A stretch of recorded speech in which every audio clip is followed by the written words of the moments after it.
All right. Good evening. Good evening. Good evening. Happy Monday. We are back live on the Real Precious. We skipped last week, but we back. We're back. We're back. And we're gonna have some good topics tonight. Thank you guys for being here. I see the chat is already lit up. It's already lit up in the chat, so I appreciate you guys. Definitely hit that like button as you come in. Share the screen. The scream. I was about to say the scream. Don't they say that in the South? Yep. The scrimp. Share the stream with a friend of a friend. A lot of these topics are surrounded around relationships, men, women, things of that nature. So you guys will see when we get into the program. We'll definitely put the live or the link in the chat for you guys if you want to join the live. So definitely look out for that. But definitely hit that like button as you come in. And my panel, we're going to probably grow tonight, but we're starting out with my co-host, the actual King Smith, Sean and Kink. So guys, how are you doing? The actual King Smith, how are you? Hey, I'm doing good. If people follow both you and I, they would have saw that just last week, after so many shows together on these YouTube and Facebook streets, you and I actually got a chance to link up. We saw Neo in concert. That picture right there is a picture of two people with the same first name, spelled a little bit different. And it was so good to finally meet you. Thank you for coming out over the 4th, and you are the real deal. Just how you are here on this little box is how you are in person, and that's dope. It's dope to see somebody be who they are.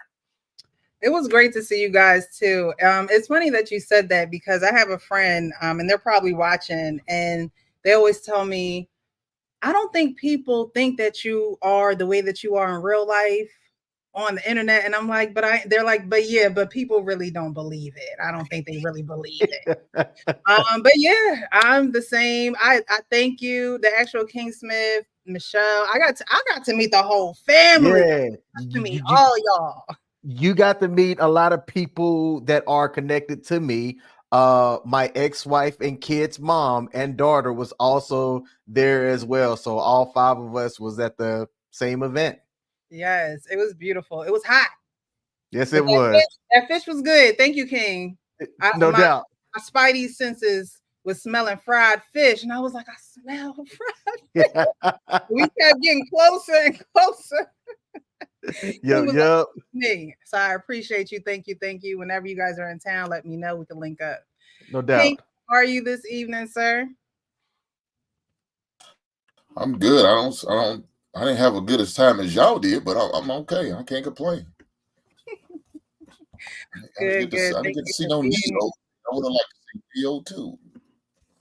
Yeah, it was nice. It was actually I didn't even know he was performing. I didn't know what was going on. I just knew you guys would be in town. And I had a death in the family, so my mind was kind of scattered all over the place. And then I had saw King posted something and you guys were down by the water. That's like my favorite part of Philly.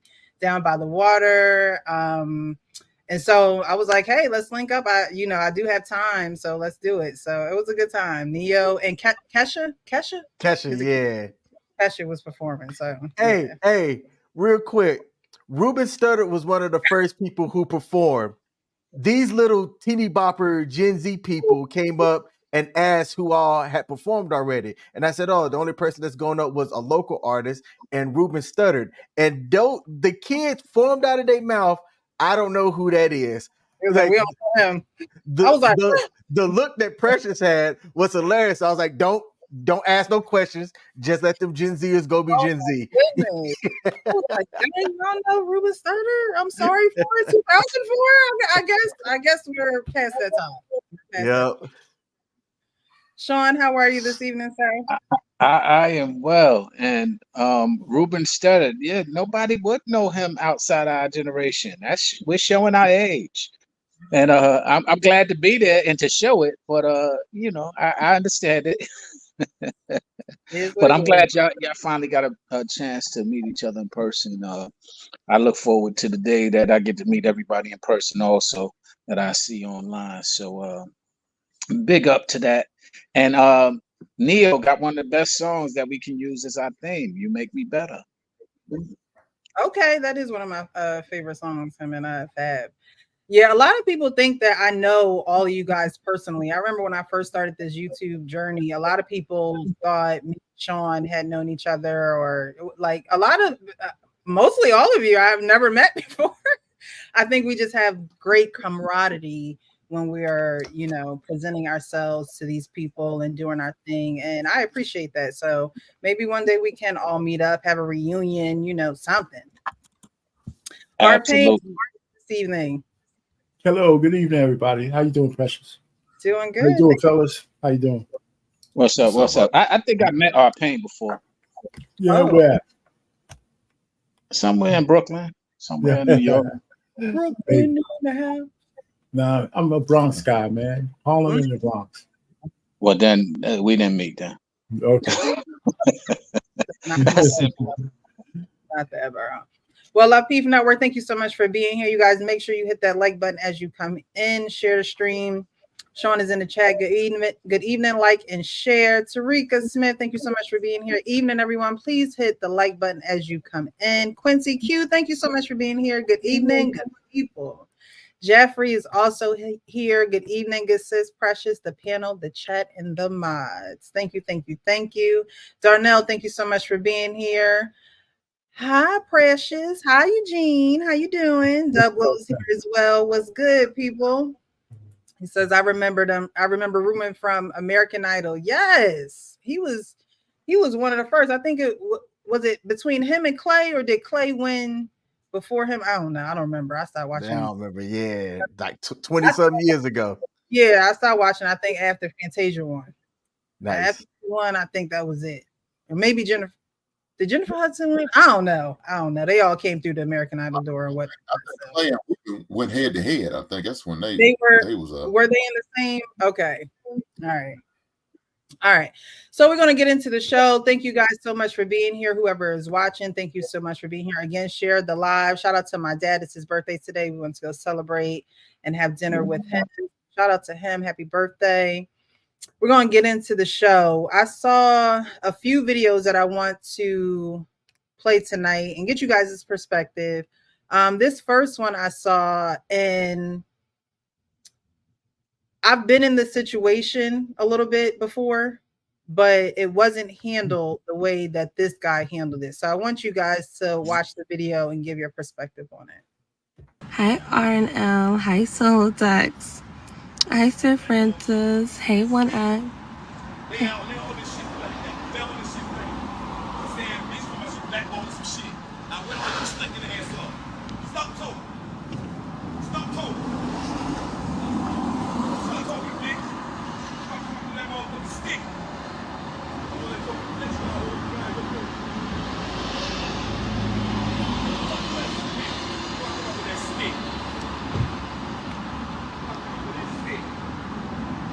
I don't know if I think he was talking to me, y'all. How was I flexing?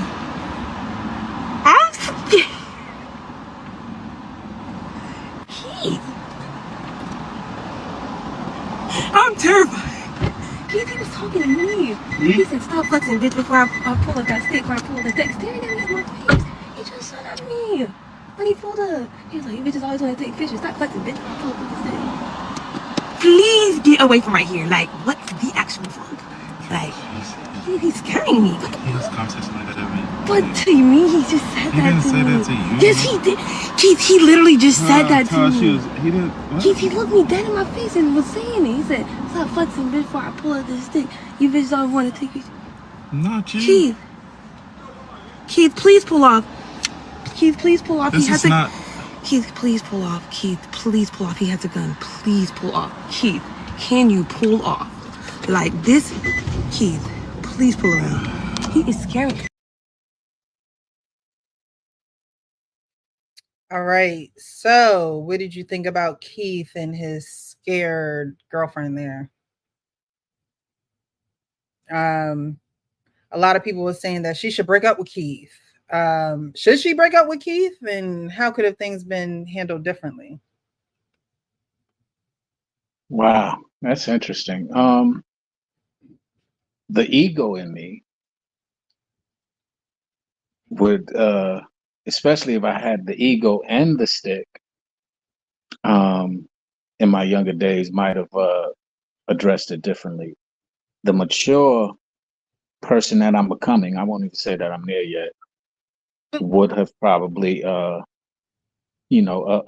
it and kept it moving and not even entertained it. Uh, God willing, I won't ever have to be in that situation because I don't know which one will prevail at this point. Um, but I'm just glad that I'm maturing enough to recognize that sometimes my pride and my ego is foolish. Okay. Man, I went through this scenario. I shared this with y'all where me and my lady had went out on a date, and I live in a fairly safe neighborhood, right? Have had no issues or anything like that.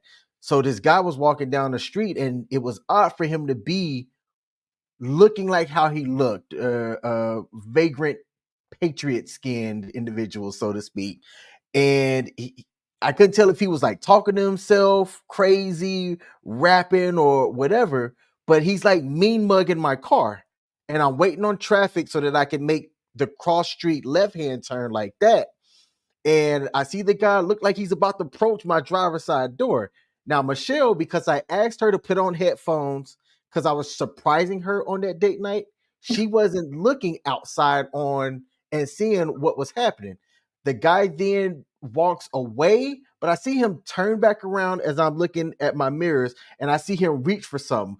I immediately hit the gas and made a right hand turn because I didn't want to F around and find out, right?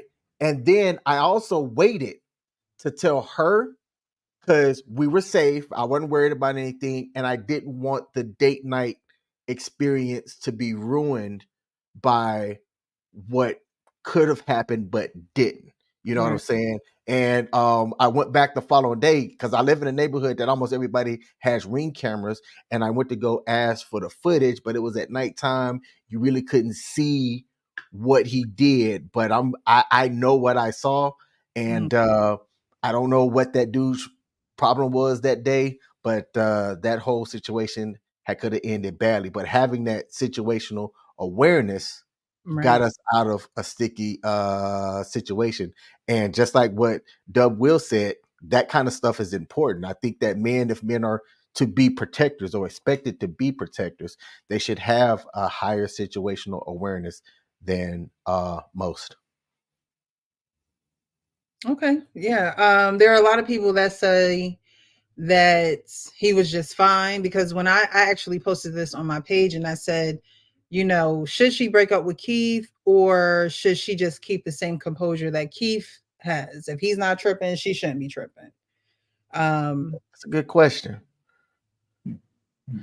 I think that if he's calm, right? Yes, she's scared. She has a right to feel scared, Mhm. but should she break up with him because he didn't show the same level of urgency that she did? I think to judge it just on that, she'd be a fool. Because no other indications showed that things weren't an issue. So if he felt like everything was cool, then she should maybe just express her concern.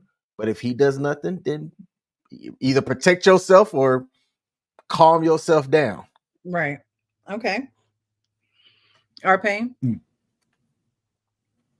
I from the context of the video, I couldn't really pick up all the stuff that he was saying and that she was absorbing in. I might have to see it a little again. Uh, I think sometimes if she's, whether it's real or not, if your girl is that distressed, you should maybe take heed of that. Maybe it's something you missed, right? So, I mean, I remember I was actually, somebody mentioned Brooklyn. I was in Brooklyn with my roommate. Is a dude, right? So we were going to go to the camp. We were going to get something to drink because we were going to take a trip back up to Buffalo. And he parked on the side of the road, but we were in the wrong neighborhood. Man, some guys started coming to our car, right? They from all corners, they started coming across the street. I said, man, I said, pull off, man. And he's looking at me. I said, motherfucker, I said, pull off. I said, you can't see these guys coming. So there was a natural hesitation in him because he wasn't aware of what the situation. I'm looking at the dudes come up on the car, hands going into their coats and stuff. I said, man, will you please pull this car up? And then he finally took off. I said, man, you didn't see these dudes? You know, and he's like completely oblivious, right? So her boyfriend could have just been oblivious, but her visceral. Listen, if you have a girlfriend that you're in tune to, you could tell whether she's just tripping or she's naturally afraid. Right. Right. I mean, so maybe you didn't pick it up. Now, so if just driving away could have calmed her down, I would have just said, okay, honey, let's go. Mm-hmm. And that would have been it. So I don't know whether she should break up with him, but she should have a talk on why she was afraid later on when she's calm. And hey, listen, maybe you didn't see this, but this guy was tripping. Yeah. Right. And it seemed like it was directed towards me. And I don't think we should have waited around to find out. So I mean, I'll leave it at that. So I mean, I probably have to see the clip again. If not now, but I don't think she should break up with him just because of that. But hey, dude, if you're gonna protect me, you got to be a little bit more with. That's all I'm done.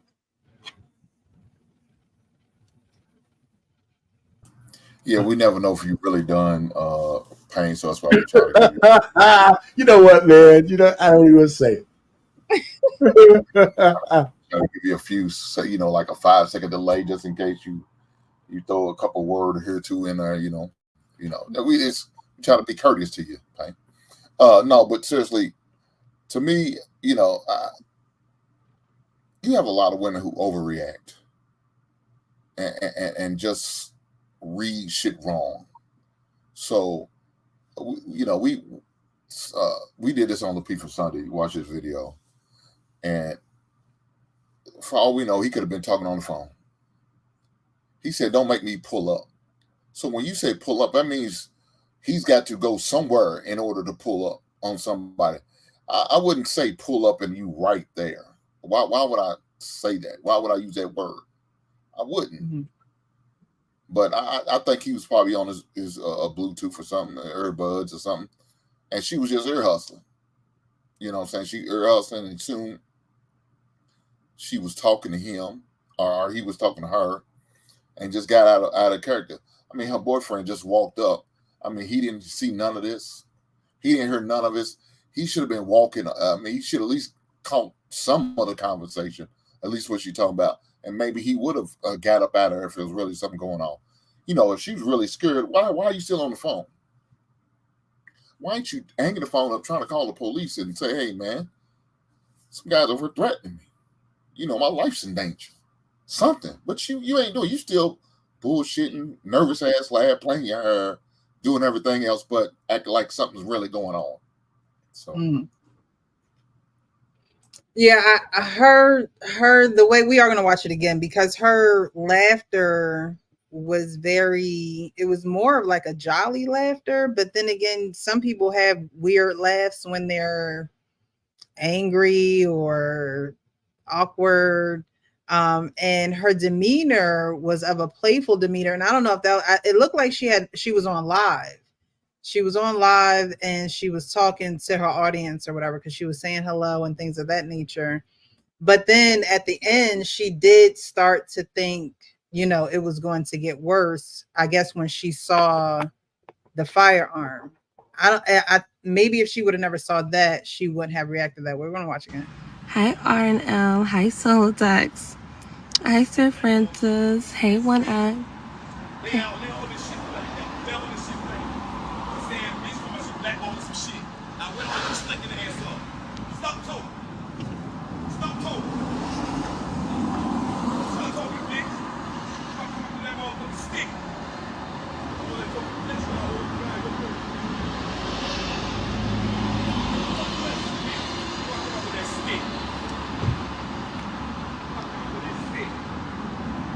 I don't know if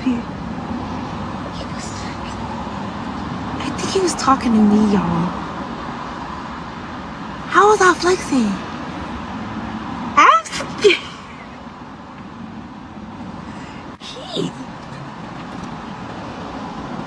I'm terrified.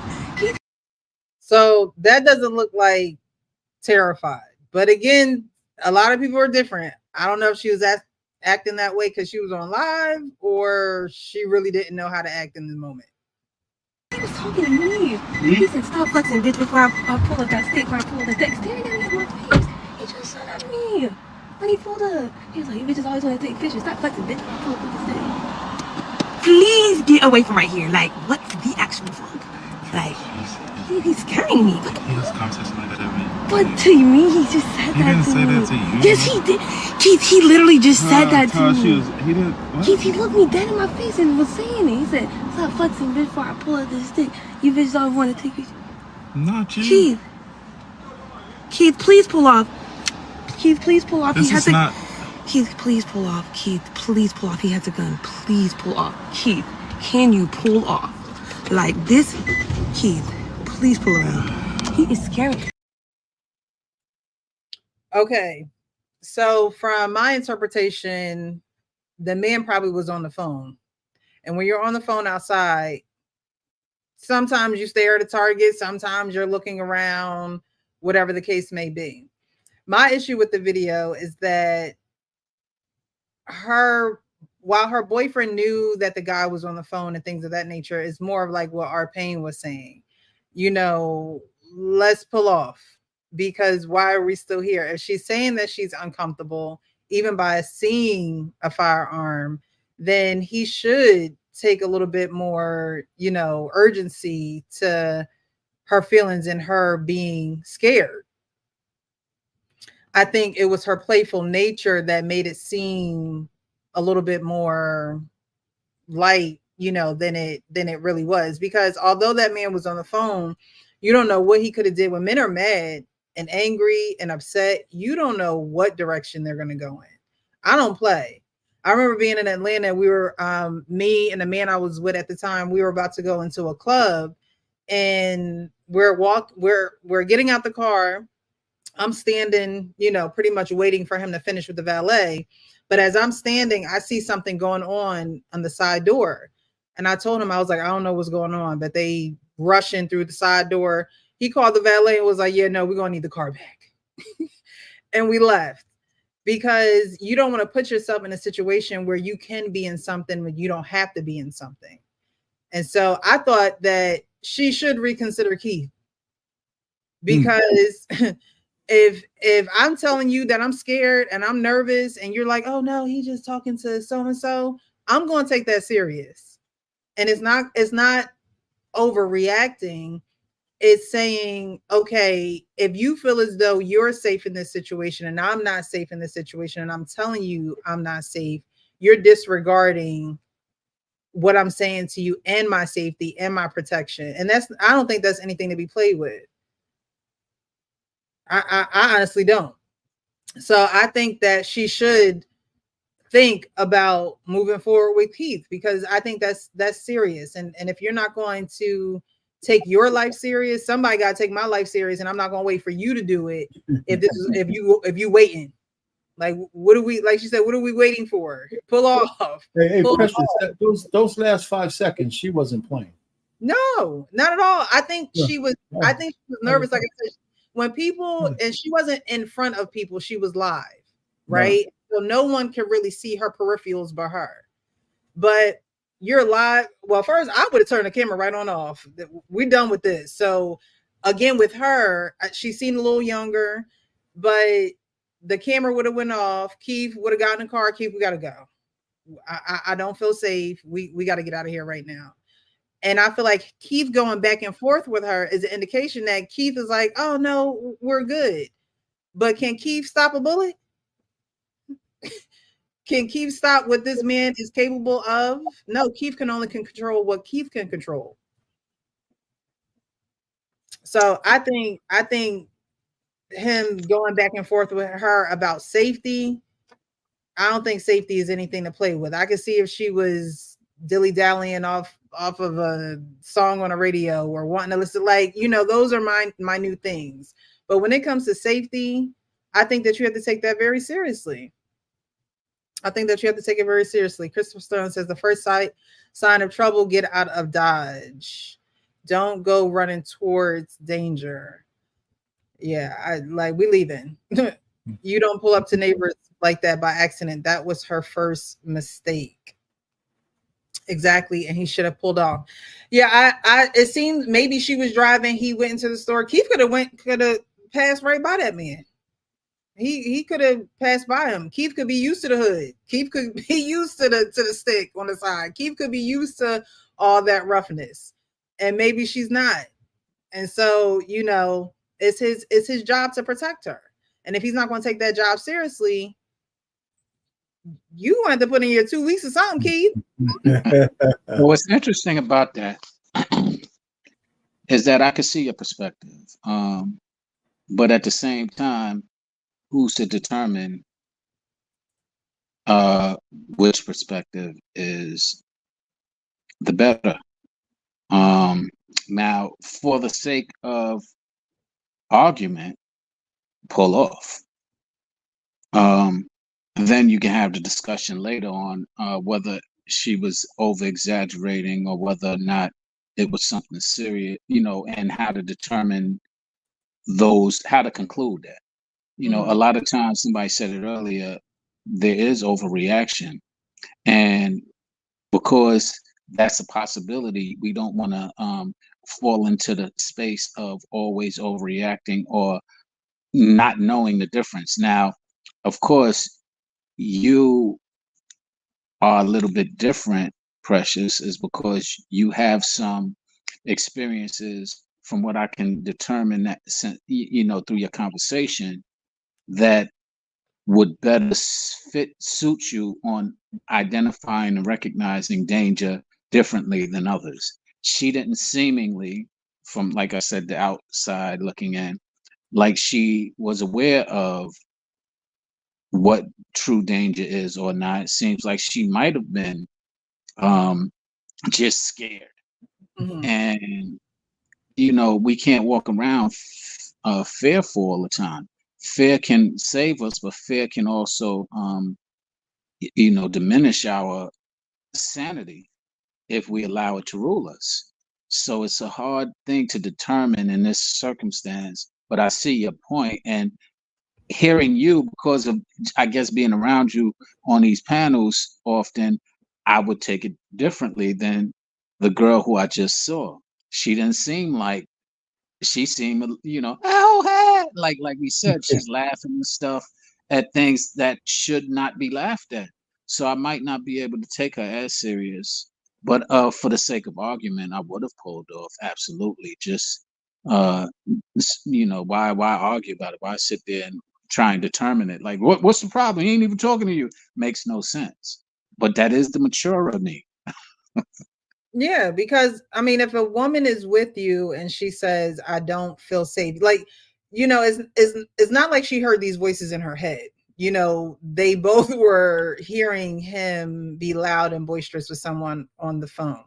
So if a woman is with you and she says, "I don't feel safe," are you going to analyze the situation, or are you going to say, "Okay, she doesn't feel safe. Let me get her out of here"?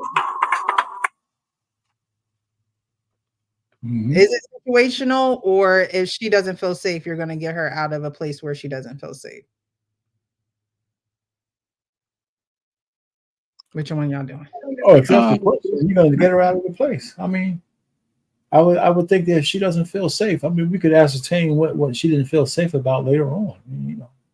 Where are you going to be where you can, leave or just move to a spot where she could calm down and then get to the bottom of it? I don't understand. What would be the big deal? Because the parking lot, we won't get this spot back or some shit like that. You know what I'm saying? I don't know. I think some things are just low hanging fruit. Maybe she was like, when she was pulling her hair, that's nervousness. Yeah. That's a lot of that shit is never. I mean, I don't know. Maybe people read women differently, but those last 5 seconds, she was really afraid. And they had to elevate for him to take her seriously. Yeah. That's what I read out of that. So let's count to 5 so he could know I'm really done. 1. Okay. All right, so You we're learn. gonna go on That's what we got to do with you, brother. That's what we got to do. we're gonna go on to this next video. I wanted to play this video because this is a man pretty much teaching men how to take a woman on a date. He says some interesting things, and I wanted to get you guys' perspective because it'd just be interesting to see what you guys would say. Also, we talk about relationships and things like that, but I don't think that that is something that it's a peer to peer conversation. I don't think it's, yeah, you should get married, or yeah, you should be in a relationship and settle down and watch your attitude and watch your mouth. And I don't think those are conversations people are having. I'm trying to have those conversations more and more with my sisters. I'm the oldest of 7. And so, we go through the conversations of, oh, I need to be softer. I shouldn't be aggressive. And those aren't the things that men like. It's not becoming of me. And so we're having those conversations, but I don't think a lot of people have those conversations peer to peer, on the woman's end of things. And then on the men end of things, this man is talking about how to properly court a woman, take her on a date. And like I said, I don't think relationships are necessarily being pushed. So I don't know if this conversation is being had. I don't know if you guys have these conversations with, the young men in your family, but it'd be interesting to hear what you tell them and how you tell them to date women or court women. But this guy's going viral for doing just that, telling a man how to properly date a woman. All right, fellas, I'm finna help y'all take a woman on a date because you boys are lost out here. So you want to text her early in the rising when you know she at work or getting ready for work. You're going to start small talk, rich risings, how your day going so far, what you eat for breakfast, wooty wooty wop. Then you're going to be like, I don't want to hold you too long, I got to get to work myself. You're going to send her $20 to $25 and say, lunch on me today. And if you one of them dudes that think sending lunch money is tricking, then you need to take your swimming trunks off and get out the dating pool. Next, you're going to text her a few hours later and you're going to ask her what your schedule look like Friday, what you got going on. She'll probably say something like, oh, I got to work, but after that, I'm free. Once she tell you she free, do not ask this woman if she want to go on a date. Of course she wants to go on a date. She not talking to you just to be talking to you, bro. Of course she wants to be wine and dine. Don't say no lame shit like that, dog. Once she say she free, you gonna take the lead and you gonna tell her what the plans are. Date. Now that you told her y'all going on a date, now you have to actually plan the date, bro. Be thoughtful. Don't go pick shorty up and just try to walk in somewhere. No, we don't do that. That's not player. Make reservations. You know how impressive it is to a woman walking into a 5-star restaurant with her date and he say, yeah, I have reservations for such and such and such and such. She gonna lose her shit. She gonna be like, him. He really like that. But before the date, bro, go to the mall and get you some grown and sexy attire. You don't have to spend a lot of money. You can spend $50 to $150, bro. Get you some nice slacks. Get them tailored. Don't go with no baggy ass goddamn on slacks on, bro. Get them tailored. Get you some hard bottoms. You can get you a polo style shirt. Tuck it in. You can get you a button down, a blazer, man. Just be player. And make sure you smell good, bro. Don't smell good for you. Smell good for her. Don't wear what you think smell good because you might like Axe. That don't smell good, bro. Wear some cologne that's appealing to women. Now you smelling good. You looking presentable. Now it's time to go pick shorty up. When you go pick shorty up, never go empty-handed, bro. Absolutely always take flowers. Show up to the door with roses. She gonna take those roses to the restaurant because it's like a form of flaunting and showing off and showing everybody, yeah, my date treated me like a queen. Open every door for her. Don't let her touch no door. If she do, you look that woman in her eyes and you tell her, as long as you with me, I don't ever want to see you touch a door again. On the way to the restaurant, play nothing but 90s R&B. You can throw some 2000s R&B in there too, but nothing but 90s R&B, bro. Trust me. Trust me. Trust me. Now y'all at the restaurant, y'all got good drinks floating around, it's good dialogue. Make the night about her. Don't talk too much about yourself. Even if she asks you about yourself, redirect it and make it about her and show her how interested and intrigued you are in her.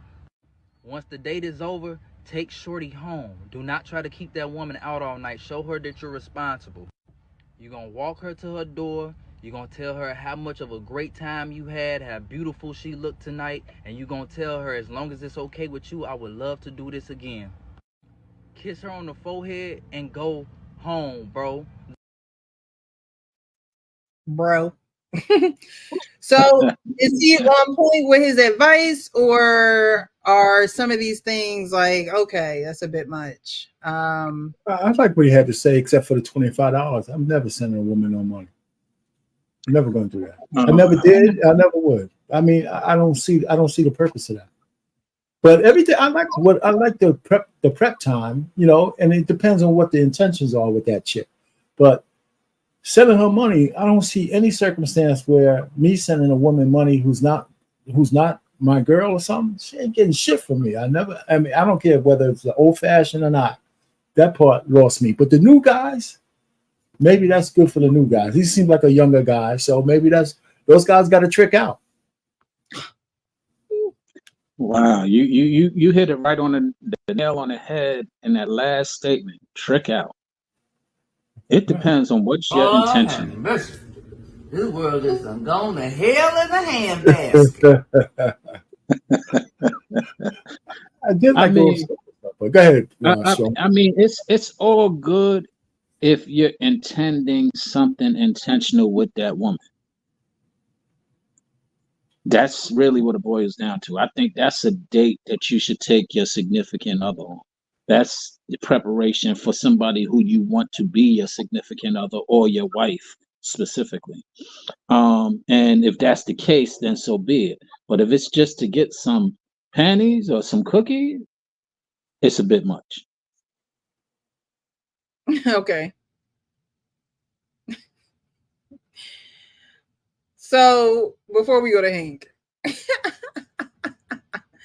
since y'all brought it up, so for some panties or some cookies, what's the date looking like? It's the real pressure. Just keep it real. Go ahead, y'all. Don't be shy.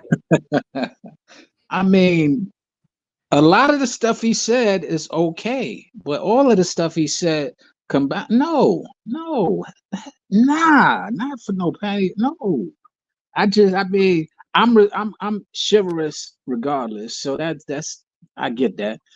But as far as all of the 5-star reservation and I'm not trying to be with you in a significant way, what's the point?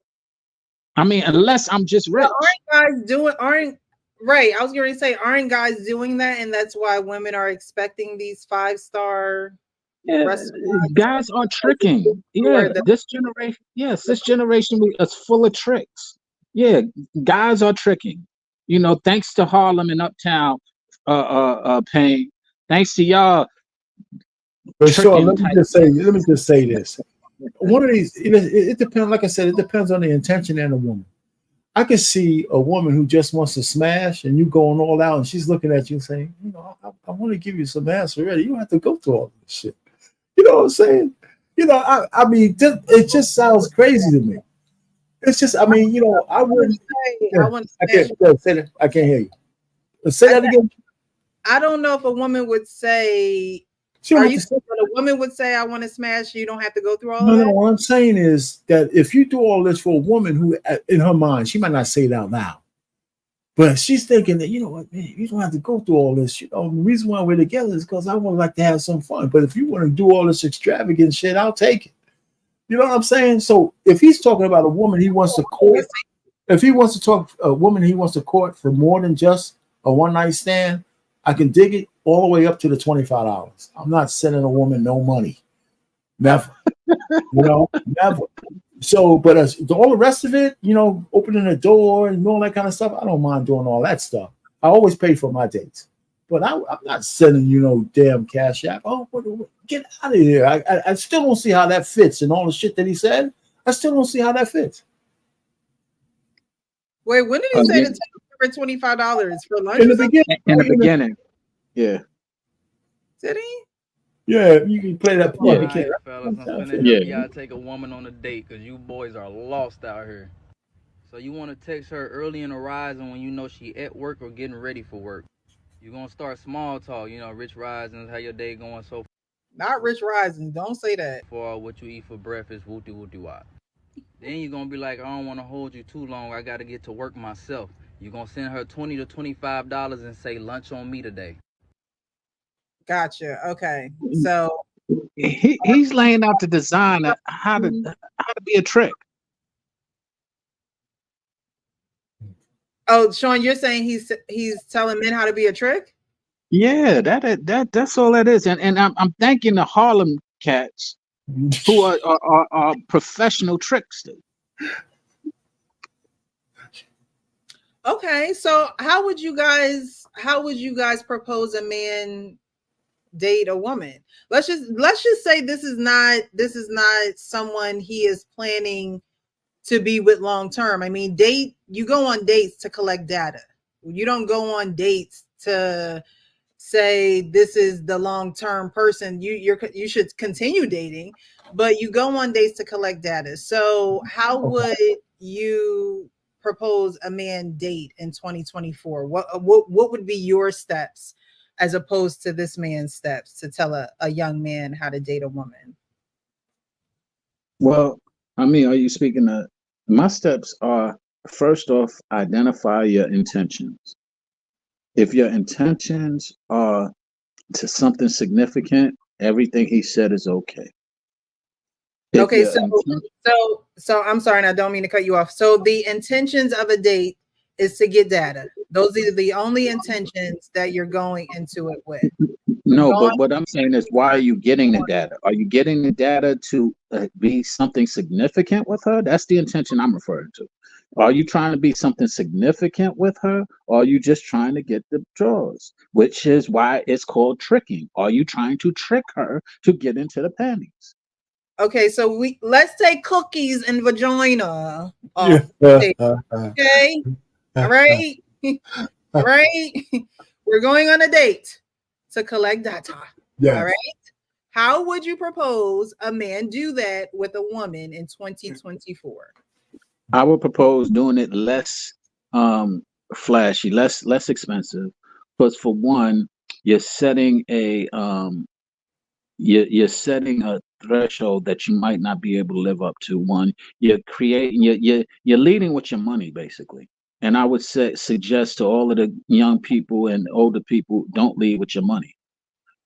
That's just like a woman leading with, fake stuff that she might be wearing that is impressive to some people, whether it be BBL, whether it be the weave or what you're leading with all of that, and you might not be able to sustain that and you disappoint somebody in the future. So don't lead with your money, lead with your personality. Go into a place where you're gonna be able to collect proper data, not get her distracted by the scenery that she might not have ever been in or around. So if you're putting things in front of her that are flashing more so than you're distracting from getting the proper information that you need. So I would say simmer it down some. Go you can definitely as he said, be confident and tell her where you're going and all of that. But don't put things in front of you that will distract from the purpose. It's kind of like I said in a rhyme years ago. Um, uh, eh, uh, Materials distract from these principles. Well, what I actually said was uh, you don't need no apparatus to establish your status. Diamonds with carats adds a higher stake to your cabbage and protects your neck. This theory is sensible, but guarding those materials distract from this principle. So what I meant in all of that is once you put all of these materials, you are distracted from getting to know you. They're knowing your money. They're knowing your pocket. That's what they're getting to know, and you don't want to lead with that. So can I just say real quick? Everything the guy said up to giving her money, I would have just said if she's talking to me on the phone, that means she gave me her number. I'd say, listen, we're gonna go out. I would like to take you out, but you can leave your wallet at home. It's gonna be on me. So she wouldn't have to worry about that. That's all I would have said. I wouldn't have said, I'm here's $25. I'm not sending you no goddamn money.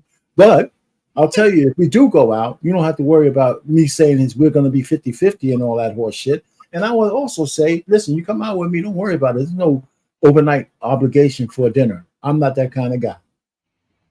Yeah. No, What our pain said straight up. You can ask anybody when I was out there dating.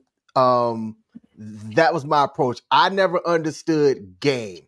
I never understood mouthpiece dudes, right? And for me, I got other stuff that I got going on. So I'm not wasting the time trying to draw things out. For me, it's hey, look, I like you. I think you're dope. I like to get to know you a little bit more. Let me know when you have some time. I love to take you here. And since I'm inviting you out. It's on me. Right. And then boom, now the ball's in her court. She can accept that offer. She can make amends to what worked for her. If she's interested, she'll let you know. Right. But there wasn't a monetary investment that early on before I even actually meet you in person to know if we like each other or not. Mm-hmm. So just be straight up about it. You don't need to do this whole mouthpiece thing, shower her with this, that, kind of third prior to getting to know her. That's ridiculous if you ask me. Yeah. Hank, what do you think? Now, I think I need to stop going behind these long-winded motherfuckers.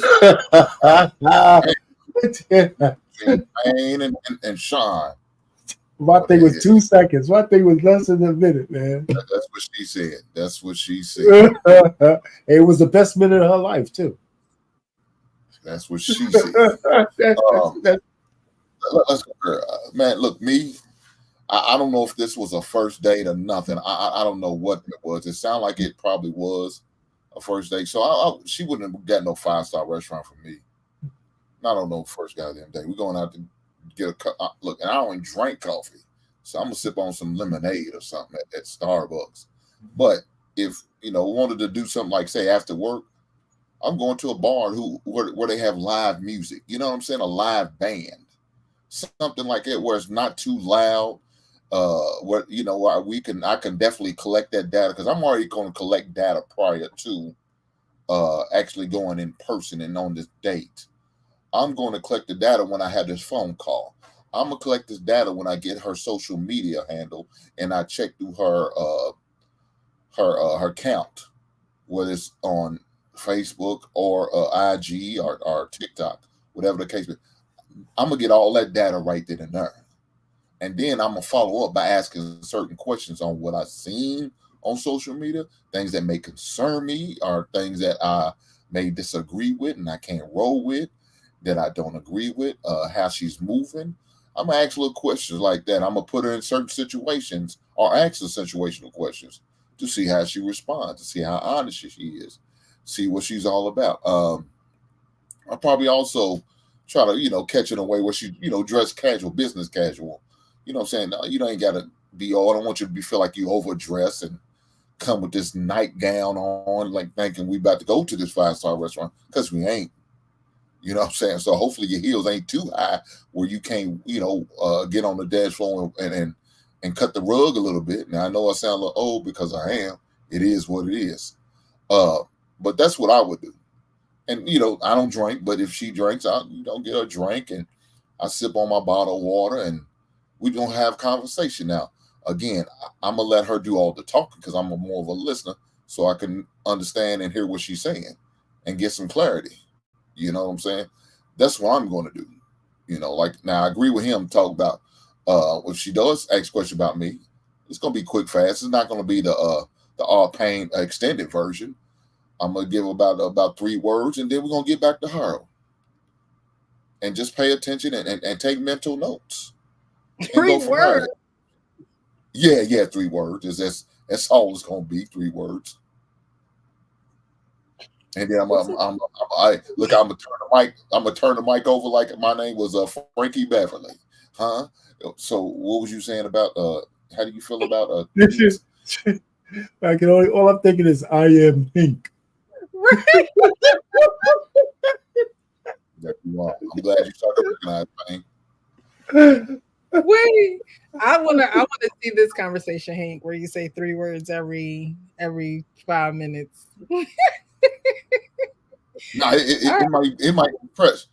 It might go longer than that because some ladies like to talk. Once you start asking certain questions, putting certain scenarios out, some ladies they love to talk. They just some just love But to hear themselves talk. Some just like we like to talk like to with you. engage. Yeah, We yeah, like to but we're more of a sounding board. okay. Hank got a very good point because it all it takes is, yeah, that's right. I understand, and she'll keep going. Yeah, that's right. I understand. Okay. That's 5 words. Hank is for real too, Precious. Hardly no words. Wow. That's My just dad who is I am. a man of very few words. And I think a man like that, you have to get to know him by his actions, deeds, what he does, because there are men that are very they don't talk a lot. But I think that their actions and things of that nature talk for them. But there are times where it requires more than 3 words. So I hope that those times, not I hope. You're a grown ass man. I'm sure that you know how to conduct yourself. But um, the 3 words got me. The 3 words got me. All righty. I'm sorry, Hank. I interrupted you. Were you done? No, that was it. That was it. I'm a man of few words. Okay. Okay, so you guys, from what I'm hearing, you're pretty much saying that you would be direct. Like, I'm not with all the fluff and all the, stringing you along and trying to do all these tricks. Somebody had put something in the chat. He said, Joe Mama said, if you want to trick, become a magician. If not, your money will disappear as if you were. Okay, so tricks are for kids. I saw that also in the chat. But the direct approach is best. Women do love when men make plans because ultimately we're going to be a part of your plan, right? And so a dinner plan or a date plan is just something very minuscule into a woman understanding if you are a planner, if it's, if you don't mind doing those things. I know there are men that's like, okay, we can go to this restaurant, but can you make the reservation?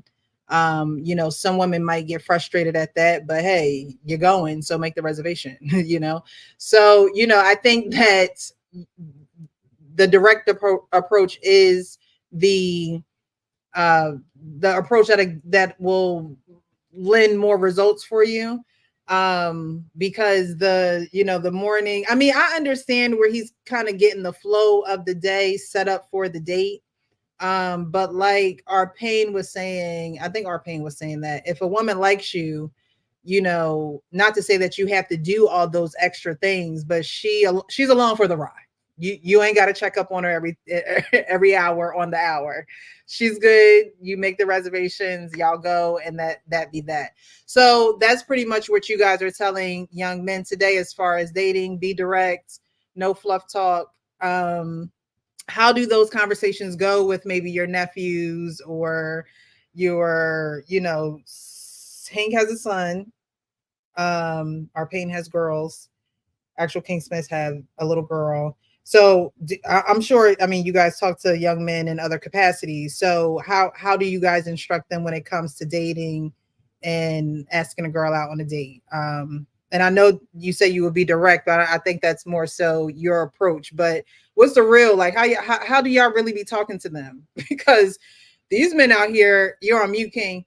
I think these men out, or maybe he's talking to somebody else. These men out here are, or not men, I won't say men, because men, pretty much know what they want and things of that nature. But young men are not necessarily going towards the route of courting, going out, and that's primarily because of social media.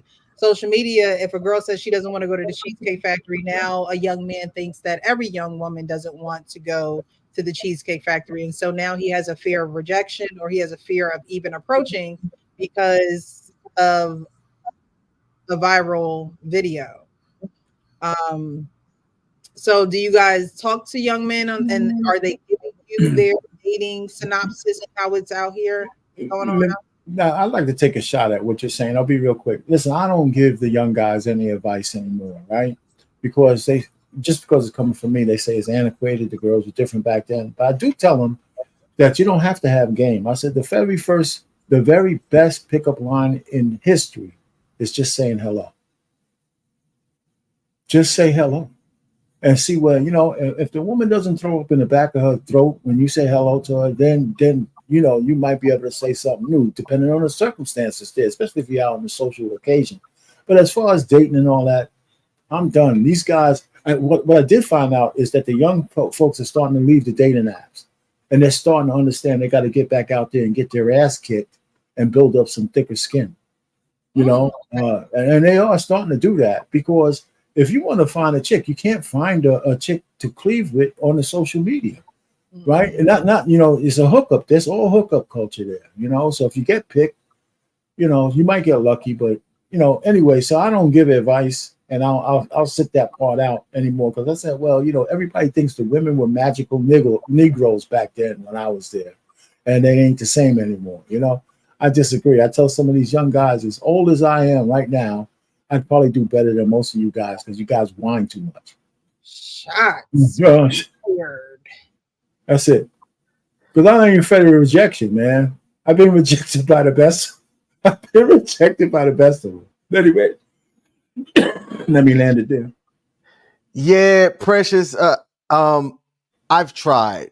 These kids, in my generation, it was game, right?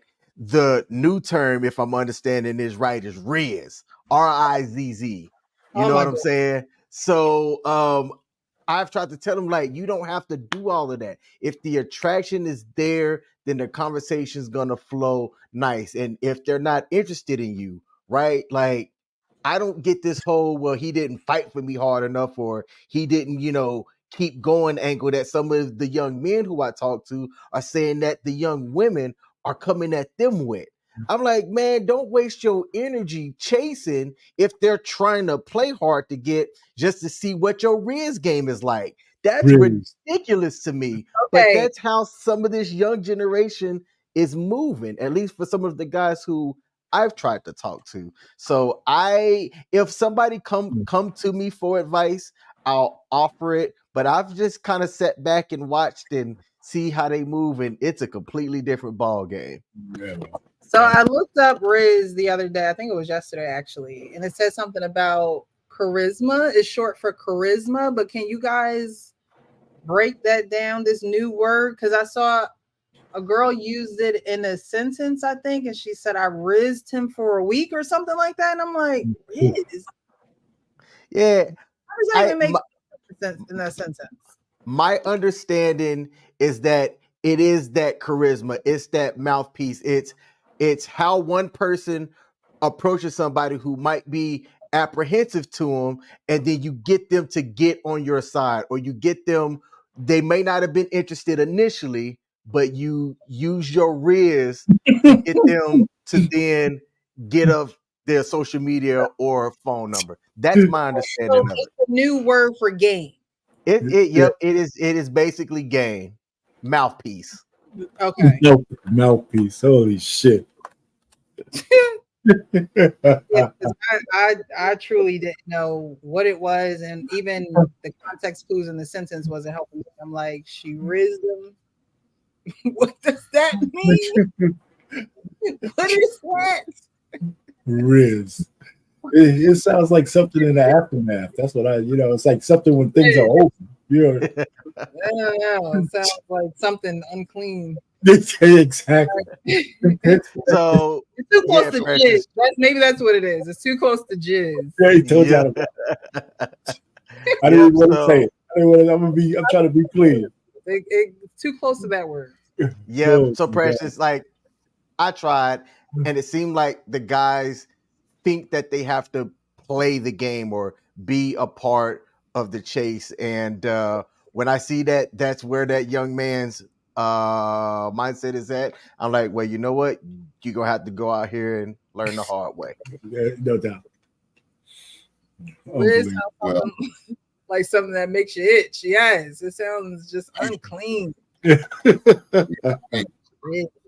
I talked to my son and nephew and some of my son's teammates. You know, I asked him, I said, man, what's your pickup line? I mean, we were going out somewhere. What would you go and say to the young lady? What would you say? And I listened to him and I grade him. I said, man, that sounds like shit. I don't ever use that line. All right, man, that line sounds Give us good. an example. That'll be What's a good street interview. Like, what's your pickup line? I was asking. I mean, but okay. Let me take it back because my son said one time, and I said, man, I'm gonna have to use that. That sounds good to me.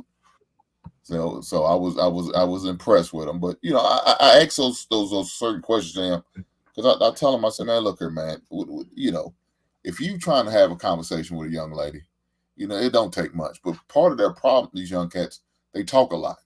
They talk more than the girls. So they don't do a lot of listening, and they too busy bragging and boasting and talking about what they got, what they want, what they gonna get, and do this and that. I said, dude, y'all just stop talking. Because half of y'all ain't gonna never see what y'all talking about. Half of y'all ain't gonna get what y'all talking about. Just be quiet, man. Just put some action behind your words. Don't just talk about what you're gonna do. Do it. But they don't pay attention enough, man. They don't pay attention to the details. They too worried about, you know, trying to impress them by telling them, I got this and I got this. I'm gonna be doing this and that.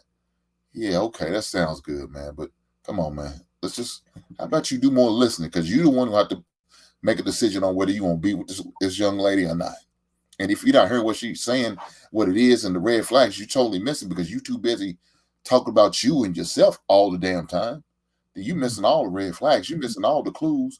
You missing the things that she's saying. So you could have an idea if she was one you really need to be with, I want to be with.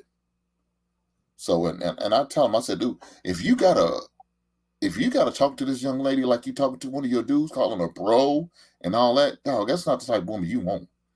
If she answers you, hey, shorty, hey girl, and she turns around and pays attention to you, yeah, don't get with that girl. Facts. If she don't respond to it, you know, and you come to her in a respectful way, that's the girl you need to deal with. That's the girl you need to talk to. Because it seems like she got some sense. Because she ain't going to just let you come in anyway. Talking about, hey, shorty, hey, young, and nah, hey, girl, hey, bro. No, hell no. What type of girl is that? Now, it might be one of them type of girls y'all just trying to get for the moment. And that's okay, too. Just make sure y'all strap up. Make sure you put a raincoat on if that's the type of girl you're trying to get with. But if you look for something serious, yeah, you should be addressing her that way. And if you do address the way and she responds in a way like, you know, she's liking that and okay with that, yeah, you know what that means. You need to categorize her. She's a 20-minute chick and keep it moving. But if she holds herself in a respectful manner and take you in a respectful way, then yeah, she's one you want to make sure you further have a conversation with it and further invest in. Because she seems like she's about something. Even if she's the right one, you put a raincoat on. And we should always do that.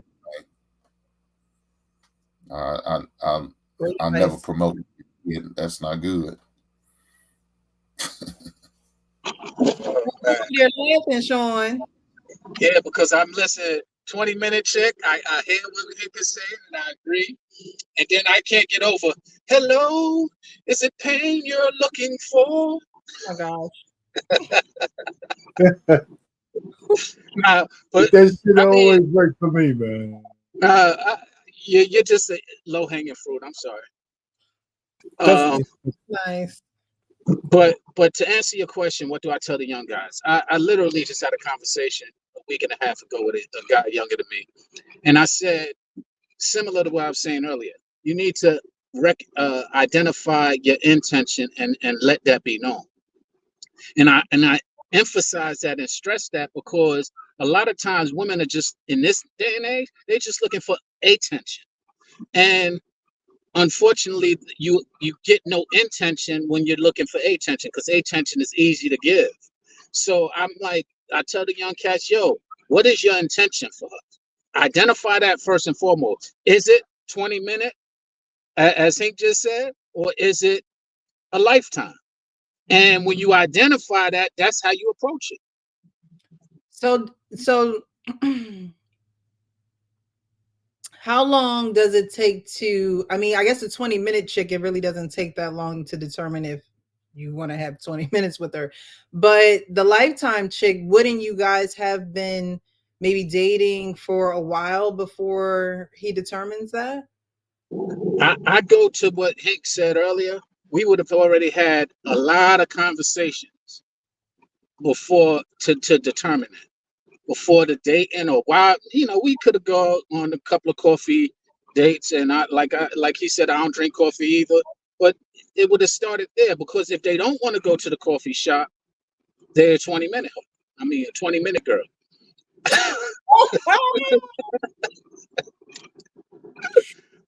If they do go to the coffee shop, then the coffee shop, that means that they also have intentions with you. They want more. They aren't superficial and only trying to get what they think you might have or what they think they can get from you. So a lot of that is determined amongst how you say, yo, you want to go out, catch a bite to eat, or go get a little cup of coffee. And if they're resistant to that, they're 20 minutes.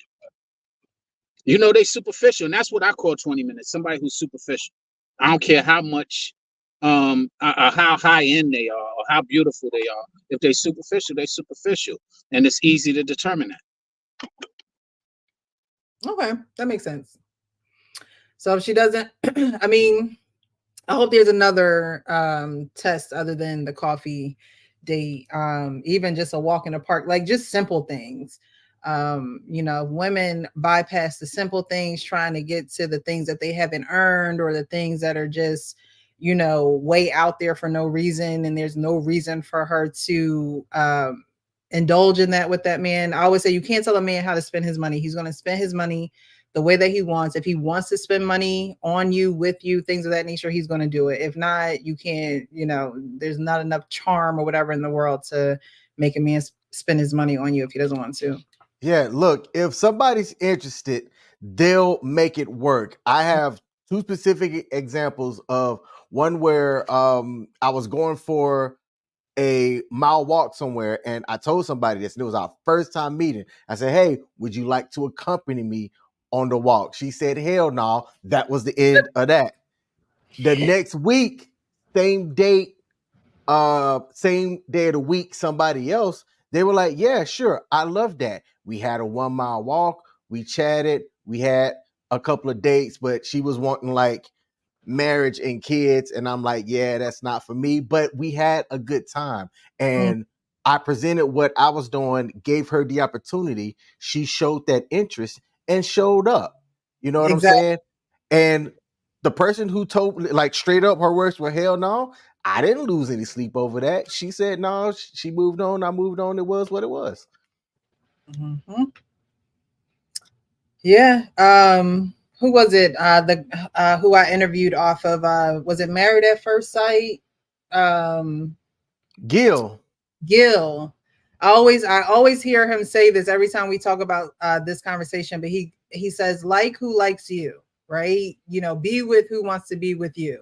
It's the only way that it's going to work, because if you're trying to impress or force, or trying to steer something in the direction that you want it to go in, but the other person's not really with it, it's a dead deal. The catch-22 with that is, when you like who likes you, they like you until they meet, until you have like a circumstance where you have to be what they don't like. And so basically, if you got to check somebody, they like you up until you check them. And then when you have to check them, it's like, well, who are you talking to? Well, isn't that a discriminator though? I mean, listen, you could like you, but you got to start with a person you got some mutual attraction, and then after that, there's eliminators after that, or things that make it stronger. So if suppose she passed the first check, and you check her, right, and she says, well, that makes sense. I'll do better next time. then what? That's a step in the right direction. If she looks at you like the rest of the chicks, nobody can check me, boo, kind of chicks, then you got to make a decision. I can't be with a person who can't be corrected, especially, and it's only a one-way thing, So, I mean, these are discriminators that men keep fighting over that barrier. That's why there's so much frustration out there. I think it's simple. If you approach a woman and she's not feeling you, stop acting like she's the last woman in the world. That part. And that's what a lot of guys do. They're so hard up, man, to make the one they like them back. That's where the frustration comes in, and they don't know. Go to the next chick. The one thing I do tell men, I'm gonna end it here, is when a woman leaves you, my advice to them is get in the cut with a new woman as soon as possible. I don't care if you got to pay for it. Get some, go get some, and get over the chick as soon as you possibly can. And if you need to go bust some cheeks, this world is going to hell in a handbasket. Because ain't nothing worse than a man lamenting over a woman. And that just kind of lingers and, starts permeating to your job and your friendships and all that, man. It's just pathetic. Get over that shit and move on, goddamn it. That's all I can say. You can't be like Corey crying every night to bed. You should have never said that shit on public TV. I cried myself to sleep for a year. No, come on. First of all, you're lying. And second of all, the fact that he didn't get into a cut with another woman, I'm saying get your ass out there and get you a finest ass chick and have her on your arm at the next goddamn event so you can crush your ex-wife. Because she's going to go into conniptions once he finds it. Gentlemen, this is coming from a man who's been married all his life. Don't listen to him. No, I haven't been married all my life. I haven't been married all my life, though. I was born married. So anyway, that's just my theory. I think men need to get over an old woman with a new one. You don't have to go get into an old relationship, but just get over the old one with a new one. That kind of stuff. I agree with you as far as getting over, but I don't agree with you as far as the method, just jumping into something new. That don't make no damn sense. It was when he said, even if you gotta pay for it. That was Well, I'm just saying I'm just using hyperbole to get a point across. So what I mean is it doesn't have to be a serious relationship. Get that little edge off and say, you know what? She's not the last woman in the world. I'm not gonna marry this one. But that's not the last woman in the world. I'm soothed. Hey, listen, you ever see these movies where the guy loses his son or he gets his hand chopped off and the heroine in the movie, she gives him a little piece and all of a sudden everything in his life is okay because he got laid? That's what I'm talking about. You realize that's a movie. No, that's the point. But they write that shit in there like all the man needs is to get laid and everything in his world is better. I'm serious. Y'all don't never notice that in movies? So Pain. I don't understand you. I don't understand. You're a man with daughters, so you listen to what you just said. Leave after he leave, just go find somebody. And what if one of that piece of ass was one of your baby girls? Just to come up, just to get over. Well, first of all, let's explore this personal kind of thing, right? I'm not gonna be in my daughter's relationship like that. If she breaks up with a dude, and he didn't physically assault her, they break up. Maybe it's her fault. Maybe it's his fault. No. But and we're close. What does that have to do with what I said? The guy, if a woman, wait a minute, you said something, you accused me of something. If my daughter breaks up with a guy, I'm not going to tell him he can't get no ass from somebody else. Why? They're broken up. So you're gonna tell your daughter jump on another chick? I mean, that goes for men. I ain't talking to women like that. I'm talking about the dude. I said, Pay, what if your daughter was the rebound? That's what I said. Precious. Because that's what you're telling the dude. I don't know about daughter. You know what? Just go out there and go get some ass. What does that have to do with anything, Hank? What does that have to do with? I mean, you got to have allegiance to every woman you fool around with. What are you talking about? I mean, you're taking a scenario and saying, "What? I don't listen. I don't. My daughter, if she has sex with somebody, she's a rebound thing. She better discernment. That's what I teach. I taught her. You only got to have allegiance with half of them. Okay. I said what? You only got to have allegiance with half of the women you mess with. No, you don't have to have allegiance with any of the women you mess with, except the one you want. Shit. You know, I mean, what are you talking about? First of all, I liked all the women I slept with. You know, so I don't know where you guys are coming from. I mean, I'm sitting down here. I think only like 40% of them. Okay, let me say this. World class. If you break up with a woman, if you break up, so your thing is the guy should go in the corner and cry his eyes to sleep for a year before he gets laid again. Well, nobody said that. I So don't what are you talking about then? Dude, you so what's a reasonable time for the guy to lament losing a love? I'm asking you. What is a week? 10 weeks? A month? 45 minutes. 45 minutes time. Well, look at Paint. You got to give me opportunity to answer if you're going to ask a question. I'm not saying that. So if that man, look, I'm not the man that's going to tell you a man how long he should grieve or deal with whatever you're dealing with. Okay, it is what it is. If that man takes a whole week and do it, so be it. If that's what he needs to do to get himself together, whatever. The man lost his family and may not be crying over the marriage.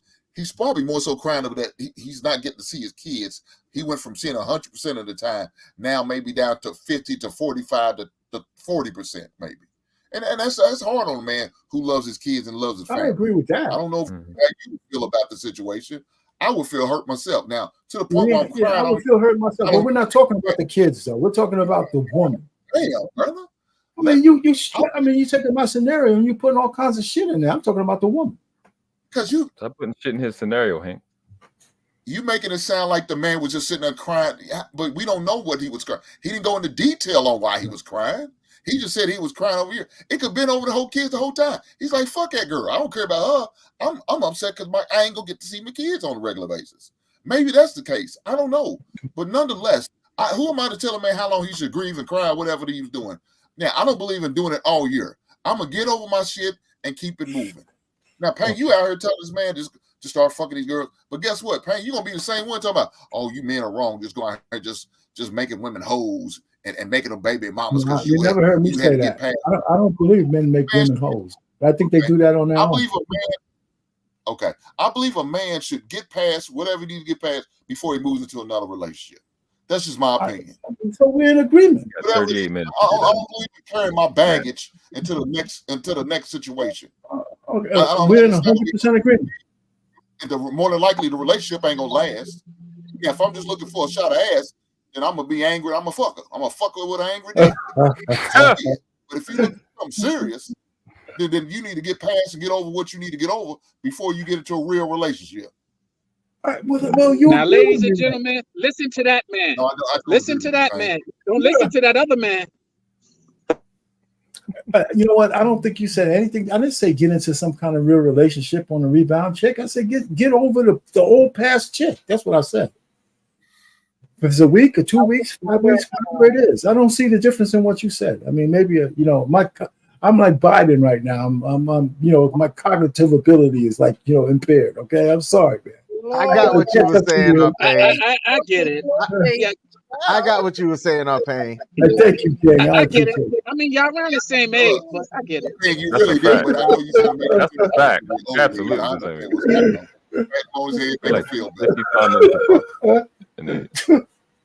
All right, man. Let's change topic.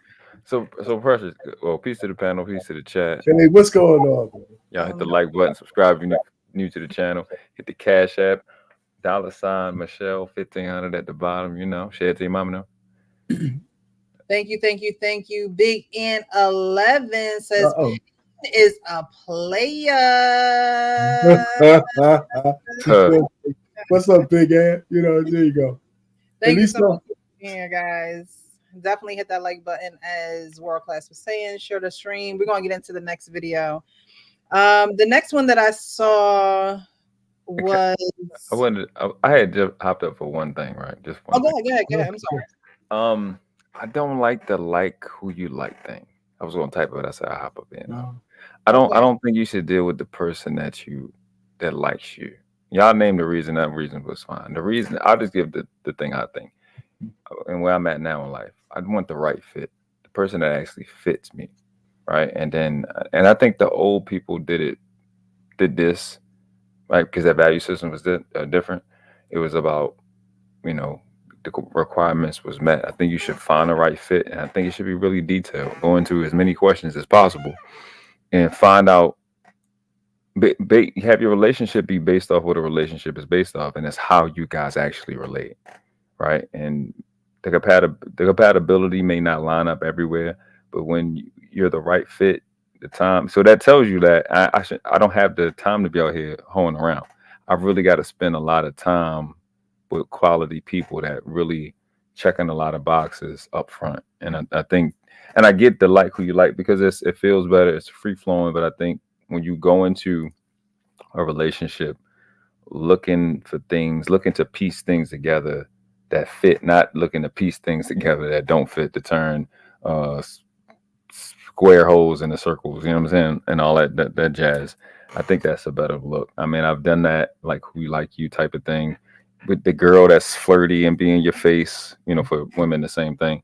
Oh, I really like you. I'll go there with you. I want to go out. Like that shit really don't be lasting. It just be cute little stuff in the beginning. But I think when you really take the time out to look for you and another person and it'd be easier for them to see you, that right fit. And I was saying this on another channel, that I'm gonna shut up. I think when we get with each other, we have the options that we be having with the opposite sex. It's like you're gonna find a relationship is about finding somebody that's cut from the same cloth. Mhm. And sometimes you can go get clothes from anywhere. Some people are outlets and some people are tailors, where they're gonna take the measures and meet the measures for them in your life to fit you.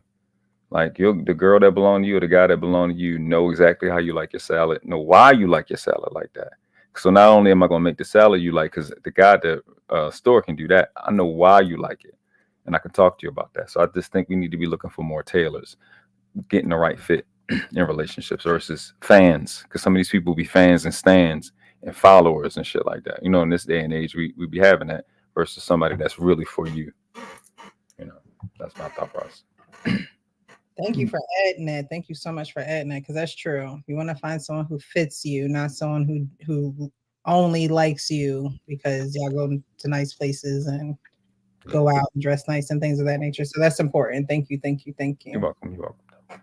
All right. So the next video that I saw was with Esso and two other people. I forget this girl's name, but they're having a conversation and they're talking about the differences of Black women compromising versus white women compromising. And she's saying that white women can compromise with men because they are starting at a place of privilege, whereas Black women don't start at a place of privilege. And so they shouldn't compromise. But I'm gonna let y'all hear her tell it and the guy's response. It does go in a couple of directions, so we'll just flow with it. White women have the privilege of just being more passive aggressive about That's it. what I was going to say. Right? There's microaggression, there's passive aggression, but the bottom line is the same. And the compromises that white women are willing to make benefit them. There's no benefit for Black women to be compromising in the framework in which whatever men are bringing to the table are expecting them to compromise.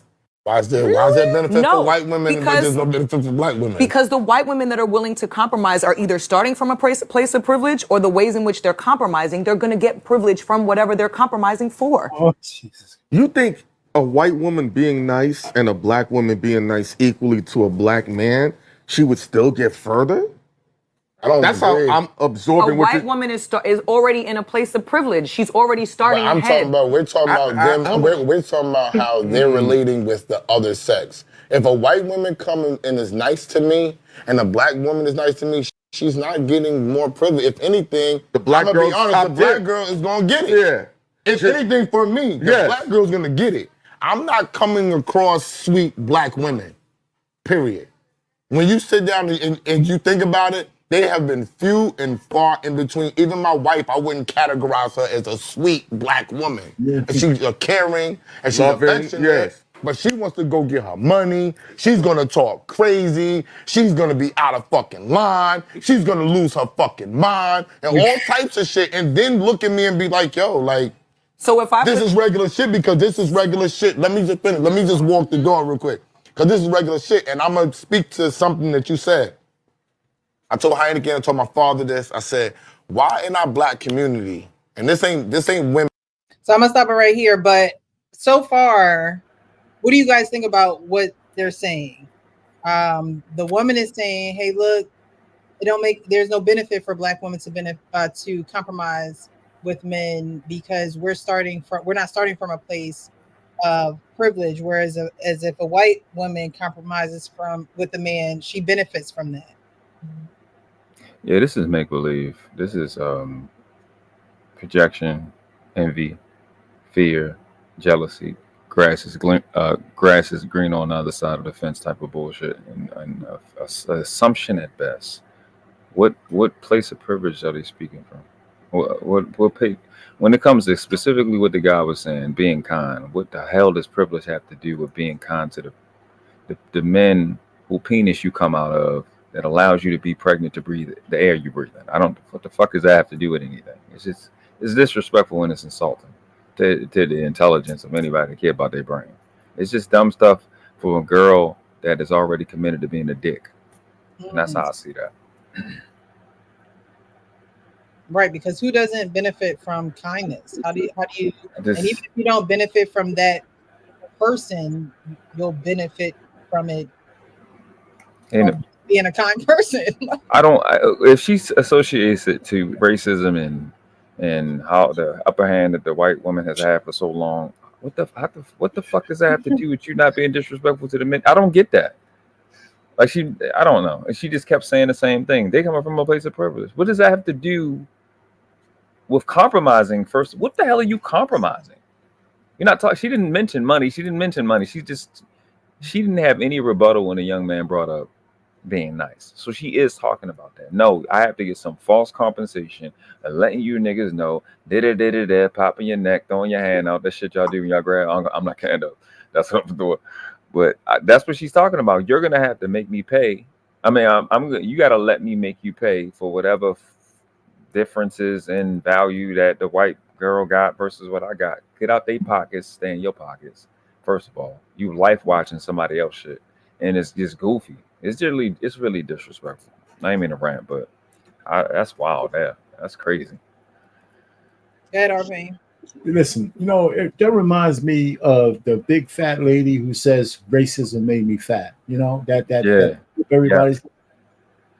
You know, you could tell women who had too much bad dick. You could tell women who actually are traumatized because they took in too much bad penis. Wait, what? That she's one of them, right? Because I mean, her trauma I've is never heard based of something on like that. the men that she's dealt with in the past.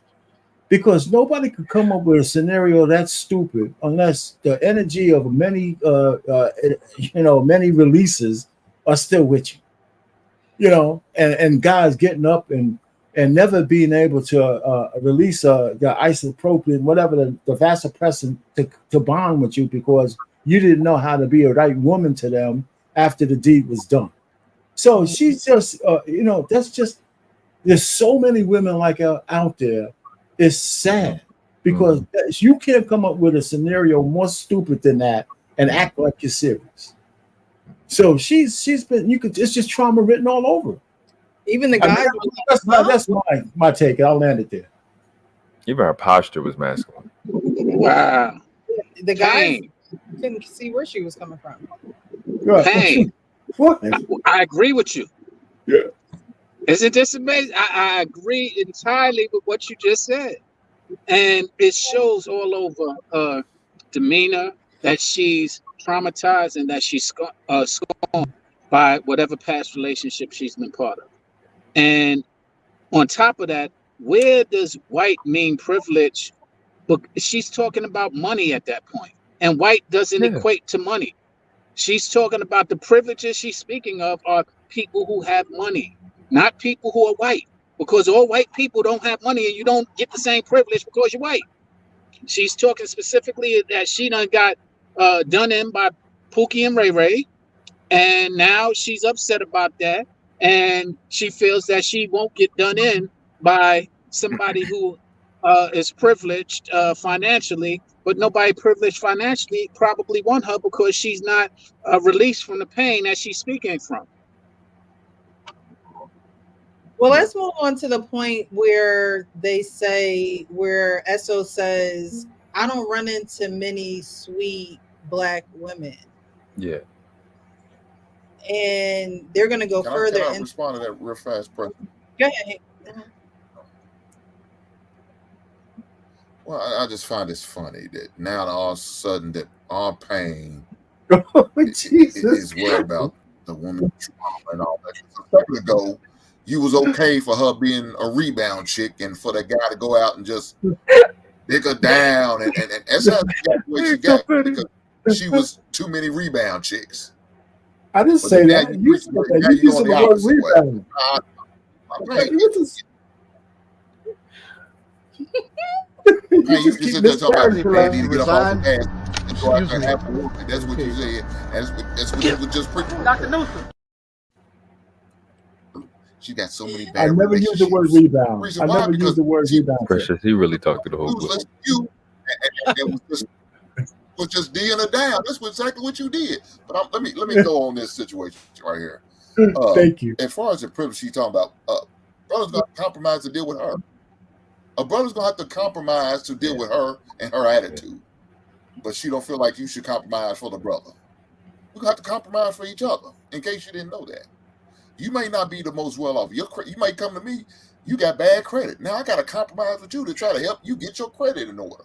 If we try to have a real relationship, because I'm looking to buy a home or something, build a family, but I got to compromise you because now I got to accept that previous little bastard you got running around your house because you already got a child. I got to compromise you. I'm coming with no kids. You got one little bastard. So now I got to compromise if I want to be with you. Come on, man. She need to stop this compromising. White women ain't got that privilege to compromise. Look here, man. We all got to compromise, regardless of what color, creed, race, or religion. We all got to. It's all about how much you're willing to compromise. That's it. Yeah, and exactly what he said is the part that I like to add to as well. I had a public 6 month a relationship with a white lady, and what I found interesting about it is the same people that I was dating or attempting to talk to that didn't show me any interest. Once they saw that I was with her, the worst that they were coming at me with was, oh, I bet she's submissive. Oh, I bet she don't give you no attitude and things like that. And I'm like, to me, her race didn't have anything to do with how her attitude was. I don't like people with attitude in the first place. So it didn't matter if you were black, Hispanic, white, whatever. If you acted a certain way, I was just not attracted to you. But it was interesting that people saw her and just made the assumption that because of her race, that's how she was. Hmm. It's a cheap out.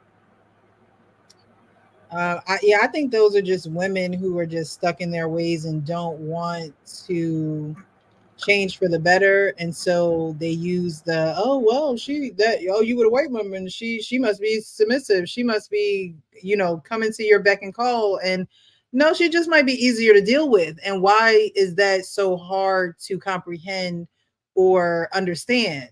Like I said, I'm having these conversations with my sisters, they're in relationships and things like that, and it's like, you gotta chill. You you're a little rough around the edges. You got, you can't say what you want and do what you want and think that somebody is going to then care for you in a way that you would like them to care for you. It doesn't work like that, and it definitely don't work like that with men, because men value respect over love even. So these are conversations that we have to have. But when I hear women talk about white women being more submissive and things of that nature, while that may be true, because a lot of things can be true at once, while it may be true, it doesn't negate the fact that black women can't be that way themselves. Black women make it seem like submission or cooperation or open-mindedness, like those things are just foreign concepts that only white women know how to grasp. Like they're the only ones, and then get mad at them when they do. So we as black women need to just realize that you just might be the problem.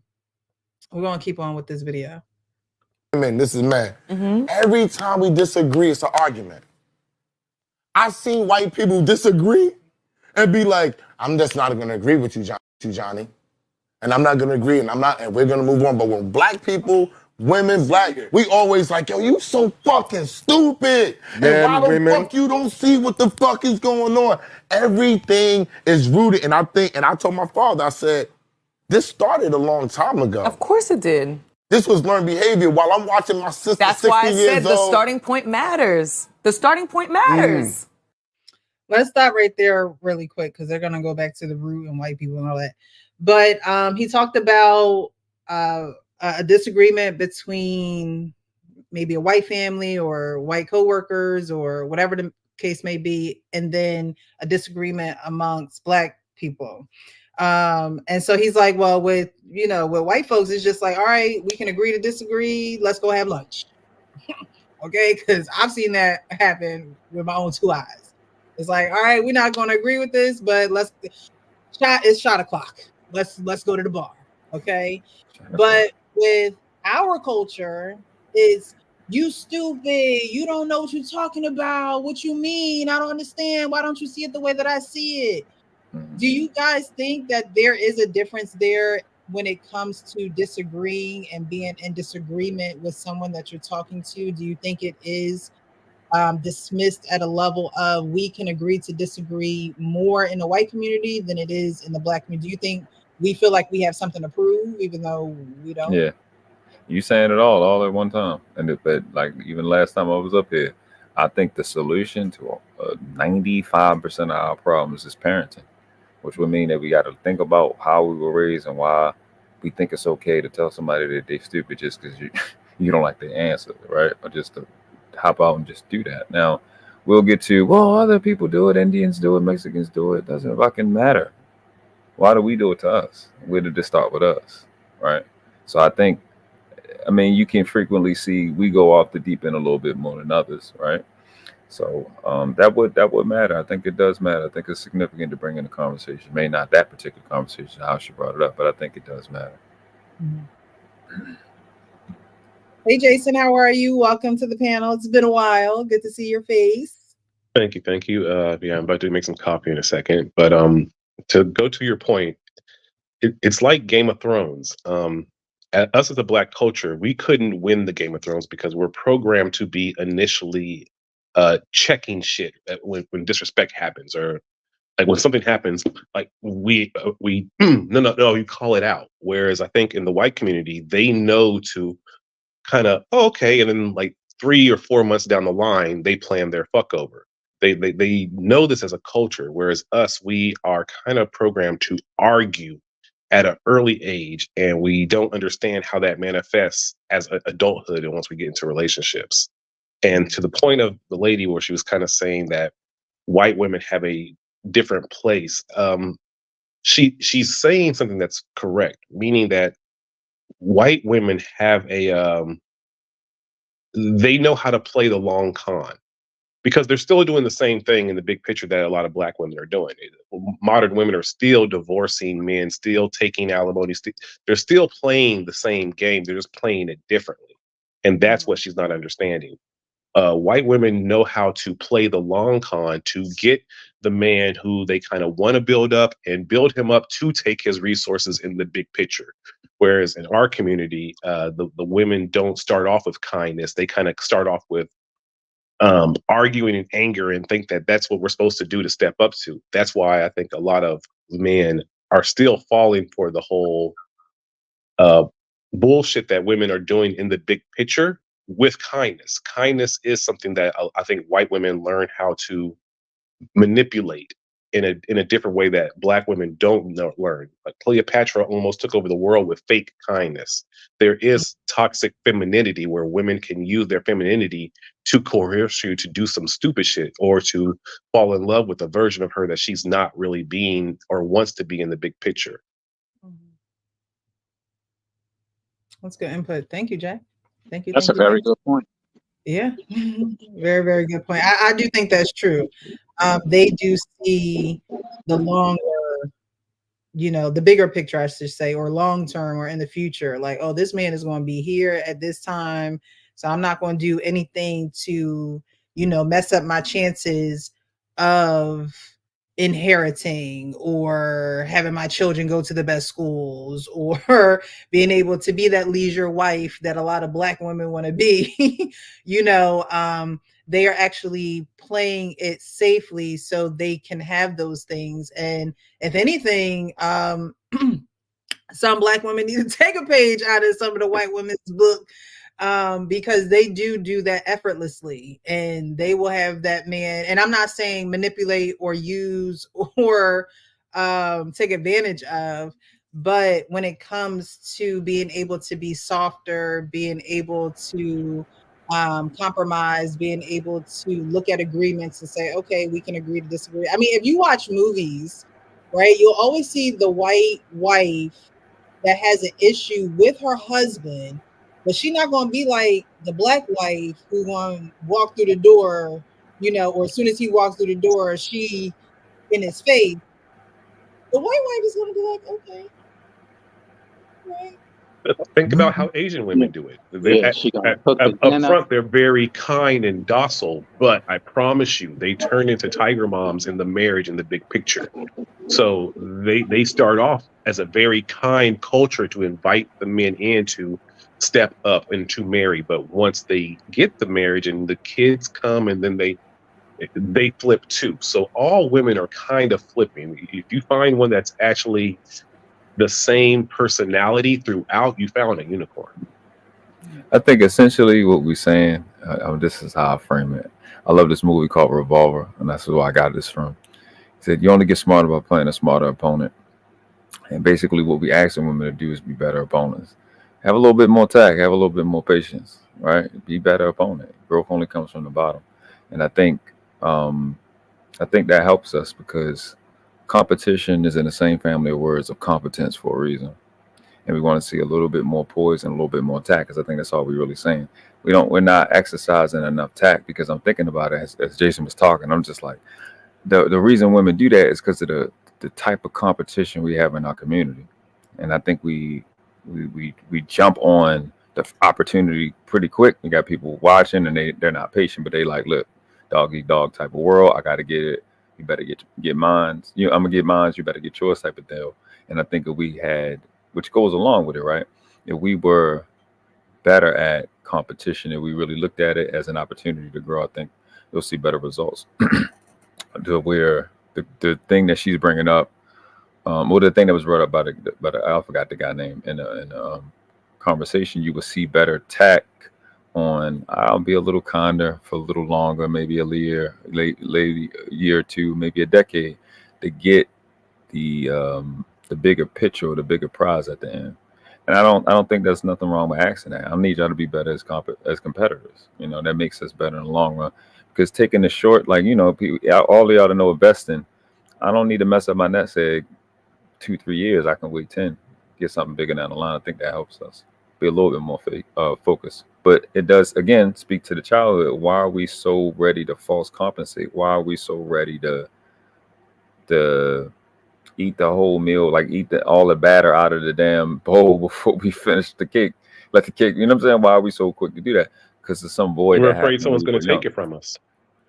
That part, exactly. But to put it simple, I'm done.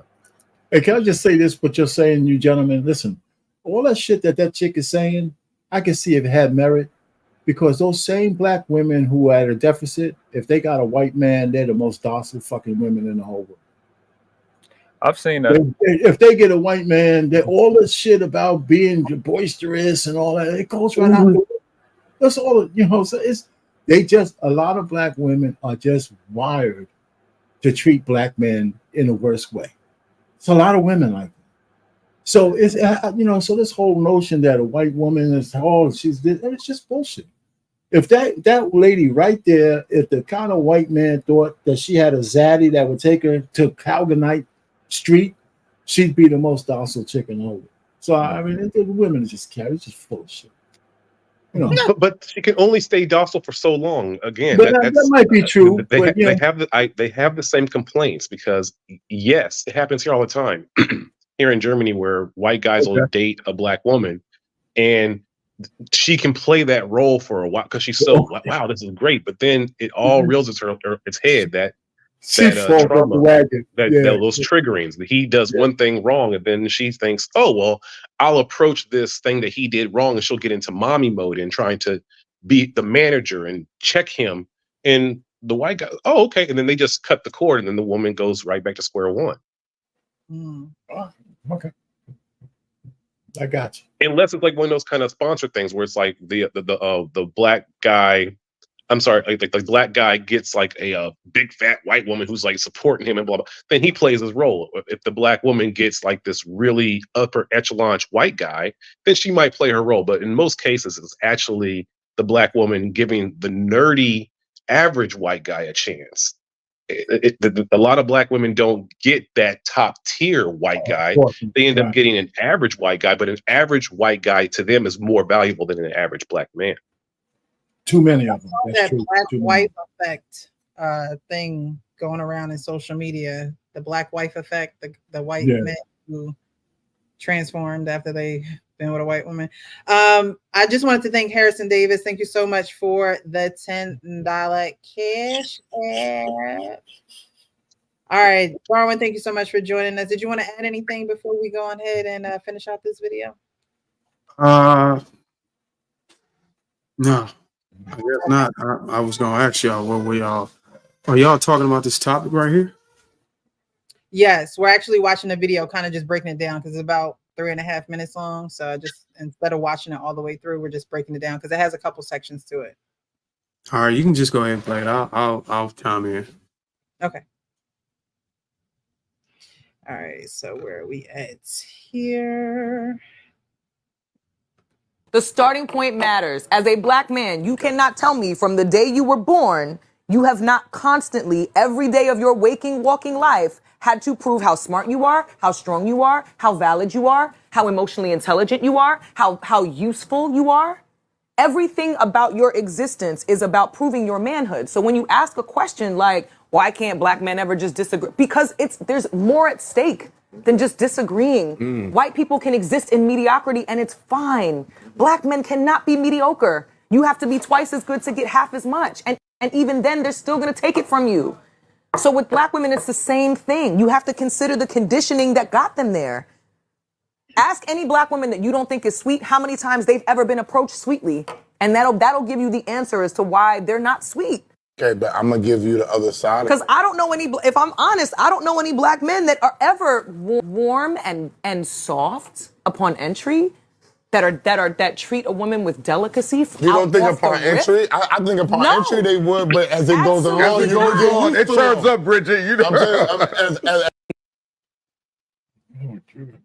know. She's being so disingenuous because she knows that shit doesn't work. She knows she lying. I'm not going to. So I'm not going to be sweet to someone so they can be sweet back to me. I am sweet to people because that's just the person that I am. So she is pretty much saying she is not that person. Amen. She is pretty much saying black women are not these people. And then she goes, well, you know, when is a time a black man has come up to you soft or docile and things of that nature? Those are characteristics or behaviors that a man probably would show towards, I would think, you know, his daughter. And I'm not saying that black men shouldn't be respectful to women when they first meet them and things of that nature, but the way that she's describing a man being towards women, it's almost like she's saying that men are monsters towards women, as opposed to being respectful, you know, stand-up citizens. And it's the contrast that she's given it that makes it seem very disingenuous to me, because it's like, are you being nice and respectful and sweet to people so they can give it back to you, or are you doing that to get something in return, or is it just who you are? I think those are the interactions she's having personally. And she's trying to align that with the mass of black men. Paint us all with a paintbrush. Typically, that's what people do. They use their own test case, their own experiments and experiences, and they apply it to all of us and just say, oh, the white man is different. Once they run into a white man, it treats them different. So I think somebody on the panel stated that she was projecting from her experiences. And you can't really argue with that. Only thing those guys on the panel can do, or in that interview can do, is, you know, give them their own anecdotal experiences or situations where they saw otherwise. Because I think at this point, trying to persuade this woman that black man is not like that, she's lost and she's pretty much sold on the fact that there's no black man that exists with the same behaviors that she's experiencing with white man. And that's unfortunate, but all we can do is let them be. You know what I'm saying? We can let them be. But according to the topic at the bottom, I mean, if we're talking about a man being a provider or a protector or anything like that, typical stuff that a man's supposed to be in a relationship.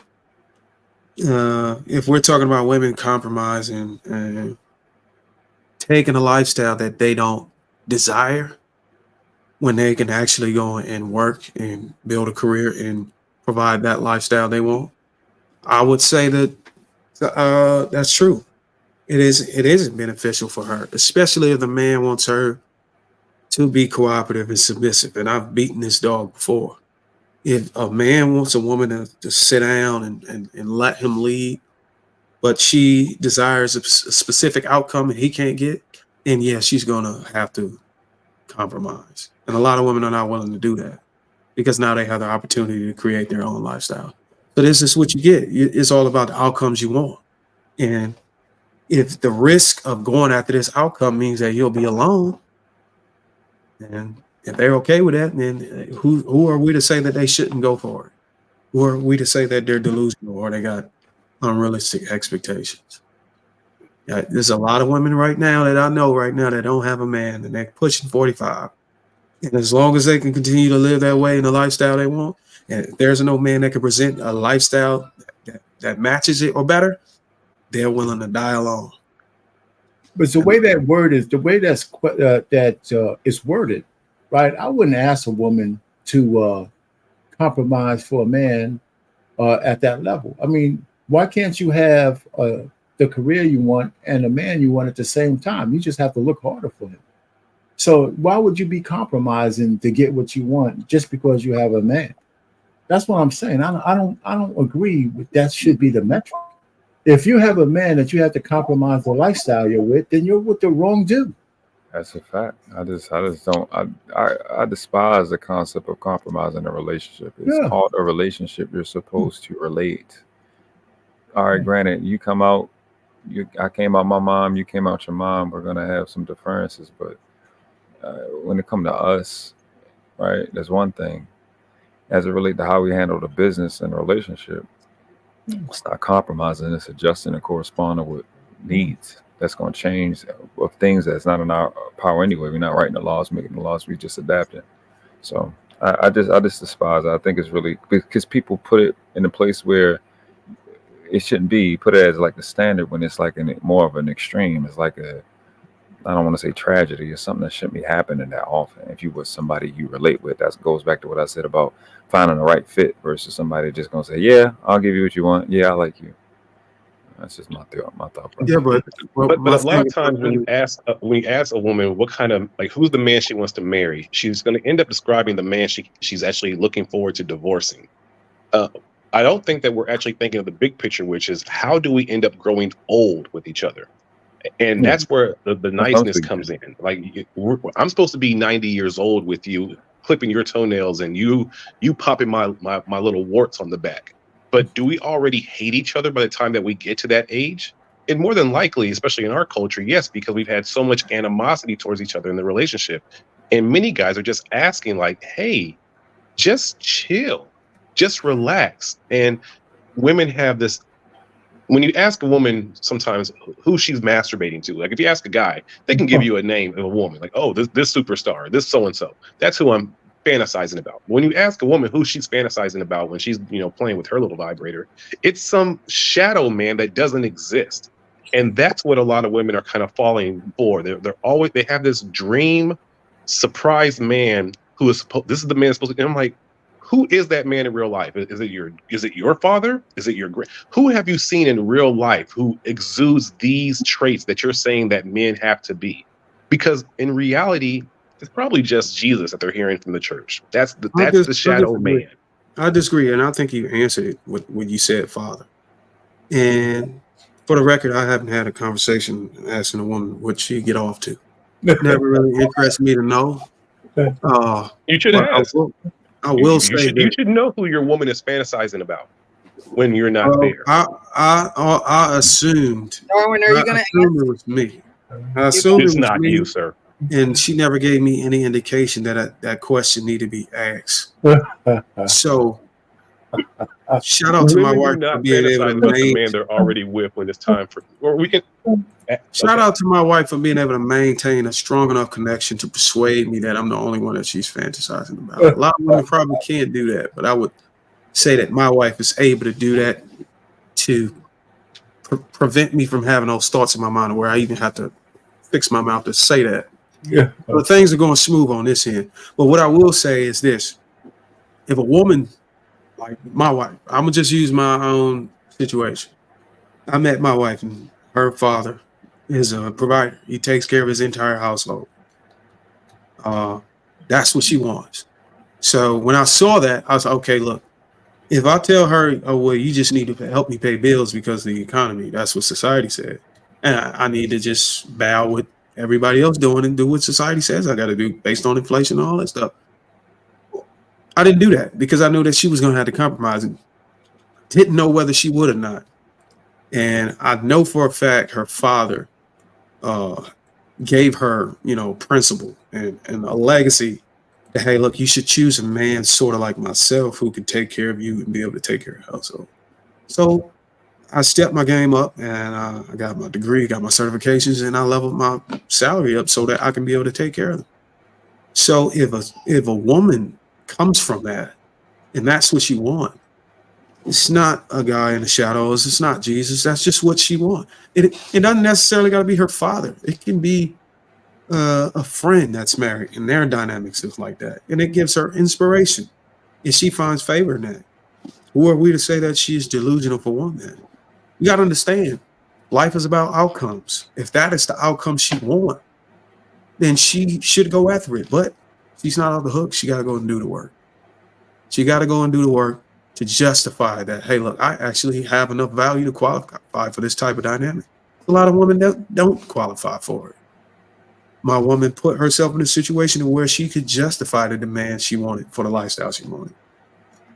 And I believe men, on the other end, can do the same.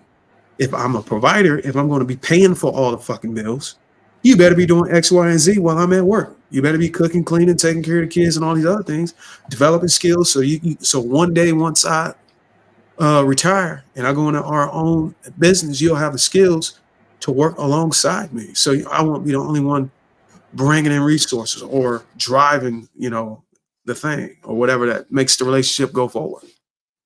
Would it be fair to say that if your woman truly loves you, then she'll make providing for her an easy chore and she'll start looking into minimalism because she loves you? She actually wants you to be working less because she wants your stress level low. She doesn't want you out the house kicking your ass to provide for a lifestyle. She actually wants you to be a happy and content and an easygoing man. If a woman loves you, would you say that that's a fair assessment? That's a fair assessment if and only the conversation I brought to her is about, hey, look, it's hard being able to go out here and fucking work and pay for everything. It's kicking They my should ass. know that. That's My stress, logical. They yeah, but so it's so just if that's you so can't if go off that's of the what case, that's where we kind of dismiss effective communication when we start leaning on what a person should know instead of just stating it so they can have an no, understanding. sir, women are not stupid. They love the lifestyle, not the man. They Well, don't care about so much trying to get to be some women are old stupid. with the man, which has to be the goal. And that's what we as men need to start understanding, that we need to start Some asking women those are sort of stupid. questions. Some women are stupid, and you have to communicate these things to them. No, I didn't say they are stupid. I say it's a lot of times how white people will play dumb. when you're trying to bring up something that's maybe racist happening or something that's really happening. You're like, how this is so clear, and they just play naive. Women have kind of learned to do that same trick where they play dumb and make you over explain something that's ridiculously logical. Well, but if you want to eliminate any nuances or any chances of, or someone making up an excuse that, oh, you didn't tell me that, you eliminate it. You're covering your ass by communicating effectively instead of leaning on what a person should know. I'm saying, hey, look, this is some things that I'm going through. This work, this stress is on me. Can you kind of lean off of spending so much so that I don't have to earn as much to compensate for the expenses? These things need to be communicated because there's guys in this situation that are breaking their ass at work and paying for all this stuff, and she's spending, and he says nothing, so she thinks it's okay. You have to speak up. You have to communicate these things. I can agree. I can agree with what you're saying because communication is a key. We just finished setting. We have a issue often amongst our community to argue semantics. So logical is subjective to who you're speaking to. What you think is logical, like for example, earlier in the conversation, someone said that they don't like the word compromise. Well, compromise can be synonymous with consideration. It could be synonymous with a couple of other words that were said. That person just doesn't like the word compromise. And if that person doesn't like the word compromise, we're arguing over semantics. Because technically, if you're negotiating, if you're trying to figure out, you're compromising. So we could say it however you like it, or however you don't like it. We can agree to not say it that way. But the point is, we often argue semantics, which is really illogical in our community, but we think that everything is so logical. I would also argue that leaning on whether a person should know is more of a feminine trait as well. I can't tell you how many relationships I've been with a woman and she said, oh, you should know. A real man would know how to touch me, how to do it. Every woman ain't got the same spot and all this other stuff. You got to talk to me. That's really a very immature way to communicate. You got to be transparent. No shade to you, Jason, but I think at this time and point in 2024, transparency is the way to go. I mean, people are so straightforward with what they want, especially with sexual liberation and all these other things. People coming out of the club. There's no better time to be straightforward with what you actually want and the outcomes you want out of a relationship. I tell guys all the time, if you just want some ass, just tell a woman, hey, look, I want to take you out, show you a good time. You can go to the hotel, you know, rocking, knocking the boots, whatever. You'd be surprised how many women would be down with it. Before, it'd probably been a impolite way to approach whether you wanted it or not. And you had to be more of a finesser. Nowadays, women are throwing that ass at you. You could just say, hey, look, you want, I was just in a fucking club. One of my buddies' retirement ceremonies down in Virginia Beach. One of my homeboys walked up and girls say, hey, look, you trying to get out of here? I want to smash. I mean, want to fuck you all night. She said, me too. And they left. And I was shocked because I've been married for almost 10 years. I've been out of the game. But I'm seeing what's happening. I'm like, damn. Just speak your mind, bro. And things that happen, bro. Does that also apply for the average man? Wasn't the liquid courage wasn't fun? Jeez. Yeah, I mean that could have been it, but that's just how it is. How tall was your friend? What does average man got to do with it? Because a lot of times in these kinds of conversations, we always forget about the average guy, and we always forget about the man that might even be below average. What is the man who's below average in looks, below average in intelligence, below average in dick size, below average in all these things? Does he not have a right to have a woman who cares for him towards this end of his life too, or just because he didn't win that genetic lottery, he doesn't get that, or he has to work harder to get that? He has to pay more money to get that. Nobody has a right Jason, to it. Jason, I get what you're saying, but the answer might be no, man. Yeah, nobody has a right to it. Okay, so you're absolutely right. No one's entitled to anything, but that's where a lot of men are having the complaints because they understand that these tiers are okay. Wait a minute, why do I have to do all this where this other guy doesn't have to do anything to get this sort of niceness from women? To get this he did work. It's no such thing as that man not Most of doing the time, anything. it's not about work. A lot of times, it's who's born with the genetic lottery winning. You're right. If you have the reputation around town that you fuck Okay, good, so because here's the thing, Jason. If you're not born with the genetic lottery, then you have to compensate. So I had a conversation with a guy that was a charming guy. He was tall, had a six pack, athletic. The other guy was short, chubby, dark, shady beard. He had to compensate. You know what he did? He went and got extra money. Now he had to wear labels. So he able to get the same women, but he had to wear Gucci. He had to wear a chain. The game is the game. So he has to build his facade up. Yes, which that's the he has to game. build. But I didn't see, make that's the the thing. The rules. facade is not who you are. So then now you're basing a relationship on a facade, and you're That's bringing the in a light. rules. That's the game. No, that's not You can't cheat the that's game. because there's a lot of people who are then superficial. that relationship's not going to last to him being 80 because that facade is It going can to break last as down. long as you No, maintain you your can't. resources. Can I say this real quick, Facades Jason? always die, sir. Can I say this And real quick, Jason? hence that's why you have a lot of divorces, because there's a lot of superficial people, and we're not being hot, as Precious will say, is honest, open, and transparent. So those who don't compensate in physical attributes are often who are getting laid because they have confidence. And that confidence exceeds any physical attribute, because you have a lot of people who have physical attributes, six packs tall and all that, but don't really have any substance to them, and they lose as well. So a pretty boy might be able to attract her, but he won't be able to sustain her. And a Retain. person who, what was that? You're right. Retention. Retain. Absolutely. So it really doesn't, to both of your points, it really depends on who the person is that you're trying to attract and what they're attracted to. And if they're attracted to superficialness, then you need superficial stuff to attract them. And if you don't want them, then you might not get the person who is physically appealing to you, but has every other attribute. So you got to make the choice on what you want and decide on how to go get it and go get it. Hey, Jason, can I just say? Let me just say this real quick. What you described, Jason, has been going on with men since the beginning of time.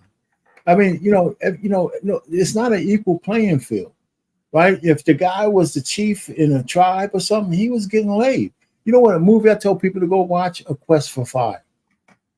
There's a pecking order in that. You know, that the head dude that was on the quest, he was getting laid. The other guys had to watch. So all I'm just trying to say is that even today, there's going to be guys who are select men and guys who are non-select men. The non-select men, like myself, back in the day before I got married, I had to work a little harder to get laid. That's just as simple as that. But one of the things I never did was lie. So I didn't have quantity. I don't think it's worth it for your. I don't think it's worth it to. Let me finish.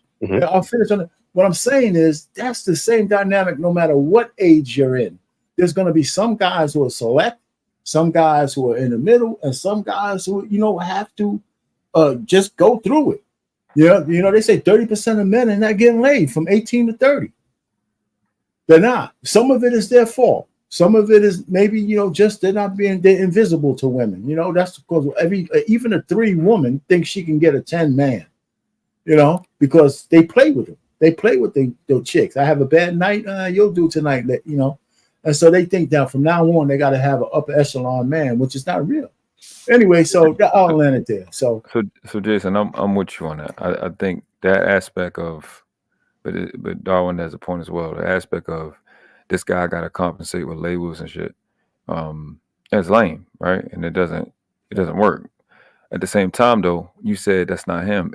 In a sense, it is him because he had to adapt to the times, which is what Darwin is talking about. And he has also worked hard to achieve a goal, which he can pass to his children through epigenetics. So part of that may not be him yet. He may be able to pass that on. You know what I'm saying? It may be corny, like from the surface level, but that is an aspect of, I can't keep up with these guys. These guys are taller, more attractive, they got more charisma, etc. But I can work my goddamn ass off and I can get to that point. And just doing that, like I said, if it don't be him, it'll be in his children, or that'll be a lifestyle. So it's a part of that works. And that's because it's like, even when you look at sports, everybody ain't LeBron, but you got a lot of guys that got, like a Robert Ory got more rings. You know what I mean? He had to find his way through. to get the glory that's available. So, I mean, it's I don't want to say hit or miss, but there's aspects of it that it's not fair for nobody. You got guys that are born with genes and just somehow don't ever get the opportunity. We know for a fact Michael Jordan not the greatest person to ever breathe air to play the game. A lot of them guys may have died in the 80s, in New York somewhere in the crack house. We don't know. We just it's not a given.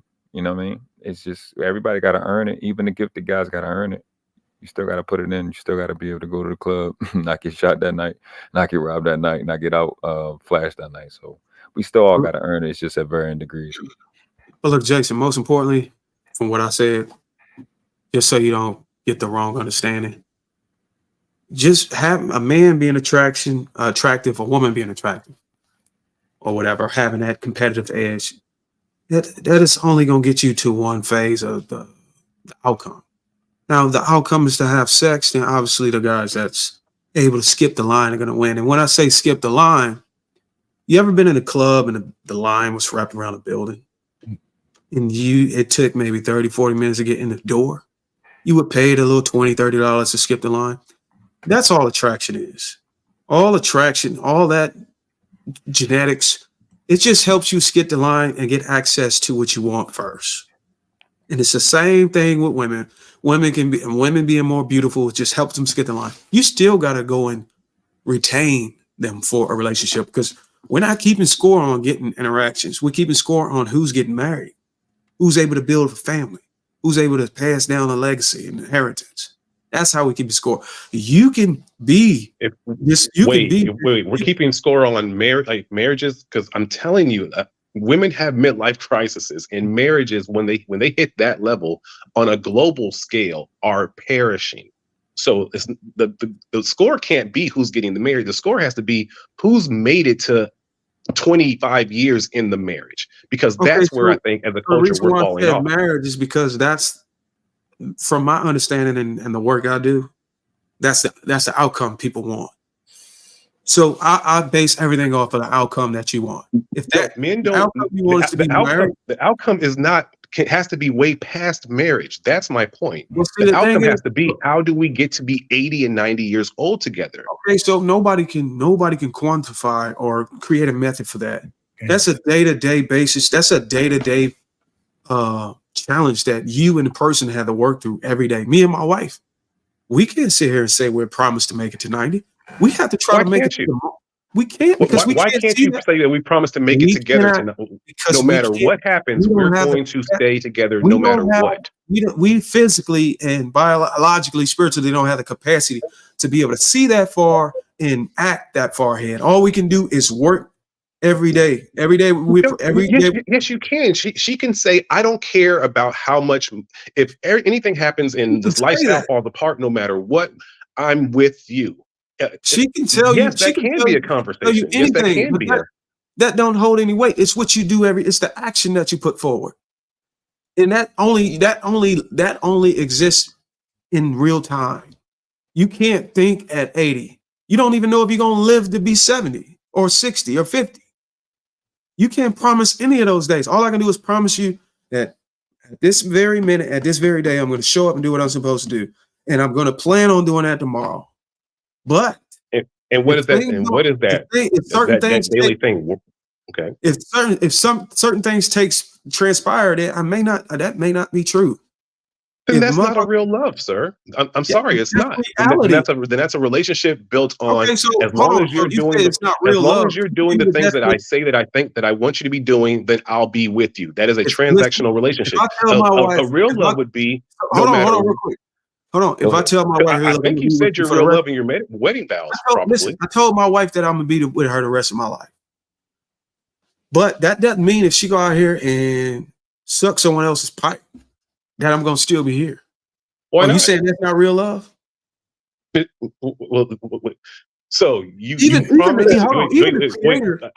answer your question. In your wedding vows, you said you asked me a question. Okay, go ahead. When you blaspheme, when you sin unwillingly with the knowledge of the truth, there no longer remains a sacrifice for you. Even God, who made love himself, would take away your salvation. So you telling me that I can't do the same with my wife when we're supposed to act in God's way? He even got scripture saying you could walk away from your marriage if this woman commits sexual immorality. I could Does it say say the all same? day at the altar that I'm gonna be my wife for life, but there's certain lines that this woman crossed. I'm out. No, Mean it because ain't real love. because no, in the wedding vows it says through sickness. It says like no matter what, we're going to get to be old together. That's what people have been saying in their marriage vows all, and now all of a sudden it's well. But if you go and That's have the sex with another intention. man, then I can leave. Well, wait a Uh, minute, Jason, are because you again, married? Jason, are you married? You're not married, are you? no, I'm not married. Can't be Okay, married. but let's end this. Listen, I've been married for a long time, okay? And the truth of the matter is, infidelity is the one thing that even God will grant you a divorce with. It's in the Bible. On So both sides, yeah, sir. yes, Okay. yeah. I mean, yeah, infidelity is one of the things that you could walk away from your marriage with. So Jason, if you walked into your wife and she was So okay. sucking the talk off somebody, you wouldn't divorce her? Oh wait. Is this the person that I want to get to be 90 No, years listen what old I'm with? saying. Wait. You said those same Is this vows you said through death do you part. And okay? and then 5 years later you walked in, she was sucking her boss's dick. Mm-hmm. Are you gonna do is it still death do you part? Yes. No, man, you get it. No, man, no. Because again, it's supposed to be spirit. When I die, do I want to have my soul intertwined with my wife in heaven? Do I, or am I thinking that cosmic, or is it one of those things where it's like, well, no, because that's a superficial relationship. No, it's not, man. Yes, and do you honestly think that women since the beginning of time have held those types of values? Do you not think that women have had side liaisons and still made it to be 80 years old with our pawpaws? Absolutely, they did. Just like our pawpaws were cheating on their women, but they knew the bigger picture was we want to get old together. You're conflating some things, though. You're conflating a few things. What am I conflating? You're conflating the fact that no. My focus is still no matter what. I love this person, and she says she loves. So our goal is to get to be old together, no matter what. Now, if sex happens, if financial things fall apart, none of that should matter. We should be able to adapt to be able to say, well, how do we get to be old together, no matter what? If she goes off and she's sucking her boss's dick, is that inherently ruining us being able to be old together? Because she sucked a dick? Did that change her personality because I saw something that I didn't want to see? Of course. Or is it because my pride and my ego is hurt now because she wanted another man sexually, which is a logical, biological thing anyway? We all want to have sex with different people. Yes. I don't care how much you're in love. I don't care how much you think that your wife is fantasizing about you. She is fantasizing about other people as well. And things happen. Somebody else say something, my man. Just for a second, okay? All right, because I hear where you're coming from. And if that's your compromise, listen, I've been together with my wife for 37 years. I only got one goddamn thing for her. And here's where it comes in. If she's ever had an affair, right? This is what I told. We had this conversation. Don't ever let me find out. Take that shit to your grave. So that covers what you're saying. Because what the fuck you talking about? Of course, why? I want to know that. So why you're asking for a lot? Why would I want to know that? Why would listen? Wait. You're asking for a lot. That means your relationship is not. So that means when you die and she passes away and you find out at the end of your gates, are you going to divorce her in heaven? No, I'm gonna find out. You think I'm gonna be worrying about if I'm dead? You think I'm gonna be worrying about that? You don't think? Okay, let's say when you both have passed away and you meet each other in heaven and you get to see all the things that she did. What are you going to do then? Are you going to divorce her in heaven? If we're both in heaven, all our earthly things won't matter. Yeah, your whole mind. None of that stuff will matter. Anything evil. If it doesn't matter, okay. So if it doesn't matter, then why does it matter so much on earth now? Listen, because if I knew that she was sucking another man's Johnson, she don't need me. She ain't my wife no more. She belongs to that guy. This and that. Listen, let me tell you, I don't understand the compromise that you're willing to make. Yes, really. Wait a minute. Okay, so Yeah, okay, yes, really. wait, You know why? let's look Because at if this. you're Let's listen, wait. no, Let's no, look wait at a because minute. No, wait, no, let's look at men's this. sexual libido drops off at, let's say, 55 or 60, Yeah, unless you're trying to take a bunch of Viagra pills to give yourself a heart attack. So men's libido drops at depends that on what age. kind of Where women, depends on what give me kind a of second. I shape promise you're in. I'm quick. I'll make this quick. Women's sexual libido increases after they get to menopause. So because she loves you so much, she's supposed to negate her sexual desires and ignore that part of her now because you can't keep up, sir. You're No, no, making no. a couple of assumptions. So One, no, wait, one, that's one, how we you're have to making start thinking about wait, relationships and being yeah, realistic. you're making a The couple goal of has to be, I don't care if you have sex well, with yeah, another person. I thought you, We're gonna grow old to be together. you know, good luck. Yeah, That's what marriage is supposed to be. good luck in your relationship finding that. So then you could just go ahead and marry a 304 then. That's nice to you. Go marry a whore. That's nice to you. That's what you're telling me. You could marry a woman that's a whore as long as you relate to each other and she says, yeah, you know what? I'll milk this shit dry until we die. But she could go out every so often and have sex with somebody else. It's crazy. Maybe that's, you know, I hear you. If that's the kind of life you want, I Normal mean, is that not doesn't make any working. sense. You know, So maybe we need to start thinking crazy because the standards that we have for what relationships need to be are not reaching the end. You've been talking a lot. You ain't let nobody say anything. If you want to be in a polyamorous or some kind of relationship, that's cool. If that's what you talk about. Most of us, if I'm gonna spend time cleaving to one woman, I would expect her to cleave to me the same way. You know, if I'm I don't not think cheating on anyone you, should be cleaved. see, I don't think women should be held. why don't you lead with that? You know, why don't you just lead with that? You don't believe in monogamous relationships. Oh, yeah, so No, now, no. you know, if that's true, You then that's don't ridiculous. have any deal breakers, brother? Yes, you're not kind to my children. Your spirit, you are cantankerous. Things like that. Yeah, those are deal breakers. What is You're cantankerous? I'm sorry, I haven't used that word. cantankerous means easily offended, easily put off. So she can suck her boss's dick, but she can't be easily offended. Yeah, because I can deal with that in the big picture. That is somebody that someone with the wrong attitude towards me and being like no, that I have a problem with that. But if she goes and sucks someone's fucking dick, I don't care.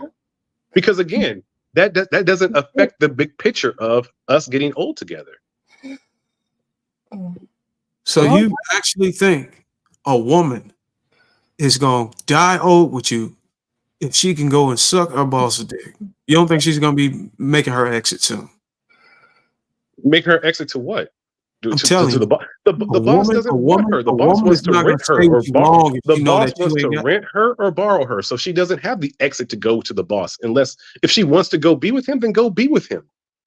But as far as what you give to me, if it's something that's keeping me happy, it makes my children happy and all of that. Okay, Then what you do sexually doesn't move me. Would you still kiss her? Yes. Yeah, tug all down the throat, man. Oh my God. It would be the exact look. It'd be the exact same thing as if I, as a man, went out and had sex with another woman. But I still love my wife. I still love what she's done for me. I still love her attitude. But man, I just wanted to have sex with another woman. But you'll be boning other women too. You don't think right? that women have the same be kind of boning other desires? women. So Jason, you'll be having sex. You don't with think other that women have the same sort of desire? No, we're not saying. I'm asking you. Will you be out having sex with other women too? When you're married? Yes. Okay. All right. So I mean, like, I understand where you're coming from now. Women, what we're talking about is not the woman's desire. We're not belittling a woman's desire. I tell people all the time, my wife has never stopped being a woman just because she's married to me. Right. So there's a certain amount of reciprocity that I have to give her. Right. So at least I make sure that the shit works when it needs to. Right. So that's what I'm talking about. You say you at least make sure your shit works when it needs to. Yeah. So when she's in the mood, I can honey perform. pack. You gonna have a honey pack? Here's another thing, though, Jason. I hear where you're coming from now, and so I have a better understanding. So I'm not so much against what you're saying. You want a different kind of relationship, even if you stay with that person for the rest of your life. I just think that that's supposed to be the end goal. Is how no matter what, we are going to be old together. And I think that's what's happening in our society now, is that we're so ready to. Go ahead. What were you about to say? If your son came to you and he said, Dad, crying with tears, Dad, caught my wife in bed with my cousin. Okay. And I found out she's pregnant. The child is not mine, it's his. Do you tell that man? Do you tell your son to grow old with that woman? No, because she has a child with somebody else. Okay, so so the deal breaker is her getting pregnant with someone else. Okay. What if there is no child? Wait, does he already have children with her? No, let's just say no.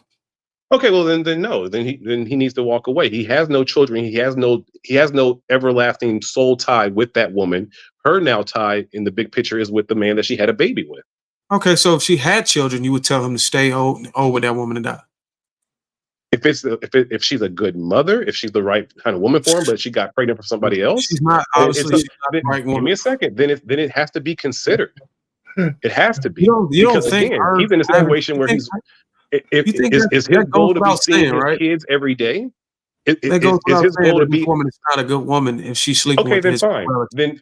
Then I would tell him he needs to maybe stick it out, because he's already in a situation where he's seeing his kids on a daily basis versus him breaking up for his pride, and now all of a sudden he doesn't see his children. Now he's not in his kids' lives the way that he needs to be. So maybe he needs to let his pride go so he can raise his children on a daily basis and raise the other man's kid too.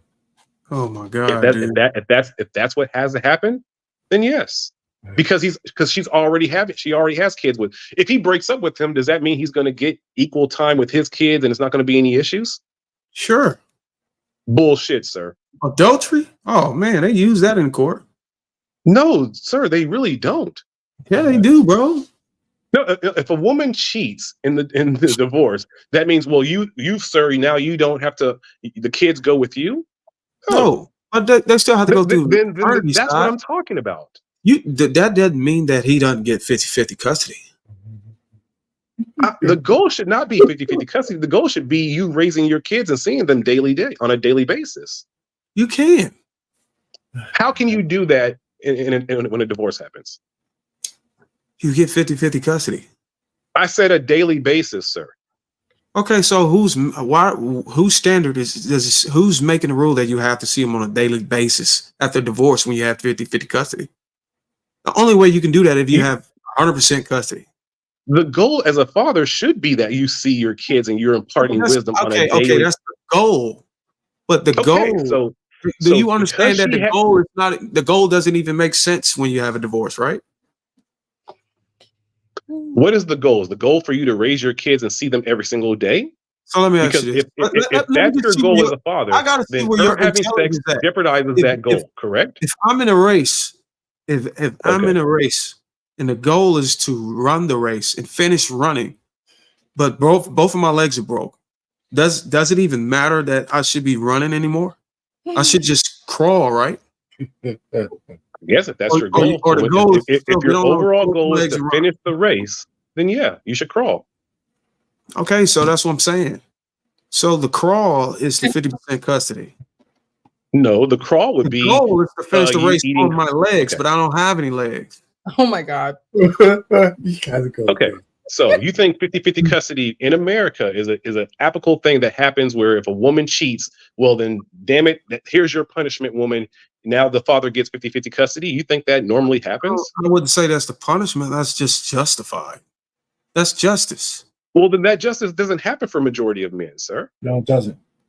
I didn't say it did. I'm not arguing.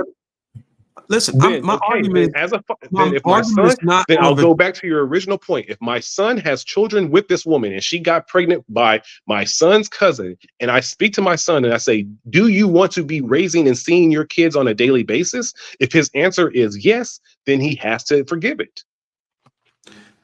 No, so you're lowering your standards and your principle based on what the law says. I'm not lowering my standards or principles. I'm looking at the bigger picture, which is, again, if you want to be a father to your children and be seeing them every single day, then you have to let the woman. There is nothing you can do that's going to make me angry where I want a divorce. Full custody, unless you get full custody.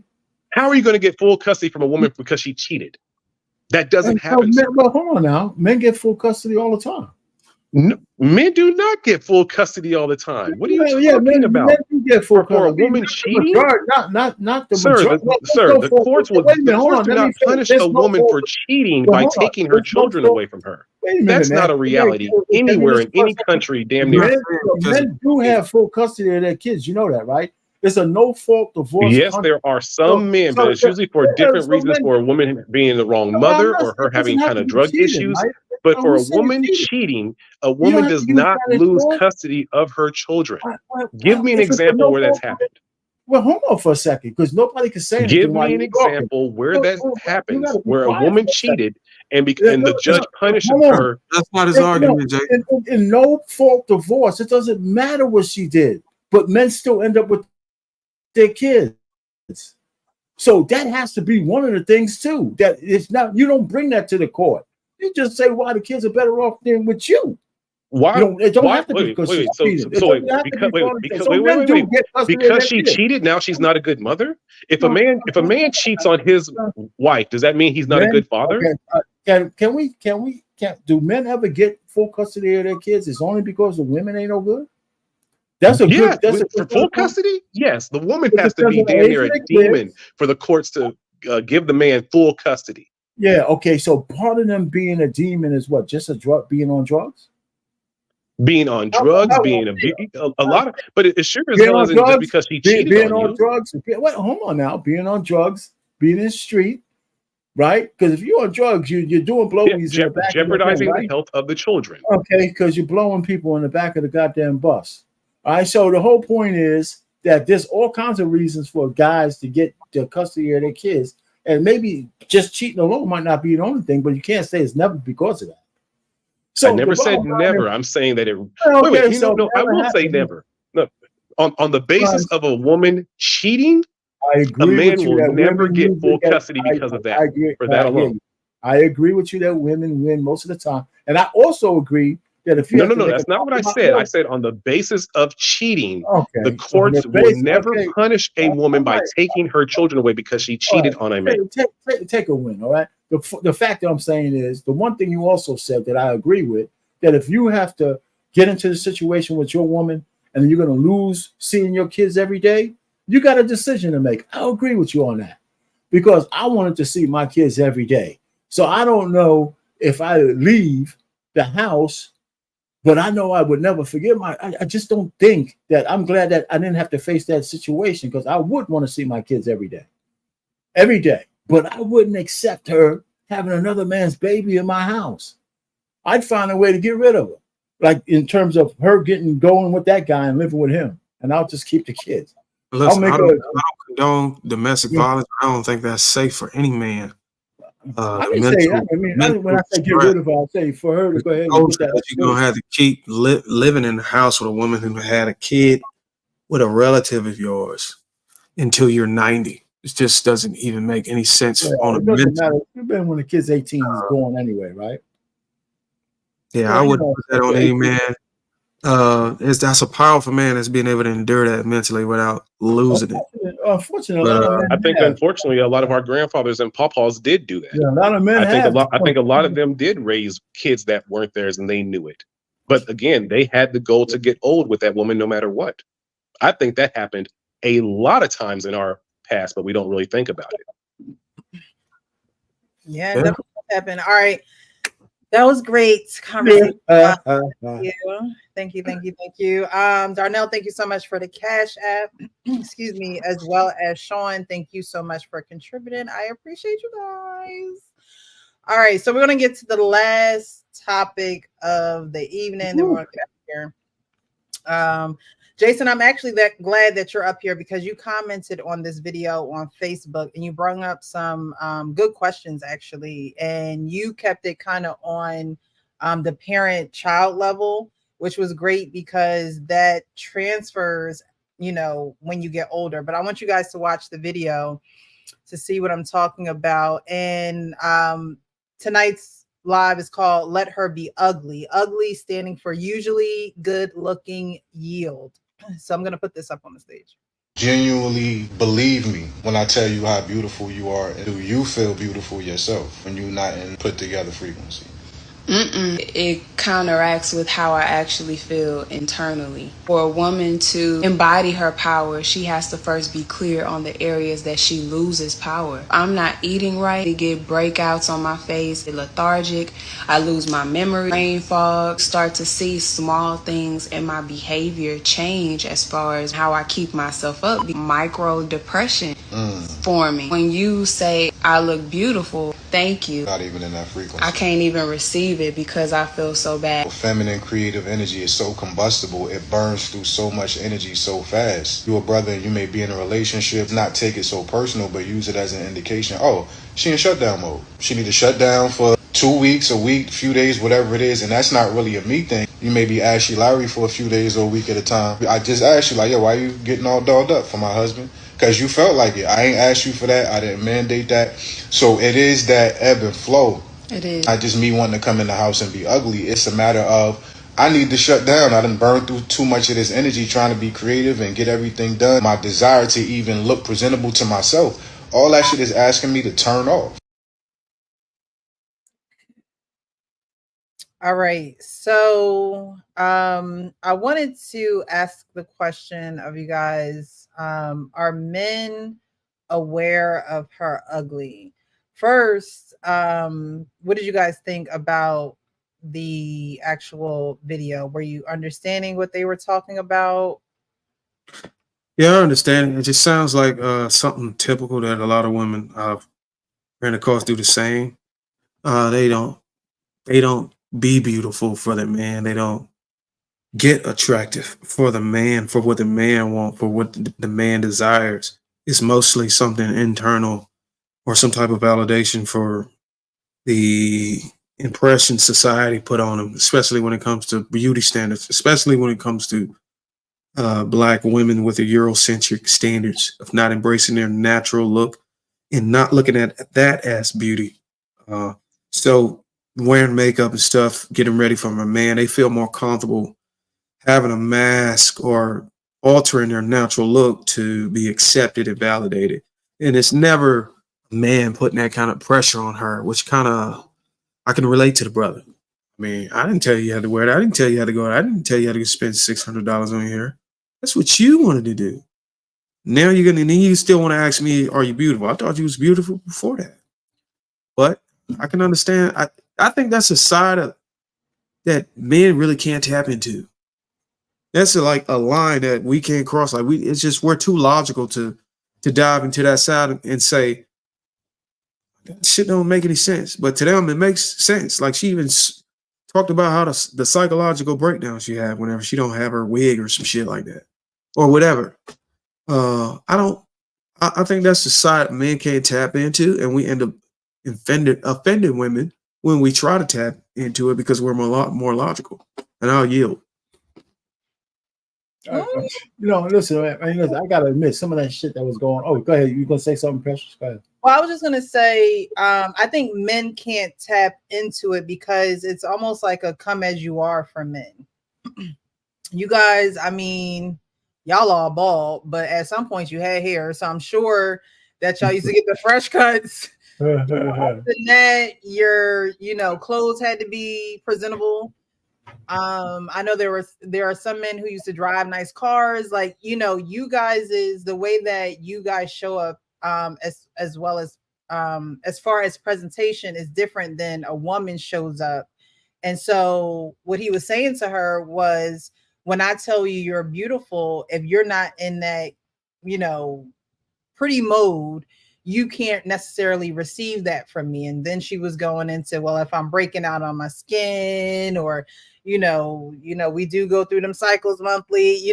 There are a lot of different things that can alter the way that we feel about ourselves. And it doesn't mean that we don't believe you when you tell us that we're beautiful, but we have to ultimately hold that power to how we're feeling and how that's actually coming out and being conveyed to you guys. Because like you said, Darwin, y'all can't really tap into it because you're way more logical than we are. So we as women, I believe have to be a lot more vocal when it comes to those changes and those shifts in our behavior. Like I'll be the first one to say to someone I'm dating or whatever, I'll give them like, hey, around this time I don't know, I get a little withdrawn, or, I'm not as talkative, or, I feel,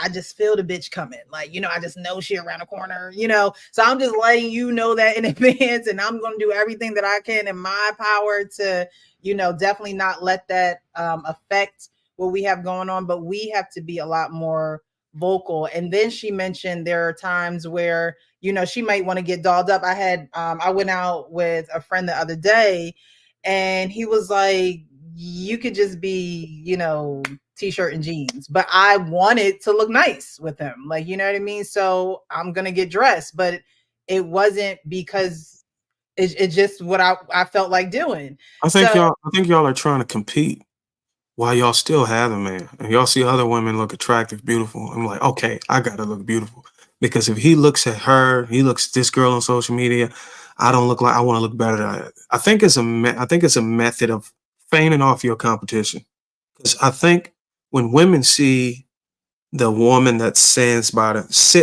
next to, stand by the man that they desire, and if they see that she ain't up to par on her looks, her beauty, all that shit, her hair ain't on fleek, she smell blood. She like, oh, she ain't keeping herself up. I'm coming. You know what I'm saying? So I think that might be a way to feign off. I don't think like that. I think the only person you should be in competition with is yourself, literally. I think that beauty standards should start when you're young. I think that, again, like you said, Darwin, a lot of men don't tap into it because you're so logical, and you don't use the emotions like women use the emotions. Jay had brung up something in the comments on Facebook, and he talked about, and I'll let you explain it, Jay, but you were talking about when you tell your daughter that she's beautiful and the reaction she gives you. Yeah, but it actually ties perfectly to what Darwin was saying, and he's absolutely correct. I try to tell my daughter that she's beautiful when she's not dolled up, when she's not dressed up, when she's in her natural, maybe waking up sporty mode and things like that, because I don't want my daughter to feel that she's only beautiful when when she's conforming to what society is telling her to be. I don't want my daughter to feel like she's only beautiful when she's wearing a fancy dress. I don't want my daughter to only feel like she's beautiful if her hair is a certain way. I want my daughter to feel beautiful in her natural skin. So it's sometimes difficult because already at an early age, she's 7, she wants to laugh it off when I say that she's beautiful. And like she's like, Papa, my hair's not done. I'm like, that doesn't matter. And I think that's one of the things that's kind of happened in it seems weird, but in this whole LGBT kind of thing that's happened is that women have conflated their beauty with, I need to doll myself up. I need to present myself with makeup and do all these things. And now you can have men who portray themselves as women and, well, I did this, so I'm also beautiful. And I think we have to start putting beauty back to what it is. That's why you don't see a lot of trans people looking like the Crystal Sisters, who are all natural. They don't play that archetype because it's harder for them to pull off. But they can be seen as beautiful when they put the lashes on and the fake wigs and the waist trainers, because, well, that's what beautiful is. So I spoke want about my that. daughter to understand that naturalness is beauty. No matter what, you're beautiful. And it's hard to convince her of that at this age. I agree with that too, because what you just said, well, both of you listen. Here's one, I'll do you one better. I wouldn't marry a woman who feels inferior with her natural look. I wouldn't have even married a woman. I mean, because you can't fix that. There's a deeper hurt that goes on there. And I'm not going to go through my marriage trying to fix that with you. I wouldn't. My wife is natural. My daughters are natural. They got like 3-4C hair. They know they're not into wigs. They just take the time to do whatever they have to do with their hair. And their hair is it just grows. And because their mother was like that and is like that. So but it was important to me that my wife was a natural look. You know, she was never into heavy makeup. She was just pretty. And when she woke up in the morning, she was just pretty. You know, that was my litmus test. So I'm not screaming to high heaven like Coyote Ugly. Then okay. You know, my wife was pretty in the morning. I said, okay, so that part I don't have to worry about. Right. So, and she, you know, so I was like, the natural is the way to go. But too many black women measure themselves against the wrong metric. You know, and it's just another one of the psychosis that I think our ladies are under, and I don't know how to break it. I mean, it's not up to me to break it, but it's sad. It's really sad. You can't. It's done went far as it could, and Jason put the finger on it. Something I talk about. You can't fix it because now you got these pageants and Miss America, Miss Universe, because beauty is somehow being an unnatural state for a woman. Anybody, man or woman, can be Miss America. A man can be Miss America, Miss Universe. Hey, Because Lauren, as long as you can get the lashes, the hair, the makeup, and the BBL and the breast implants, who's to say? You know what I'm saying? So if women wanted to literally destroy the ability to thrive as an impersonator of a woman, they can just go on strike against all cosmetics, surgeries, and all that other stuff. And now you will be able to see the transgenders. You know what I'm saying? But they're able to camouflage themselves because how women think beauty is. So it's like a diminishing return, isn't it? You feel beautiful, but now you created a population of people that can impersonate you and take the accolades that you're supposed to have, beat you in the sports that you're supposed to be in, all of these other things.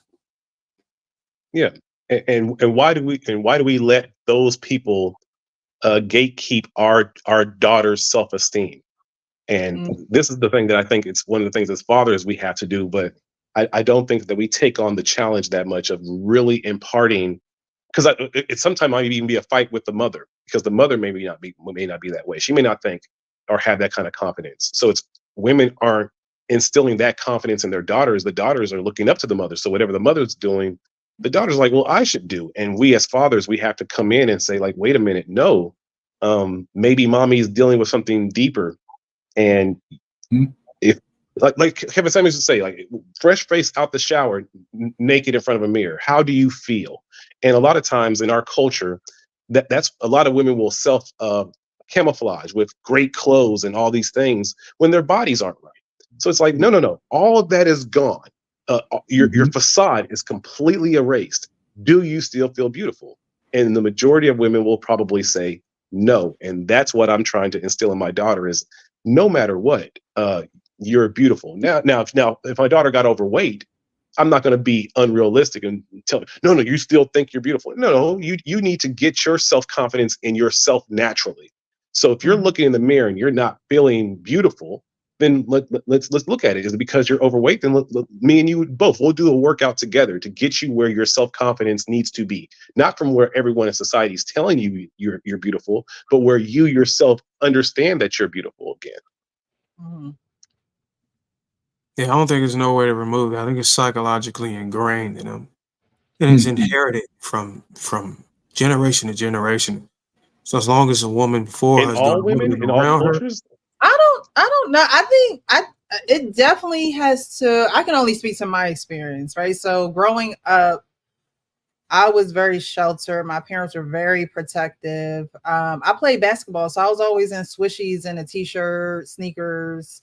I was in a marching band, so I was always like, just really not dolled up. It was just a lot of baggy shirts, swishies, shorts, maybe a white beater here or there. But I didn't explore beauty for myself, I would say, until I was done playing basketball and out of college. I always liked to do hair, I always liked cosmetology and things of that nature. But again, my parents were very protective and very strict. So there was a lot of things I couldn't watch, a lot of places I couldn't go, a lot of things that I couldn't do. So it wasn't until I got, into maybe 19, 20, 21, where it's just like, okay, well, what pants do fit me? What do I feel good in? What do I look good in? A lot of women wear clothes and they're just not the clothes for their body. It just clothes them, but it doesn't really look right on them. It's not accentuating their size, or they're way bigger than they should be, but they trying to wear what the size 2 girls are wearing. Like, you know what I mean? And so a lot of women don't study or experiment. They want to go with the girls that got the wigs on and the lashes and those things, because that's what they think is appealing. That's what they think that men like, and men do give those things attention. It's not necessarily long-term attention, right?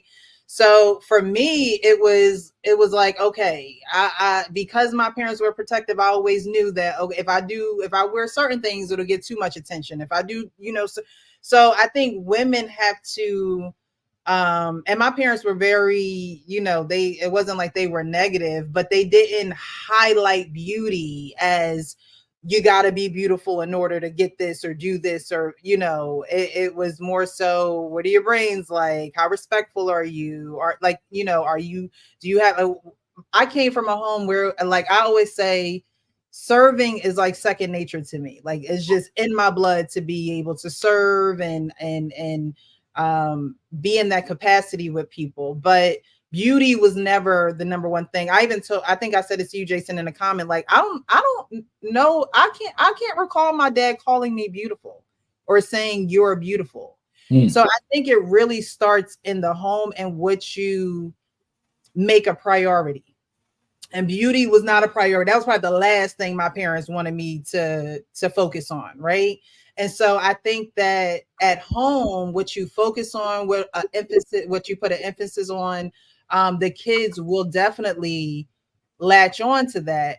But as fathers, how do you aid in making sure your little girl has that balance, and it's not like, okay, you need to, dress like everybody else is dressing, or you need to, like Jay, you said your little girl, when she doesn't have on her dress and, pretty things in her hair or whatever, she's like, and this, and it's crazy that she responds that way as a little girl, because even if, like the guy was saying in the video, if someone says, oh, you're beautiful or you're very pretty, even me with my nails could be jacked up and somebody be like, oh, I love your nails. And in my head, I'm like, I need a refill. It's been about 4 weeks. I haven't been to the shop. What you mean they beautiful? Like, I think as women, we naturally, and even your little girl, we naturally, if it's not perfect or if it's not to our liking, because they say when you look good, you feel good, right? If it's not to our liking, we will not believe what the other person is saying, because in our minds, it has to be a certain way. Yeah. Can I just ask you a question real quick, Precious, and then you guys chime in? Mm-hmm. Who was the first man or woman who told you you were beautiful in your natural state? Probably my mom. Probably my mom. Okay, who was the first man who did it? Oh, first man. I think when I was younger, it probably was somebody in school. I remember there was a guy who I felt like he always picked on me. And then one day I'm getting a 4-page letter about how much he likes me. Like, I didn't take, I don't know. I didn't play guys too close back then. Again, I grew up in a strict home. So my focus wasn't on the things that maybe other kids' focus was on, because my parents. Okay, what about as an adult? Who was the first man after you were 18 years old who told you you were beautiful when you were in a natural state? Like when maybe you were laying in bed and he looked over and he's like, you're beautiful. And you're like, what do you, like, who was the first man who did that?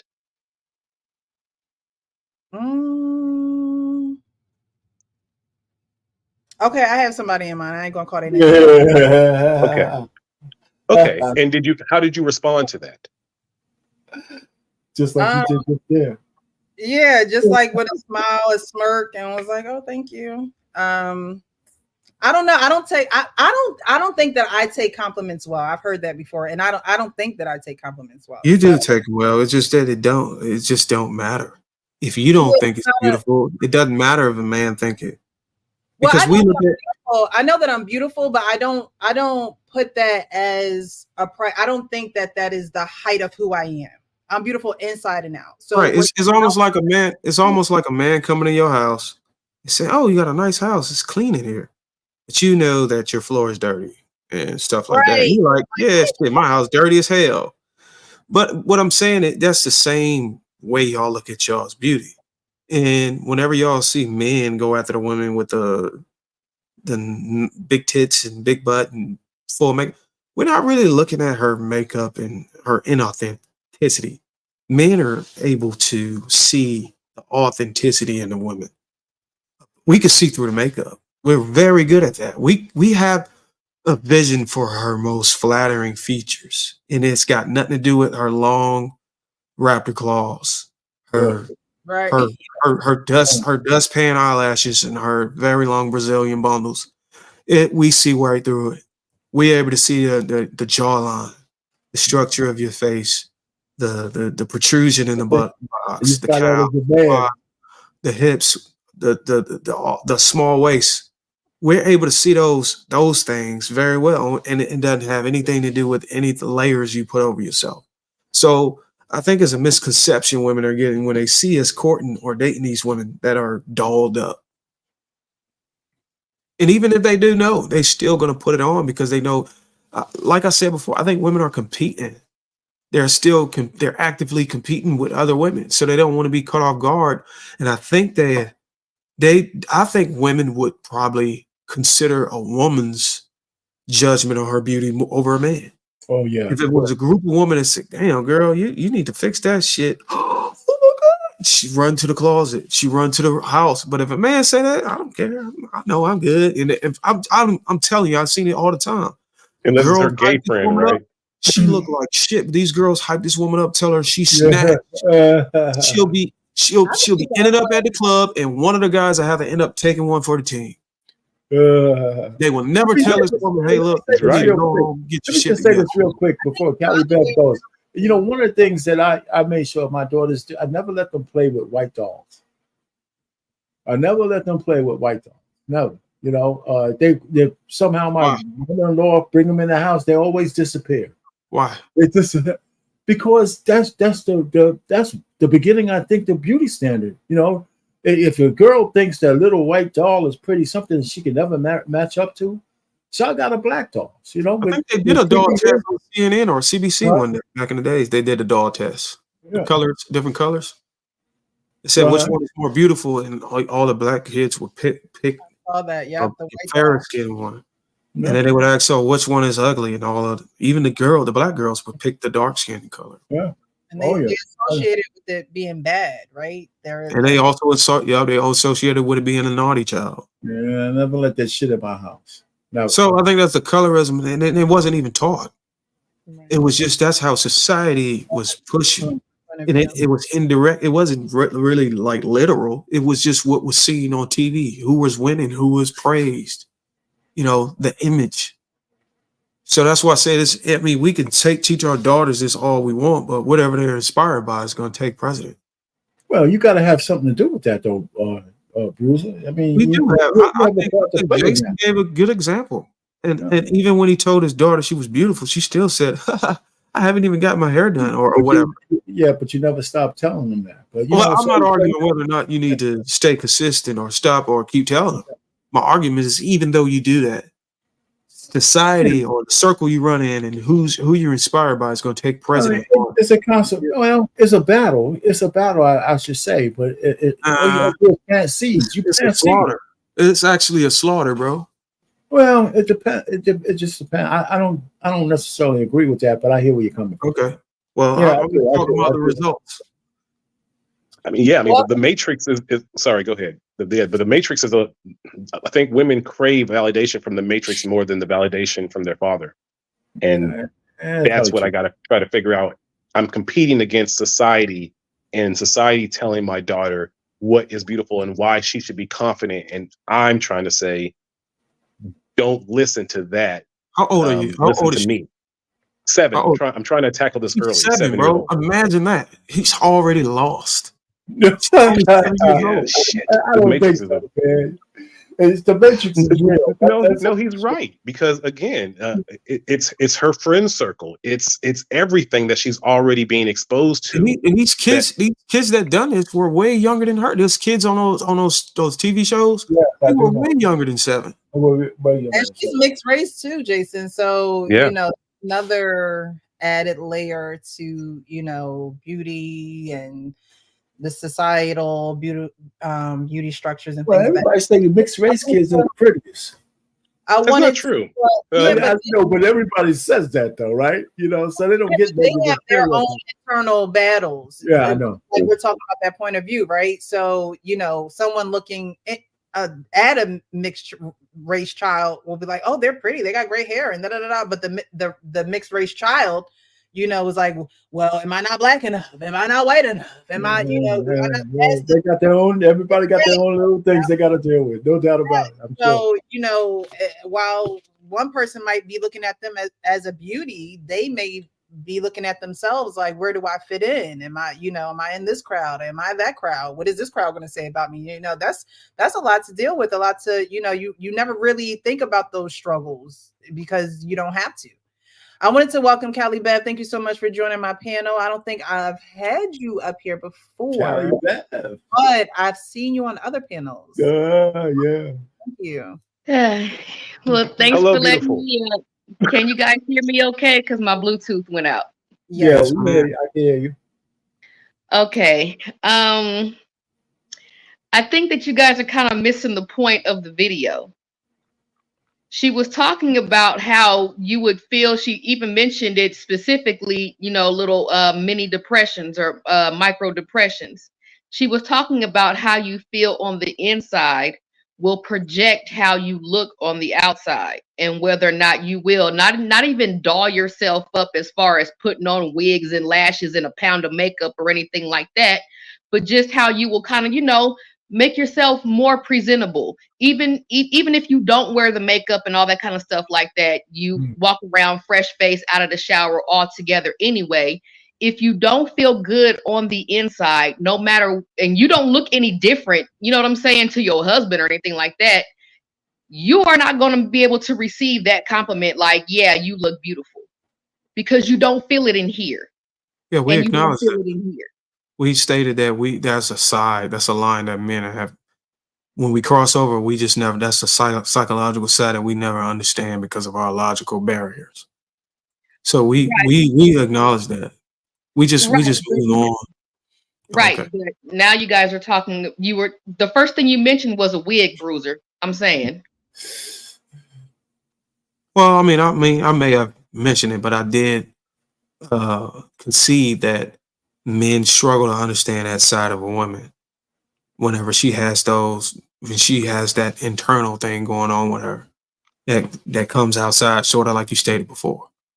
But I do have my own opinion on things, and I would say the results, the cost is the results of inauthenticity. That's why a white woman can get on YouTube and destroy the manosphere, just pearly things, because she can just get on camera and don't have to go to the hair shop, makeup, whatever. She can consistently put out thousands of video, while a black woman that should be speaking on behalf of black women can get on camera, but she has to have all these other layers over her before she can, which kind of taps into the time she can get up. And then also a lot of these things translate into the authenticity of black women being at these colleges and able to win over NFL players or NFL draftees to get on that living room couch.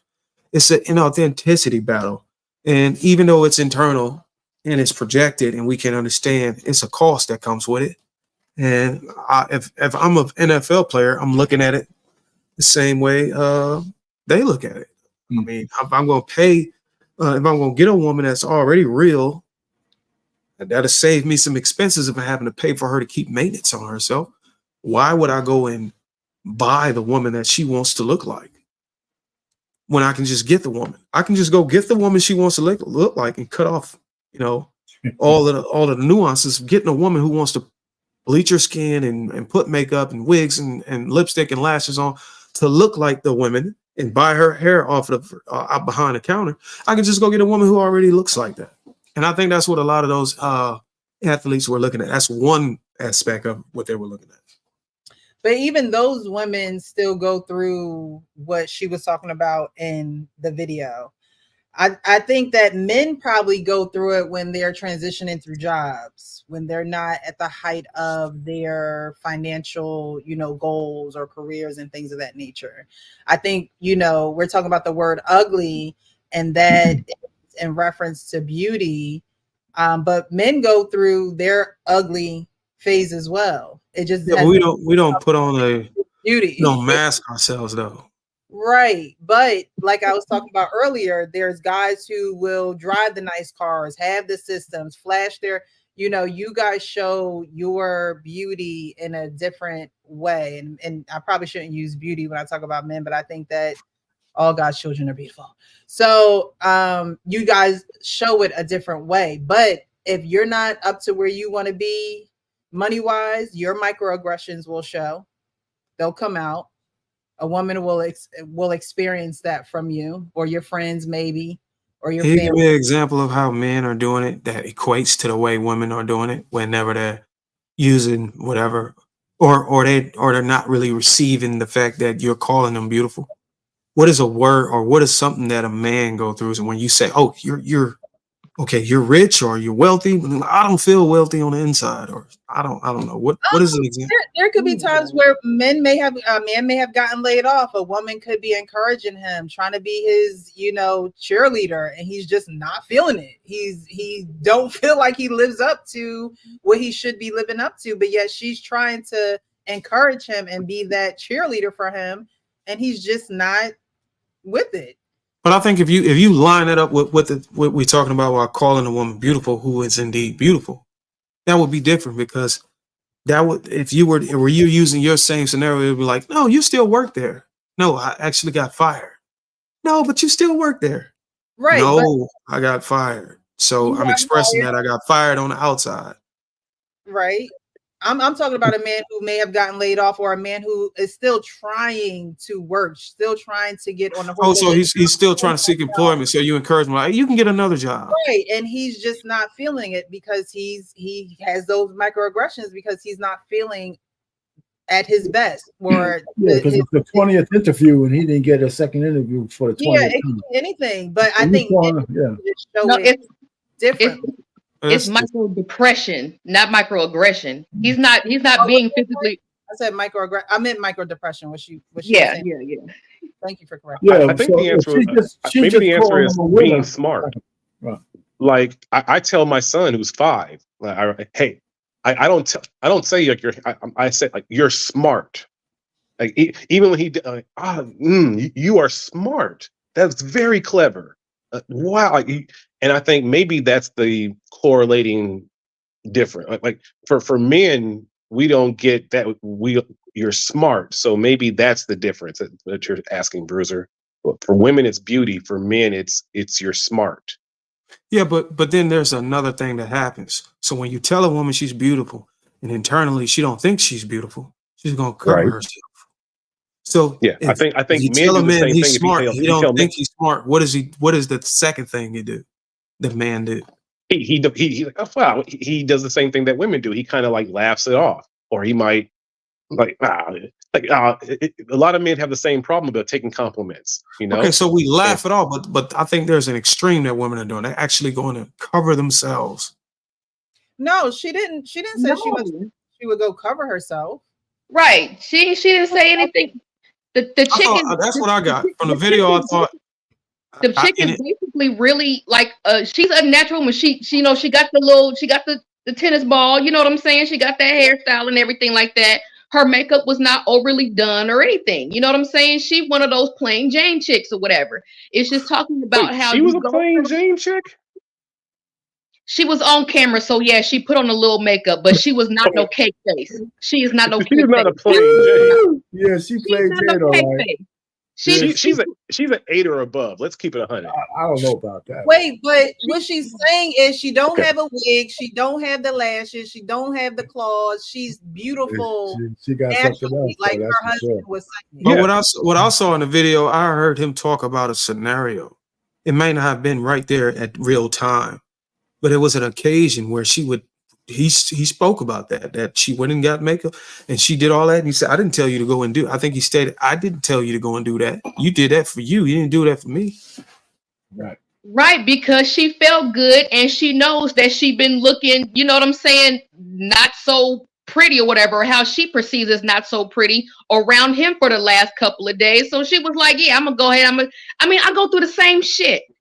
Well, that's my point. So what I was saying, it's- what is the extreme? What is the actual, the final step to the man when you say, okay, you're smart? And like, well, I don't feel smart. And what does he take action on? Because the woman is taking action on by covering herself. What is the But man she's doing? not covering herself. That's the whole thing. She's not covering herself with nothing. The equivalent. I just showed you. If you could play the The video back, equivalent would be the man working out and building muscles, maybe. Right. Would that be the Okay, now, equivalent? Jason, you get what I'm saying. So Right. you get what I'm saying. So Good night. Thanks for letting me up. I'm gonna subscribe. I'm gonna check you out. I'm gonna check you and Lady Di out. I'll see y'all later.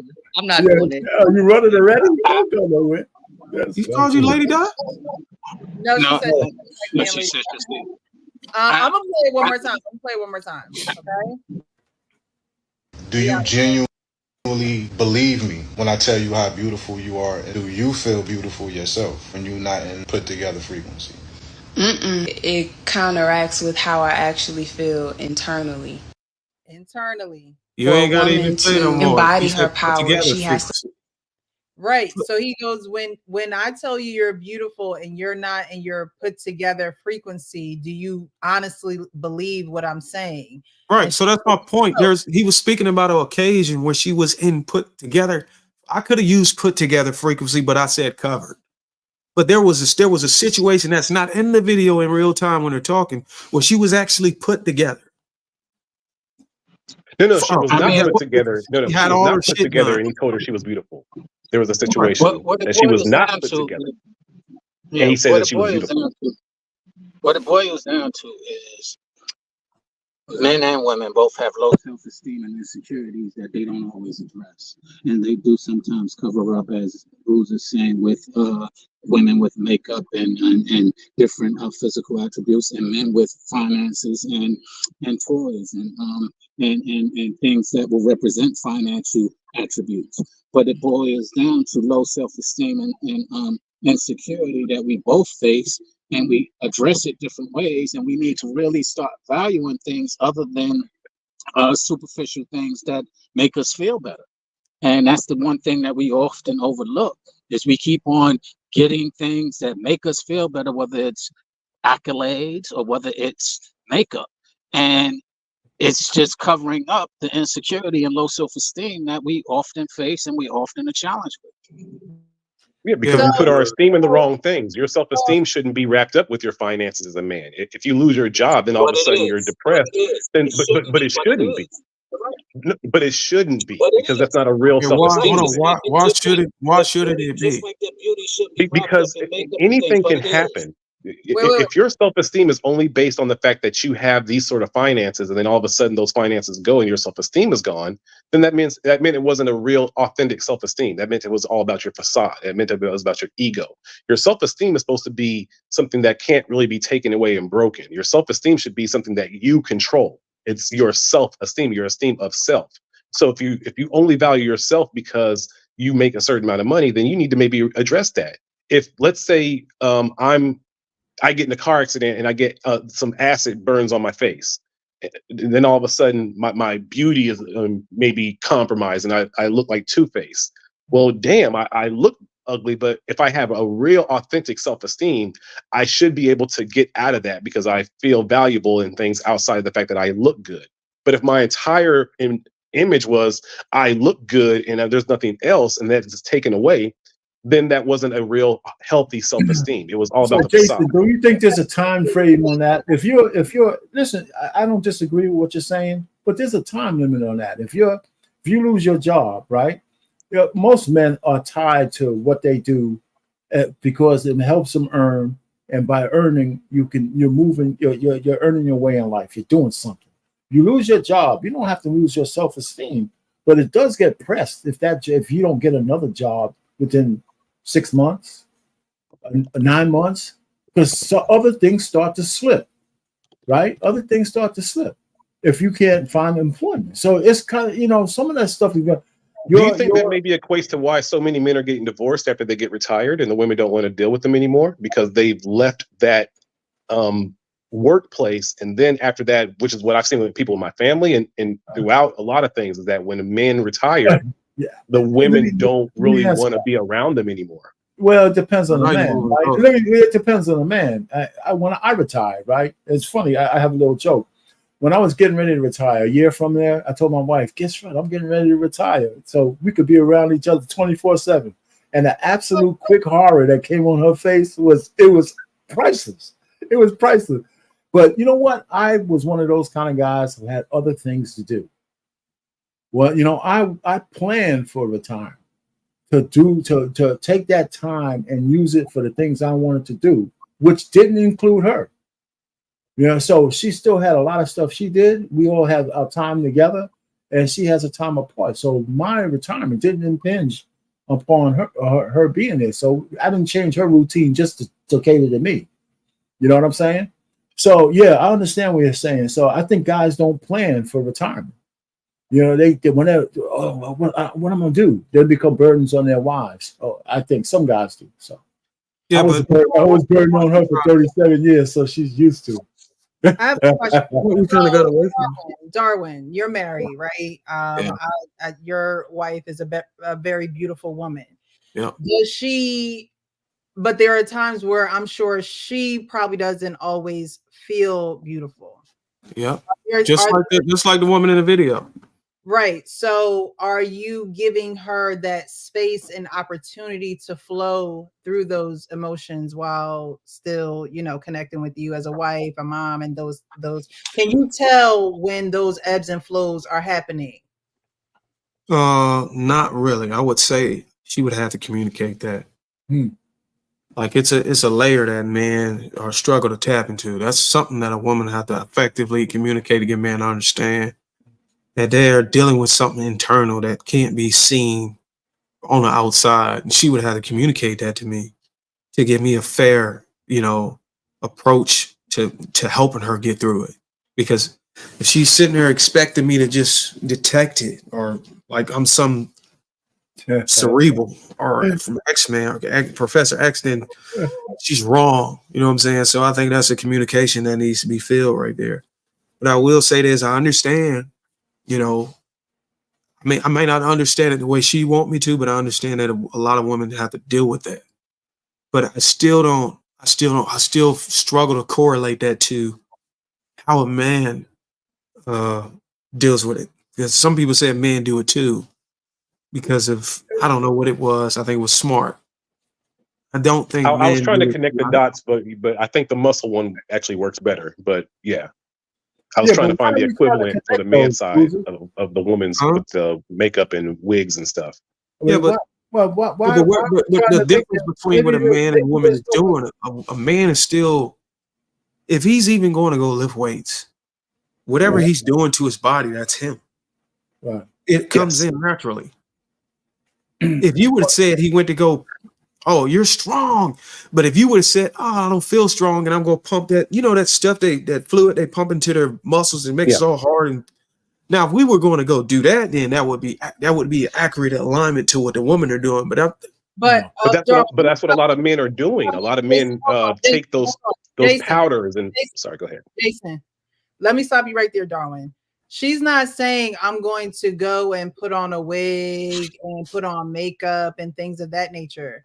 She is saying from the inside, I am not feeling beautiful like you're telling me I am right now. So I need to take the time and the space and the opportunity to get myself right spiritually, emotionally, physically, maybe nutritionally, whatever that is for her. She needs to fill herself with that in order to then be able to receive the compliment of beautiful. If Oh a yeah, I woman, wasn't arguing against that. if a woman like, okay, a week before my menstrual, I'm bloated. I don't feel beautiful. I feel bloated. My stomach look like I'm about 3, 4, 5 months pregnant. Okay. I want to eat everything. I just don't feel beautiful as a woman. But if a man looked at me and said, "Oh, you're beautiful," I'd be like, "Child, not my face." Like, you know what I mean? But we as Even women, your man? would I feel Listen, that same way? Yes, because of Yeah. the way personally feeling on the inside. It's not to say that I don't believe that I'm beautiful, but at that moment I can't receive the compliment of beauty. well, I wasn't arguing against whether you were able to receive it or not. I was talking specifically the words that he uttered out during the video in her. What frequencies did he say? Put together frequency. Put together frequency is the I'm locked in on that because I know what a put together. I think I understand what he means by put together. I could be wrong. Let me know if I'm But wrong. her put together, you're making it seem like it's a wig and the claws. Her put together could be some eyeliner and a little blush, and It that's could be, and a but nice. because we don't have the details, I reserve the right to make an assumption. Oh no, I that follow the- these people. I follow them. He's from okay, North. well, I don't know. So those are details that I don't know. So I'm assuming that put together frequency is something that has something to do with nothing that comes naturally. So how come, Precious? Can I ask you a question though? How come she just? Go Go ahead. ahead, Arpane. Let me ask you a question. What in the state that she's in? I know she's talking to him, and I know he's talking back to her. I mean, if she's feeling that way, right? Can't she just say, "Listen, you know what? I hear your compliments. I can't receive them right now. Give me a certain amount of time."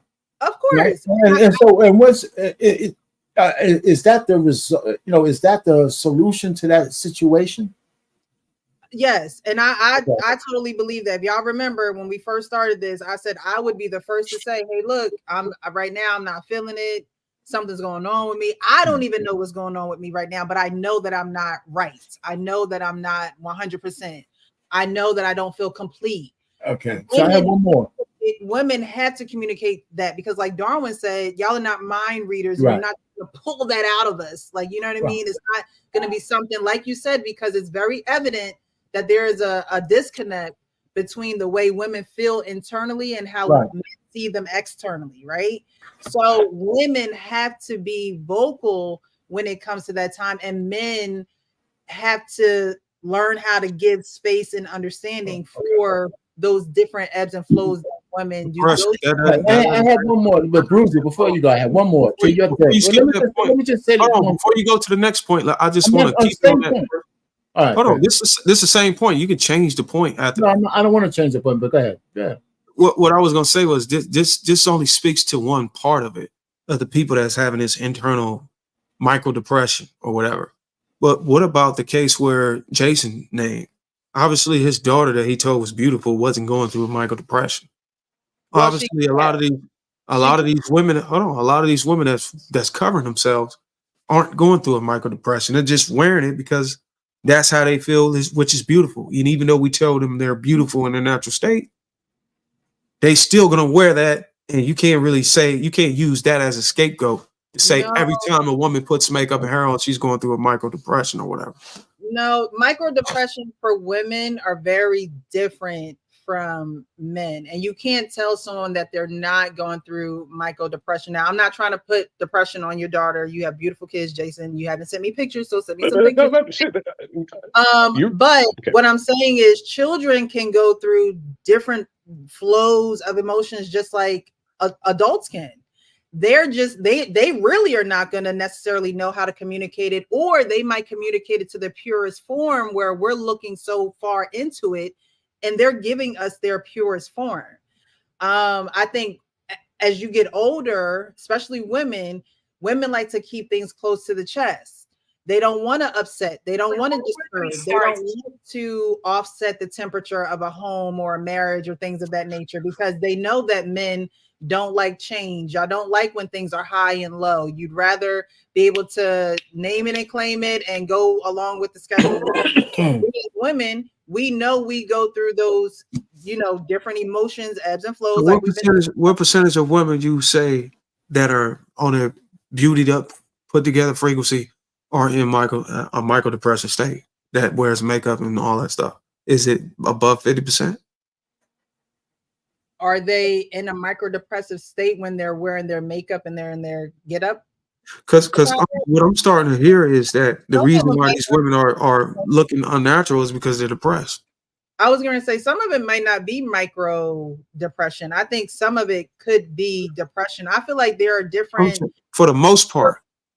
Right. I think that there are now micro depression is when you like the woman in the video said micro depression, right? She knows that she can get in her little ways if all the things are off.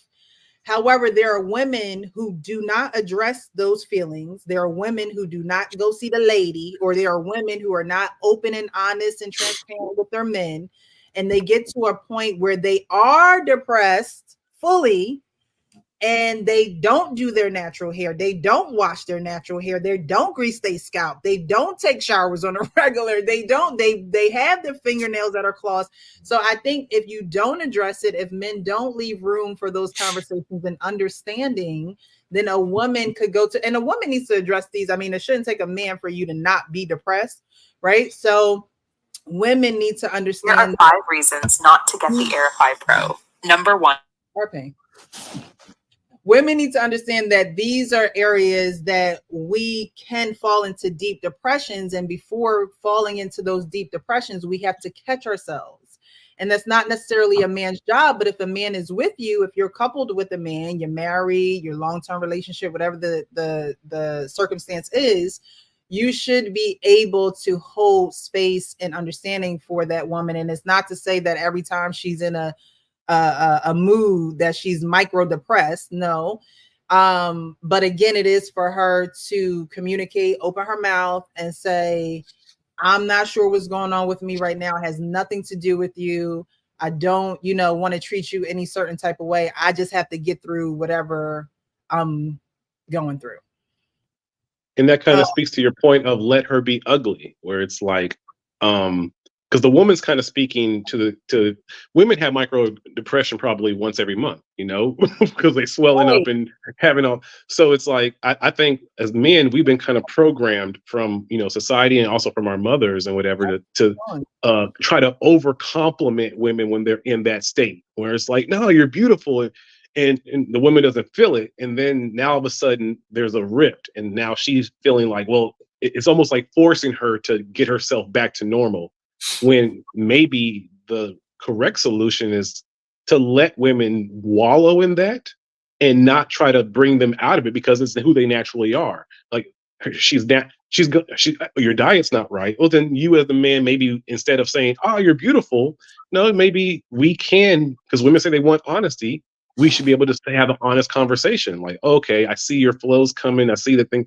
Let's go ahead and address that. So you're not, so you're not wallowing in micro depression mode, because that's what I kind of think that maybe the video is trying to say, is that women feel this strange pressure to conform or try to stay beautiful for either their man or for society or for whatever.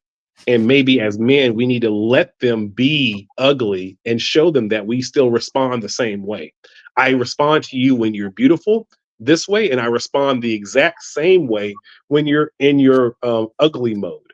And maybe that's the thing that will actually be better. I try to give my daughter the same sort of energy when she had her dress.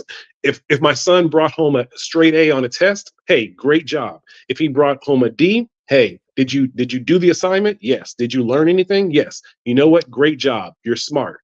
Maybe it's the same thing for women, where it's like, oh, you got that pretty dress on, your hair's done, and it's all straight. Hey, you're beautiful. But also when she's not, when she just finished playing a soccer game, oh my God, you did that. You're so beautiful.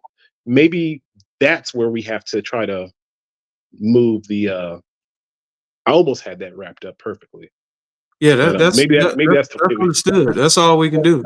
Can't do Well, no Jay, more than that. you were You did talking all right. about how, the conversations of being with someone until they're 80 or 90. I mean, the conversation went a couple ways, but these are of those conversations. If women can communicate when they're going through those micro depressions, or when they're going through the waves of emotions that they can't even understand or explain, but be able to say something is going on with me. If y'all could get through those type of situations, and then of course any type of conflict resolution when it comes to not agreeing and things of that nature, I think that's half the battle of staying with someone for a long time, because men don't necessarily change like women change in a relationship. Y'all are y'all are like linear, and we're And like when you know a trading Natural. block, right? So we could be up, we could be down, we could be, and it is for us to control and regulate those emotions and things of that nature. We do need help. Some women do need to go see a therapist. I know I needed to see one when I was 20. Some women do need to be able to talk about those traumas and things that they had with their daddies and uncles or whoever, and lay that down and not carry it into a relationship. But if those conversations, as far as the way that women manage their emotions and men being able to hold space for them to do so, because a lot of men will write women off like, oh, y'all crazy, y'all too much to deal with. Believe me, I saw it in the comments with somebody, and I don't know this person, but I'm like, well, what's your alternative? If women are too much to deal with, and you either going to be single for the rest of your life, or you're going back for the other team. And I It don't. depends on the man. If he's not in a relationship, I can see him saying that. I would never say that. What the man needs to do is be able to recognize your woman going through those changes, whatever they might be. Just what we're talking about here, it's a recognition that you have to have by knowing your mate, right? And you're not going to be perfect, but I know different variations on how my wife behaves. And a lot of times I encourage her to go and get your hair done, go buy another dress. Go do this, go do the things that you used to do to doll yourself up. One of the things I found out about my wife, her nails are always done. I mean, she don't have those claws, but her nails are always clean and done, no matter what she's doing.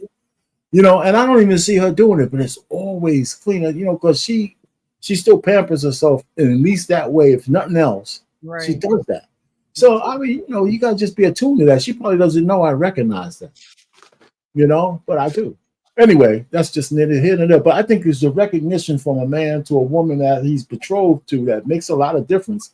Sometimes you're right, sometimes you're wrong, but you gotta be attuned. And a lot of men lose that tuning when a marriage is long, right?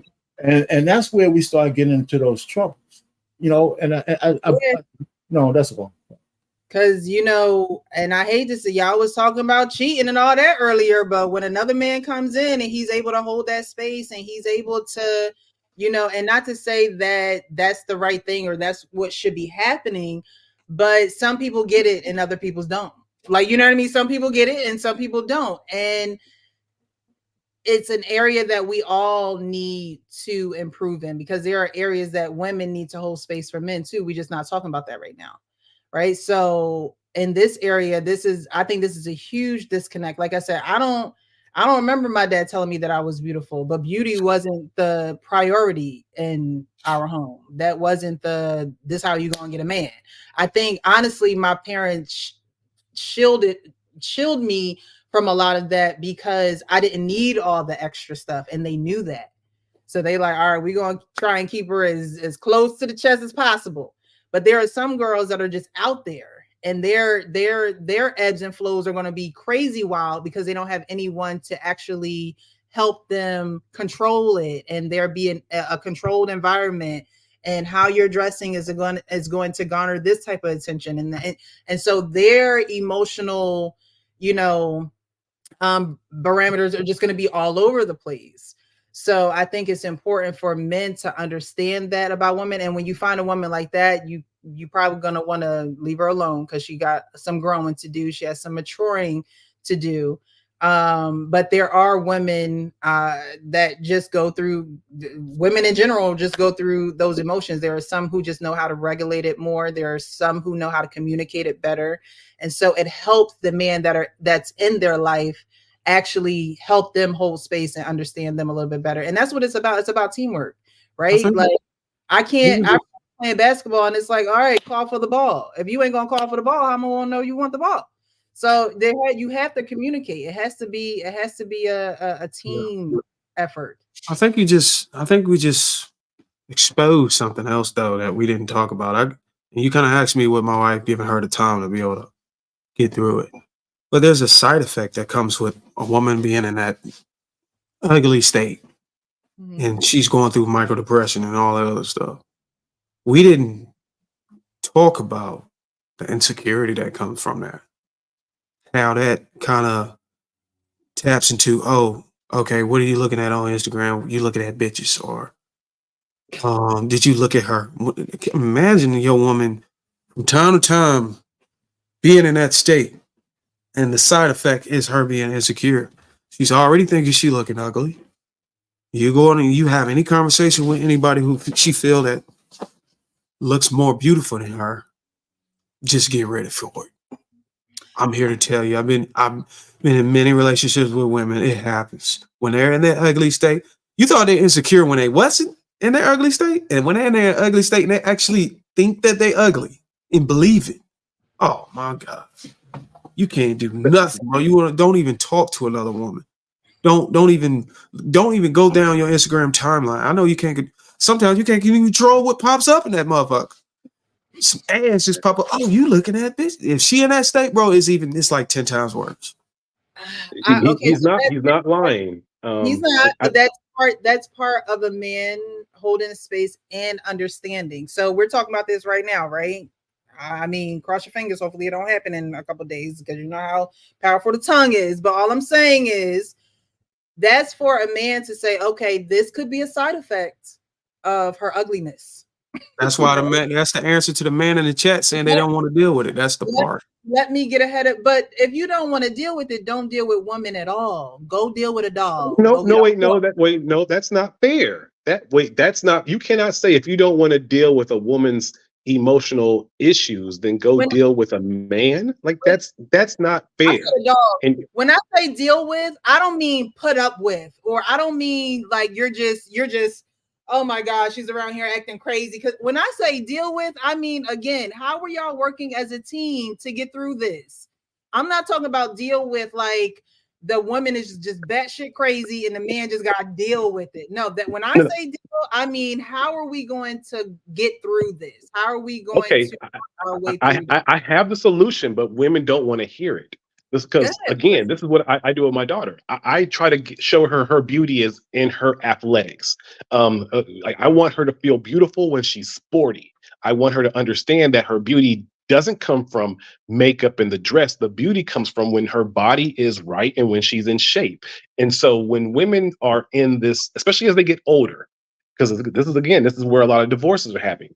Women start to get bigger, and they start to build the facade of clothing and everything else to layer the fact that they're getting bigger. But if they're in shape and they are in a good shape and they're athletic, then they look just as good as a lot of women who are in their 20s. So that's what we have to do as men, is to start valuing the women who are sporty versus the women who are doing all this extra LGBT stuff that's been propagated from gay men anyway. I think we as men, we have to completely shift the pendulum and say, okay, you know what? When you're in that micro depression, it's time to work out. Because us saying you're beautiful is not going to do anything.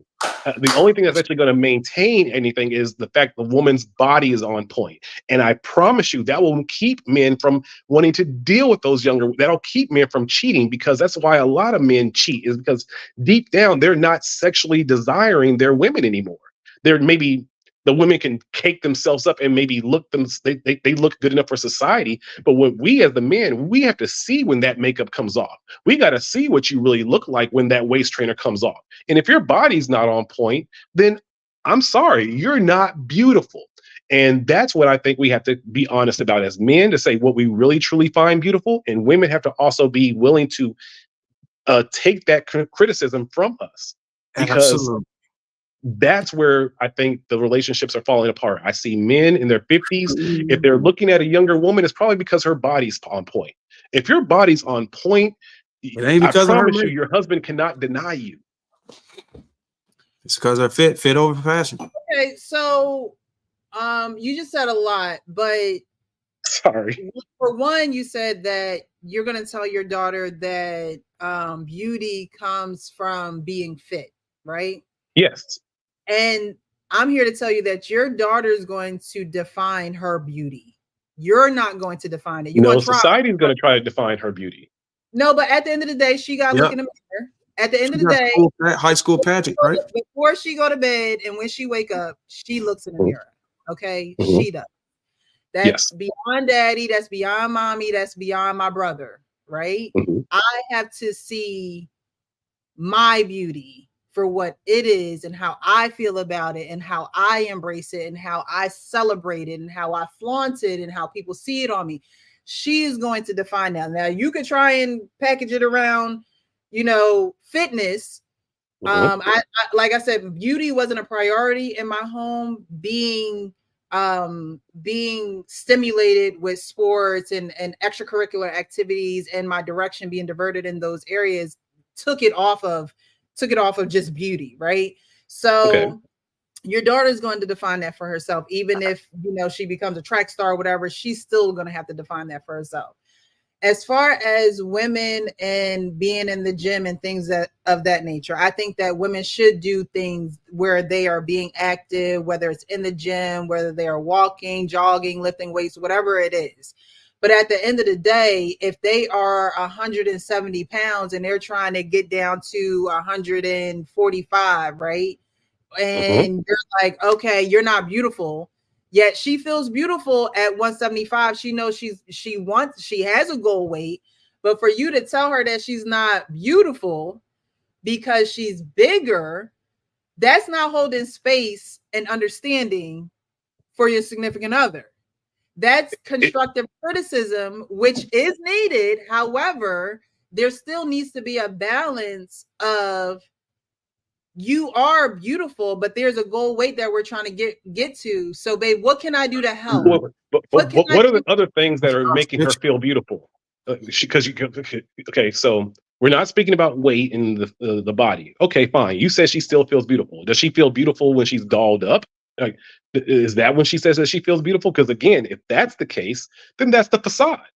That's not who she actually is. So she feels beautiful from the facade. I'm gonna sneak some mushrooms in her cereal so she can figure that shit out. Like, no, because it's not real. And again, the facades are not helping us reach to be 80 and 90 years old together. A lot of times when women are building that up, it's actually to conflate the fact that they don't feel confident in their own bodies. Absolutely. He's right. And if I got two sons, if they start growing up and be 300 pounds, I'm gonna tell them they look like shit. You got man tits. You look like a woman. You need to go fucking to the gym, bro. But Darwin, look at your physique. That's not even. I mean, they would have to truly let themselves go. I think that. You say that like it's not a possibility. We live in 2024. It is a possibility, but what I'm saying is, that it's an extreme possibility. It's not an extreme. It's actually the norm. Society is it's the norm to get fat now. It is. Darwin ain't gonna let his kids get 300 pounds now. It's not his. It won't be his choice once they get older. So your daughter's beauty won't be your choice. Right, but Darwin can plant the seeds to teach his sons how to have real self-confidence. And Jason was saying he can define what beauty is for his daughter. He doesn't have anything to do with her action. She still got to go put in the work. Darwin's not saying, well, if you got 300 pounds, you better make a whole lot of money and you better start tricking off. You better start spending money. He's not saying that to his sons. He's saying, no, if you're 300 pounds, you need to change that and get back to your natural state where you're supposed to be. Whereas a lot of people will say, well, if you're 300 pounds, that's fine. But now you got to take on this new, Hang on, Jason. If my son told me that he didn't want to go to the gym, but he still wanted the outcomes that he would get if he was a lower weight, I would tell them you need to go up your money. You need to compensate in other areas. And that works out fine. It balances itself out. It's not wrong with that. I got big friends. They understand the game. You can't cheat the game. The game is the game. Some guys are injured. They can't even get in the gym. They have work injuries. They chronic illnesses that forces them to have to carry that weight. But the game is you got to carry. You got to pick up the slack somewhere else. You got to be extra charming. You got to be extra emotionally supportive and all that shit. You can't be more of an asshole. You got to compensate for that. You might have to wear designer. Yeah. You may have to be a stepdad. Hey, amen. Now you see. You might have the to truth. Woo. You know what, man? Thank God my wife gave me grace when I put some weight on. You know what I'm saying? Just like I gave her some, because you fucking got me tripping me out. That's the name of the game, Arpain. It's great, right?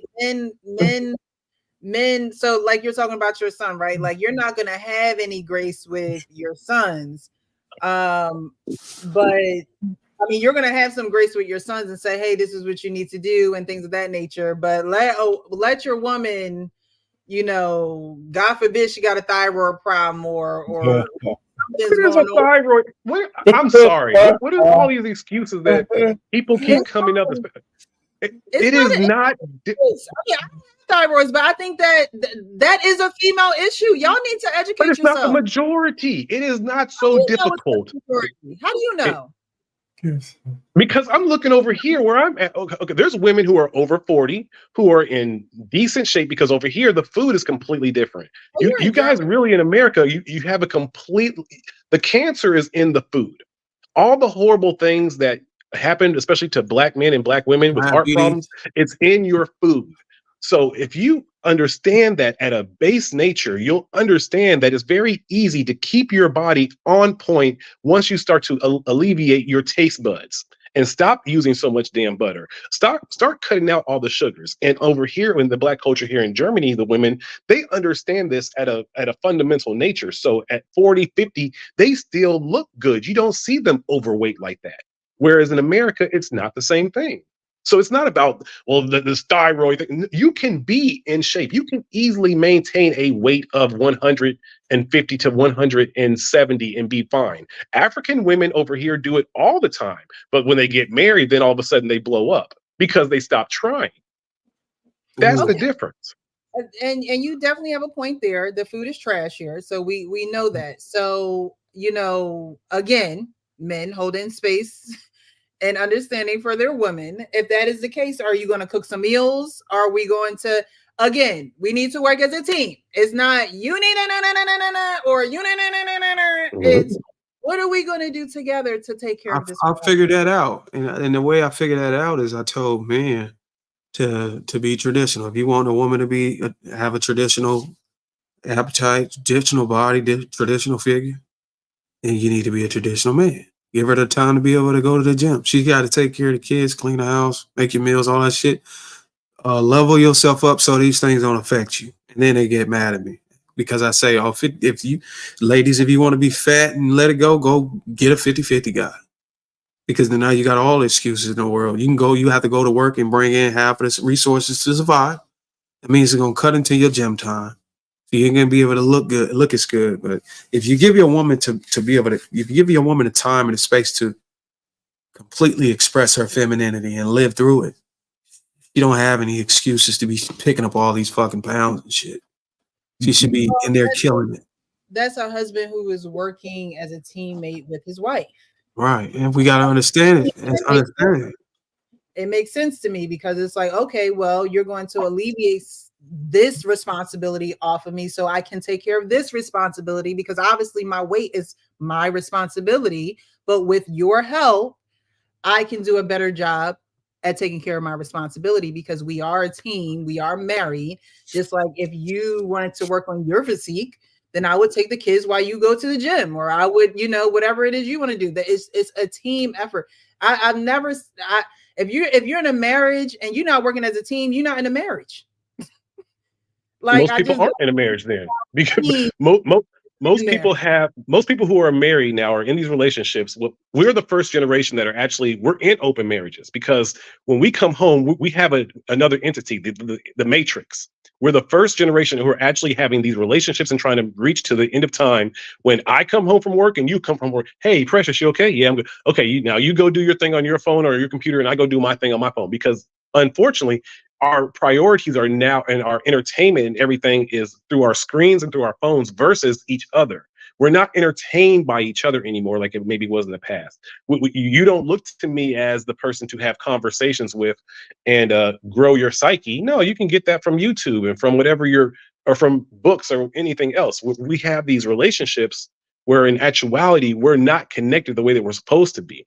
We're connected to the matrix, and we're just kind of using each other to try to maintain this connection in this relationship, when we're not really investing our time in each other.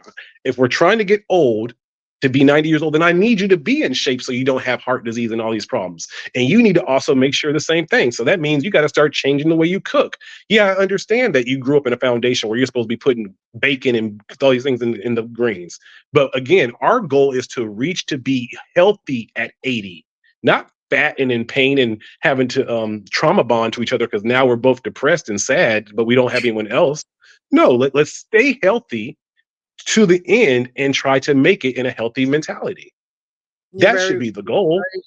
Not about having generational wealth, not about making this surplus of $200,000 a year. The goal needs to be simple.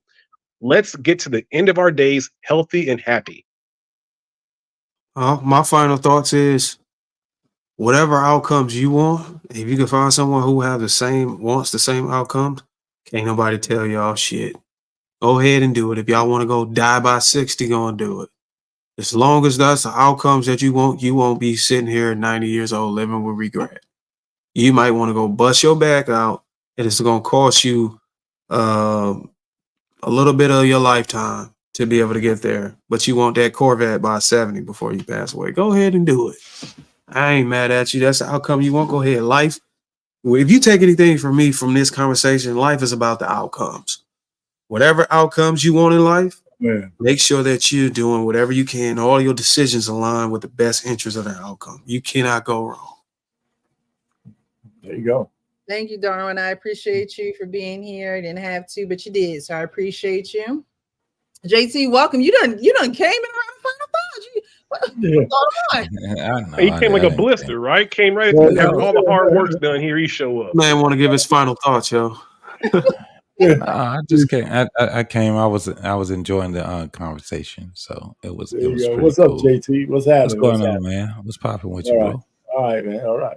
Yeah, most definitely. Yeah, I've been out the net for a minute, man. But okay, so basically, when it comes down to it, if you have daughters, it's a very unique situation that you're in when you're talking to them, especially if your daughters are adults, right?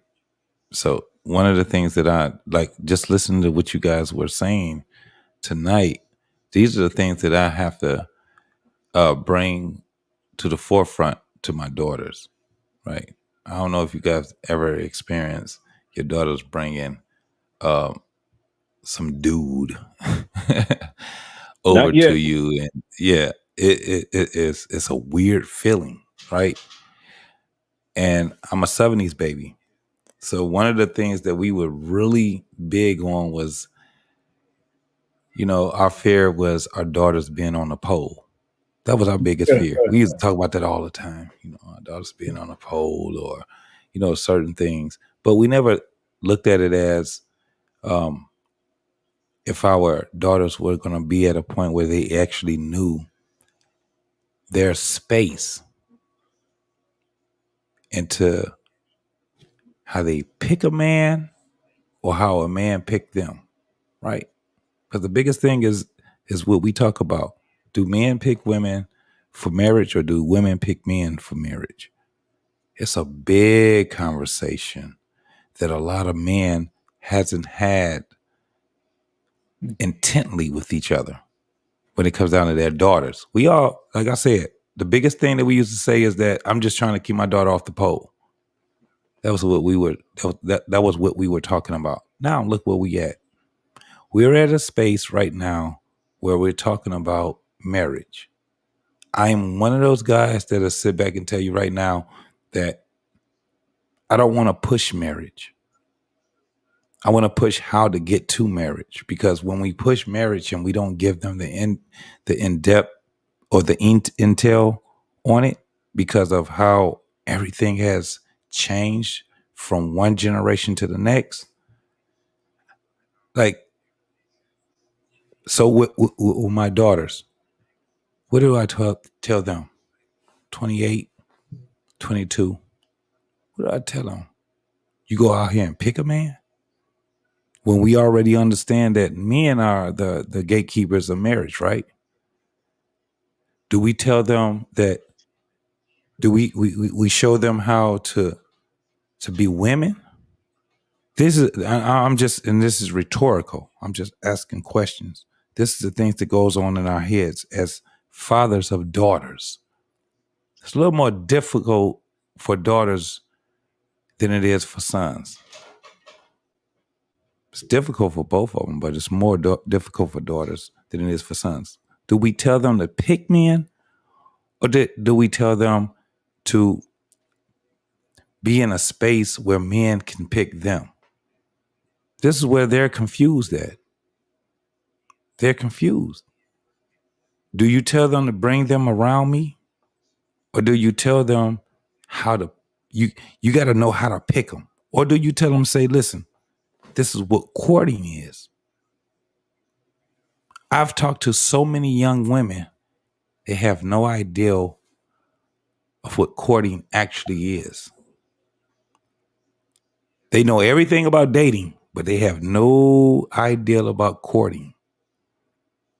And I understood why they don't have any idea about courting. It's because most of their fathers know nothing about courting.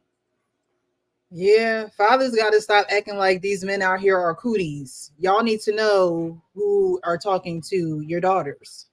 And now you don't need to know every single man, but you need to know the man that she's very interested in. And she needs to be able to be comfortable to talk to you about the man that she's interested in. Because this man may be the man that you're giving her away to. So these conversations have to be open and comfortable. And if you got to talk to your male friends on how to have these conversations with your daughter, or get some insight from her mom, or whatever the case may be, or even maybe have group conversations until you're comfortable with talking to her alone by yourself. But you have to have these conversations, because like you said, JT, they will get out in this world and women will think that they need to pick men and not necessarily know how to be courted by a man, because either the men in her life aren't there, or the men who are in her life are treating these men like they're cooties and they don't want to have nothing to do with them, or they're too good for my daughter and things. No, you need to be involved in your child's life. And if your daughter is interested in a man, take interest. You ain't gotta be all giddy and, ooh, who is he? And no, you still keep your demeanor and say, I would like to meet him. Bring him to the house. Yep. Bring him by. I don't have a daughter. I don't have a daughter, but I would most definitely be involved in the vetting process. And I also would really be in tune with, looking at this gentleman that she bring home. It says, hey, this man asked to marry me. Most definitely take into consideration a lot of things that I actually talk about in my own content. Mm-hmm. But I would never tell a woman to go out there and pick a man. No. I would always say to always curate yourself for the one you desire. If you know the man you want to be with, if you know the type of man you want to appeal to, there's a way you can position yourself to be selected. And I think on this show, we talked about the skip line method. Not necessarily meant for retaining, but it allows you to get seen first. It allows you to get the interaction first by being beautiful. Yeah. So I don't want her to get misconstrued that beauty is the how you win. It's just how you get in front of the line. But it's the skills you have, the value you have after that that wins them over. No, that's a good point. I told my daughters, you got to be the woman that you got to be able to attract the men you want. You know, with dress, your demeanor, to how you relate to them. The skip line method. I didn't say that, but I can understand it, right? So my daughters are 7 years apart. The oldest one had one serious relationship that I know of, but she's out there. She moved out of my house when she was 29, right? So she's like 31, 32 now. And so she's having the same problems we hear about online right here. And I said, listen, if you got a guy that you are dealing with and you haven't introduced him to me yet, why are you wasting your time? Right? If you don't think he's worthy enough to meet me, then you shouldn't be fooling around with him. And she realizes that. So I mean, they're all off into their work and all that kind of stuff, but she understands because I let her say, I told both of my daughters, the other one's 25. I said, you got to realize that even though I can't tell you you have to find a guy, I can't tell you that. If it happens for you, great. But at 45, when your biological clock is closing, you're not going to feel the same way you feel right now. That whole independent, I don't need a guy kind of thing, they're not completely like that. But I think a lot of women don't understand. They don't project themselves in the future. And I think that's a big issue with a lot of women because I tell you, I said, right now you think that you don't need anybody, but me and your mother, she craves those family ties. I said, what about you 20 years from now? And you have your job, but nobody says, you know what, I like that promotion better than I like hugging my grandkids or my children and all that kind of stuff when you get older. So I mean, they hear it, but they gotta live their life. And you can't really choose based on the pool of guys, women, and black women especially, even if they look presentable, it's not easy for them to find mates that's long term. And my daughters, my oldest said, listen, if I found a guy like you, Dad, I'd be cool, right? I said, just keep yourself accessible. Who knows? Don't waste your time. Don't be riding the carousel and all that other kind of shit, but she's going to do what she got to do. But I think they're somewhat chaste, both of my daughters. I know my youngest one, but they just work. They just work, come home, and they got their circle of friends. And I'm just hoping they'll run into the right guy. I can't force that for them, but I do tell them every chance I get, I'm gonna land it here, that I want some grandchildren. Real quick question. Real quick question. And I do want to thank JT. Thank you so much for coming up and giving that perspective. It was really, really good. We needed that. But Art Payne, quick question. How confident are you that your daughters are comfortable bringing the guy to you? Do you feel as though they're comfortable bringing the guy to you? Yeah. Well, my oldest one already did. I had a family dinner. We did the whole 9 yard already, 9 yards, it just didn't work out. Gotcha. But yeah, she understands that 100%. So I don't think she has any trouble with that. No, I'm sure she does. I'm absolutely. That's a big thing too. There you may have these young girls that are just not comfortable with it because a lot of times parents don't take interest in what their kids take interest in because parents are the parents and they're looking, to guide and raise and things of that nature. But at a certain time, I think parents do have that issue of when do I let go and how do I give more freedom and how do I have these conversations and things. I know, my parents went through it. I could see it with my own eyes with my parents going through it. All right, do we let her stay out till, this time now? Senior trip.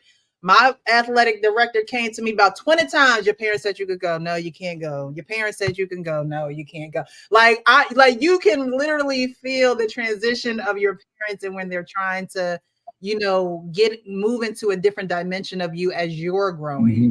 And I think, us as we have gone through it, it is our responsibility and our due diligence to have these conversations to help, foster those the help the audience and all those who watch, whether it's live or after this has broadcast, to have those conversations and make it a lighthearted thing. But there are certain things that as parents you're going to have to take interest in your children's life if you want to get that in and be comfortable talking to them about certain things like this. Let me just add one more thing. One of the things I do with my family, my girls, even though they're grown, we have Sunday dinners, maybe at least twice a month.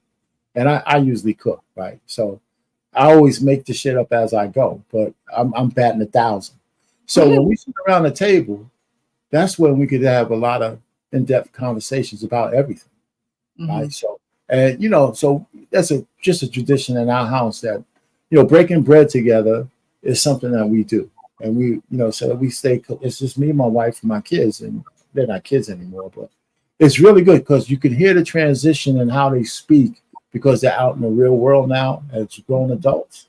So the conversation had to elevate automatically. So while you're breaking bread, you have those conversations, you sit down and enjoy. I enjoy it. So I find out a little bit about them all the time. So we're really not too distant from each other. And then your daughter's married? No. Well, No. You feel like you failed them because they're not married yet? No, I don't feel like I failed them. I prepared them to be self-sufficient and marriageable. Okay. How here's what I did. Let me say this. Here's what I think I how failed. that worked together. Let me answer. Here's what I think I did fail them. So let me correct myself.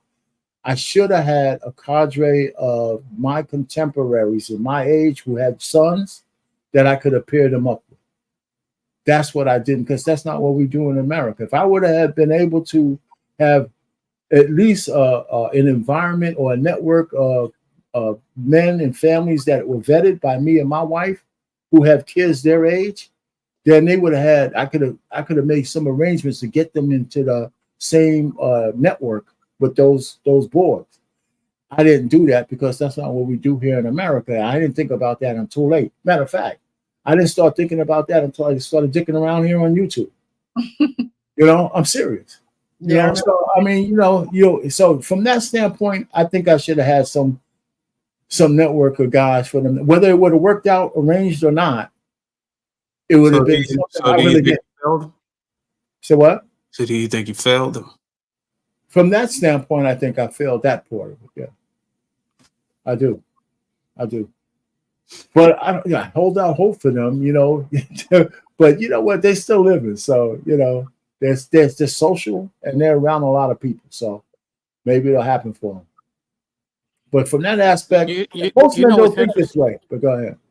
You know what's interesting from what you just said? You kind of describe raising a modern woman and a traditional woman in the same vein. And I probably have done that with one of my daughters as well. And do I feel that I failed them? Perhaps, in knowing what I know now, because not only is it modern challenges, but we also have society and all of the influences that social media now provides us, where we didn't have back in our days growing up. And so that's something that Jason said earlier, and I agree with wholeheartedly. He said he describes his 7-year-old as having the challenges at 7 with certain things that society and social media is providing the challenges for us bringing up our children, us bringing up and creating a family structure, and seeing that there's so many different pulls from society and so many different pulls from social media. We now have even bigger and greater challenges. So are we failing them? I wouldn't say specifically we are. We have taught them to be independent, and that can be a challenge for what it is that we're now trying to structure, and what it is that I personally have now learned is much more valuable is in helping out the family structure, is understanding the family dynamic that is often now untraditional, and so I think we are challenged in a greater deal, You and taught. something that. Go ahead. You taught your daughter. Did you say you taught your daughter to be independent? I absolutely did at one point, yes, and that in itself could, to your point, have failed her, and she is now having a struggle and a fight between my now teachings as she's an adult, and I'm talking my oldest daughter at that. Her now teachings and what I've have learned since then, because yes, I did teach her the independent route, and I don't know if I was specifically teaching her how to be independent, but I was teaching her how to not have to rely on anyone, which is a failure in a family structure that I believe in now. Sean, let me ask you, I don't consider having your kids self-sufficient, your daughters being self-sufficient as a failure. I I really don't. understand that. Because I understand that, and I'm not even saying that's why I'm not even arguing over the word failure or not, because we can sit and challenge ourselves and debate over that, and that makes no sense. But the point is that in the family structure that we are now understanding, and we've been speaking about, since we've been on these panels, we are speaking of a family structure that a family design that is just not popular right now. A traditional family design is just none of us really, unless you are just starting your family, have learned to have that family design that was missed from us in a lot of places in America.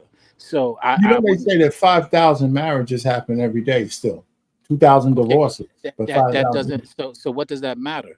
Okay, we have half of them failing. So what does it matter? Speaking about how many there are, if they're failing Well, at a tremendous because it's rate. not, the only point I made is that, I know marriages are down, but they still happen. That's all I'm saying. But that's not. But marriage is happening isn't a flex. Marriage is succeeding is a flex, Yeah. and that's what's failing. Marriages shouldn't even And count so, until it reaches 10 years at least. Yeah. Well, you got to start by getting married, though. So, I mean, so but what's the point on But starting y'all and gotta getting wait married? for What's the interesting to the point that you're making? I've had this conversation because I had some people who had failed marriages, and because I wasn't in a marriage, they're like, "Well, you didn't fail because you didn't do it." I intentionally didn't do it, and I intentionally didn't because it wasn't that time and it wasn't that circumstance that I felt would be a success, and so. To sit there and say you got to start by getting married. No, you got to start by changing your mindset. The mindset that we were speaking about all night is part of the issue. We aren't changing our mindsets. We're having grace for places and our children and people where grace should not be taken. Where we should be holding them to the fire and we should be holding them accountable. But instead, we're saying, well, we got to understand and we're coming up with all of these excuses to give them grace, to give them comfort, to give them padding, and it's failing us as a society or as a family structure in general. And I think that we need to really start addressing what it is instead of conveniently. Earlier on, we coddled women, and when we was talking about how they making up, and we got to understand how they're feeling. We got to understand how they're Well, feeling. Yes, but I we will got say this before the other gentlemen go: is when we don't teach our daughters in due time the family structure or the outcomes that we want them to have, or even they want to have, these kids are just collateral damage. They're and I a agree with you. casualty. They're just a casualty of war, basically. I agree with you, and finishing the point that I was making, the warfare that you're speaking of is the warfare of, uh, you know, we could call it the gender warfare. We could call it the community warfare, being our community, Just being of education. minorities. Yeah, Just being but educated, education isn't really. understanding that, making sure our daughters prioritize being or whatever outcomes we want them to have, our legacy. What does that Yeah, entail? I Is it a understand that, tradition but that it's we want to keep pushing to our children? We got to make sure that we give them the intel on that Well, the before they problem even. is we do give them the intel. They do have the intel, but they choosing not to embrace the intel, and that's part of something that we cannot dictate one way or the other. Oh, you Unfortunately, two just stated that y'all didn't do it until you actually learn a different ideology.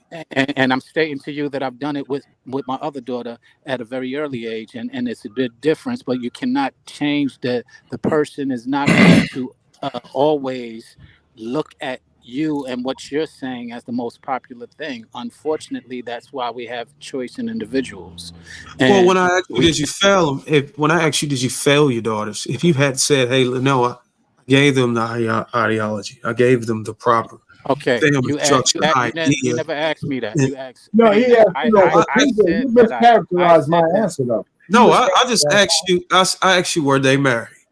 And then Yeah, the that's second enough. question was, do you feel like you failed them because of that? Yeah, And then and you I told said, you. Yeah, I and you said yeah. guys said yes. I didn't say Yeah, you. but no. But I told you how I thought I felt, not the way you said it though. You said I you did didn't not. have the correct ideology until you No, came I in didn't on say YouTube. that. I No, said he I didn't say didn't. that. I I did said not that. say I that. said that. I I didn't said say that. that, and you didn't ask me the question. You asked him the question, so you're getting So Yeah. conflicted. okay, so nobody said that they didn't have a different mindset or a different ideology when I, they came into But YouTube. Bruiser, you you're got to not listen to. Wait, let you're me not just say listening this. because I just finished Let me saying just I say this. said that he Sean, did not. Sean, let me just say this. I didn't say you said it. I just said one of y'all said that I'm And until I'm you came into correcting this place and on we're YouTube. bringing you clarity. I am Bruiser, the let me. person who said what you're speaking of, and you But did you not didn't ask. ask me the question. Is what I'm clarifying for you. Well, that doesn't necessarily got to ask you the question. The question is just me and passed down to you if you answer behind the first person who answered the question. No, So no, that's not how things No, go. no. That's not how things it's go. I just, was it speaking is. on It's something like you spoke it's about. almost like a topic. If But but it Francis wasn't. give us a topic and all of us answer, all of us are answering the same But it question. wasn't a topic. It was a It's a question you series asked of him, and answers I behind it. touched on it. Okay, all right. I Yeah, understand final what you're thoughts saying, went a though, whole but that's different not route, didn't the it? case. Well, no. I mean, let's just fix this. With Bruce, I told you how I thought I failed him. You didn't hear me. I did heard tell you. my daughter. Wait a minute. Let me say something, brother. I did tell my daughters about marriage before they went to college. I even told them that the best network of men they could meet was in school when they're in college. That's where you got the guys who are the future, right? I told them both that before they went. What I didn't do was set up my own personal network that I could have them meet my contemporaries who have sons their age. So I could maybe arrange some things for it. That's where I think I failed. Not the fact that what I spotted in your statement was in both of y'all statement. One of y'all said y'all taught y'all women to be y'all daughters to be self-sufficient. And I think yes. the other guy stated that he taught his daughter to be independent. Now That you're means moving the goalposts, though, man. You when we're talking about I didn't move it. I didn't make these statements. This is what but brother, you trying to act like you don't hear what I said. Of course, you have to teach your kids how to be self-sufficient. Or else, if they that's don't not get my married, argument. how they gonna survive? I never made an argument on whether you should or So should it has not. nothing to do My with the argument was failure part, though. I haven't even made an argument on here. All I was just doing was repeating what But you stated. yeah, and I'm telling you, but then you asked me, did you think I failed them? And I'm telling you how I did, but you don't want to accept that answer. I did. I listened to you, but you never let me give my response because he went right after you. All I did was point out the fact that y'all both said that y'all made y'all daughters independent and self-sufficient, and therefore in my opinion, me looking from observing from the outside, and that is the reason why these women are not married now. Well, that's not true at all. It could be not true. I'm not going to argue on that. Precious. I'm not going to argue. There's another That's show that you need to have because that's the whole thing. That's a Men good with show. daughters. What are we teaching them? That's a great. Thank you for that'll pointing be a that out, dope sir. show. That's a good show. Yeah, that'll be a dope I show. thought somebody else was going to be able to see that because that's exactly where I was going to go and say this could be a different show because there could be the case that men are actually leading their daughters into become single moms or old and alone. Dope show. That'll be a dope show. That'd be a good You better invite me to it too, girl. We done conquered this week. We have 2 more weeks. My job is going to be changing. Moving into a management position, so I have to just let you guys know what my schedule is going to be. So, so what do we say? So the 22nd is going to be the scheduled last show on a Monday, and we'll see if we can keep them on Mondays or if I have to change it, different time, different day. But I'll definitely let you guys know. JC, are you in the group chat on Instagram? You're in the group chat. I think I'm. Yeah. I am because you send me everything. I get everything that you send me. Yes. So, I'll definitely let you guys know. Yeah. In there what we're going to be doing. But yeah, I think a daddy and daughter show would definitely be good, because there's just a disconnect, and that's okay, you know, Yeah. because it happens with everyone. There's a disconnect until someone comes along and says, hey, maybe you should try this, or hey, I have a buddy who's doing this. But I think if we continue to keep the conversation going and able to again hold that space, that understand one another, we can definitely get a lot further. So I definitely appreciate everyone. Did everyone give their final thoughts for? I know we don't went into about 2 more topics in the final topic. It's all Bruce's fault, man. Listen, tell you, there's a whole bunch of self-sufficient women who are married. I make the distinction between that and independent. And independent. I do that on purpose, because if you're an adult, you have to be self-sufficient. Right. You have to. I don't see how you can do that, but there's a whole lot of self-sufficient married women. Just a lot of them. Yeah. They might, their marriages might not be successful, but they're there. Yeah. All right, So for the Cash App, I appreciate you. I appreciate you. But yeah, we'll definitely get that show flowing. I want to thank everyone that was on the panel today, from King, Hank, Jason. So Jason, who was up here, he's kind of connected me with so many people in this space. He really was like the glue that connected me to so many different people. He just saw that I came on the scene and was like, hey, I think you'd be great to work with this person, and reach out to this person, and reach out to, he was kind of like my manager a little bit. And I didn't even know Jason. And he's all the way in Germany, but we've always had a great online relationship. So I really appreciate him, you know, coming out the woodwork, because it's been a while since I've talked to him. Man, it's late as hell if he's out in Germany. She's like 5 o'clock in the morning. It's the next day. For real. You know, maybe you got to be up to work in a little bit. I don't know. I used to live there for 7 years, so I know. He's retired. I don't think he works. I think he's retired. He takes care of his kids full time and things of that nature. Thank you so much, because it's been a while, and it was great seeing your face, great hearing your points of view. But everyone that's on the panel, Sean, Darwin, T, what'd you say? Callie Bev came up.